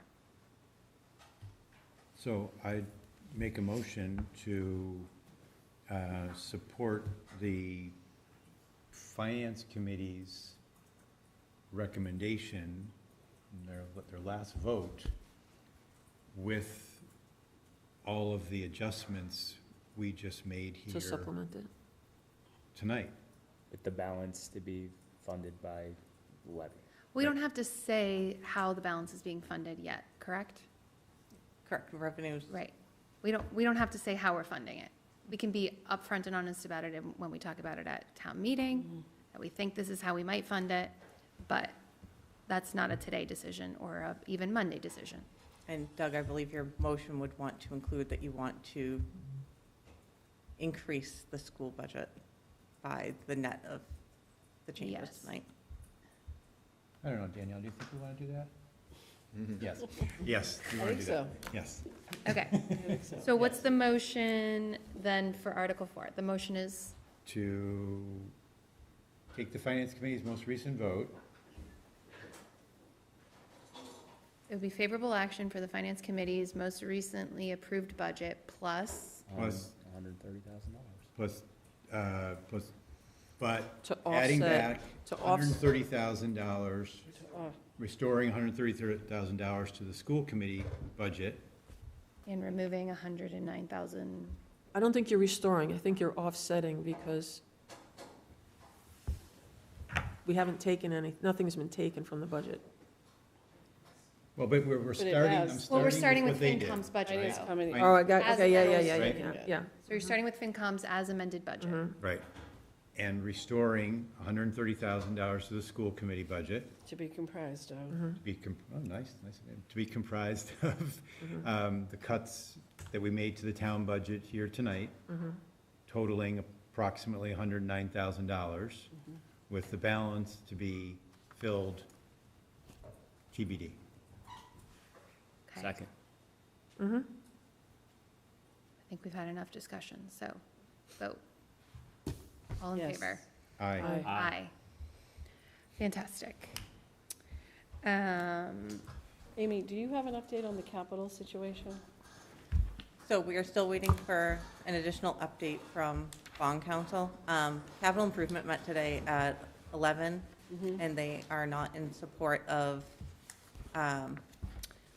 Article The 16. upgrades, wait, It is the 89 Barrow Street VFW yeah, Burl Street. amendment to authorizations. So they did not vote favorable action on that. They did not. So We're finding out from bond council if we need that? Yeah, so we had heard from bond council prior to this vote that it would need capital improvements support. We are clarifying with them now that there is no support from capital improvement.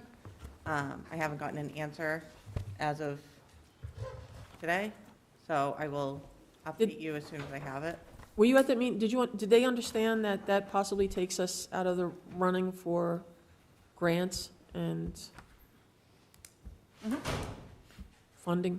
Yep, they would like to have, they feel that more discussion needs to be had. Myself, Patrick, and Max were. Ryan Hill at the called me meeting. as well. Yeah. Okay, so we haven't assigned any of these articles for discussion at town meeting. Sorry, but unless you want to do that Monday and everyone feels great speaking off the cuff, Let's do it Monday. I mean, which articles do we have to speak to? I would, is it possible, are we gonna be reposting anyway? Can we just meet a little bit earlier or something and do it then? What time? We are meeting at 6. Yeah, meet at 5:30, yeah, maybe? The finance committee has assigned all the financial articles. So So what's all left? financial and capital articles have been assigned for finance committee members.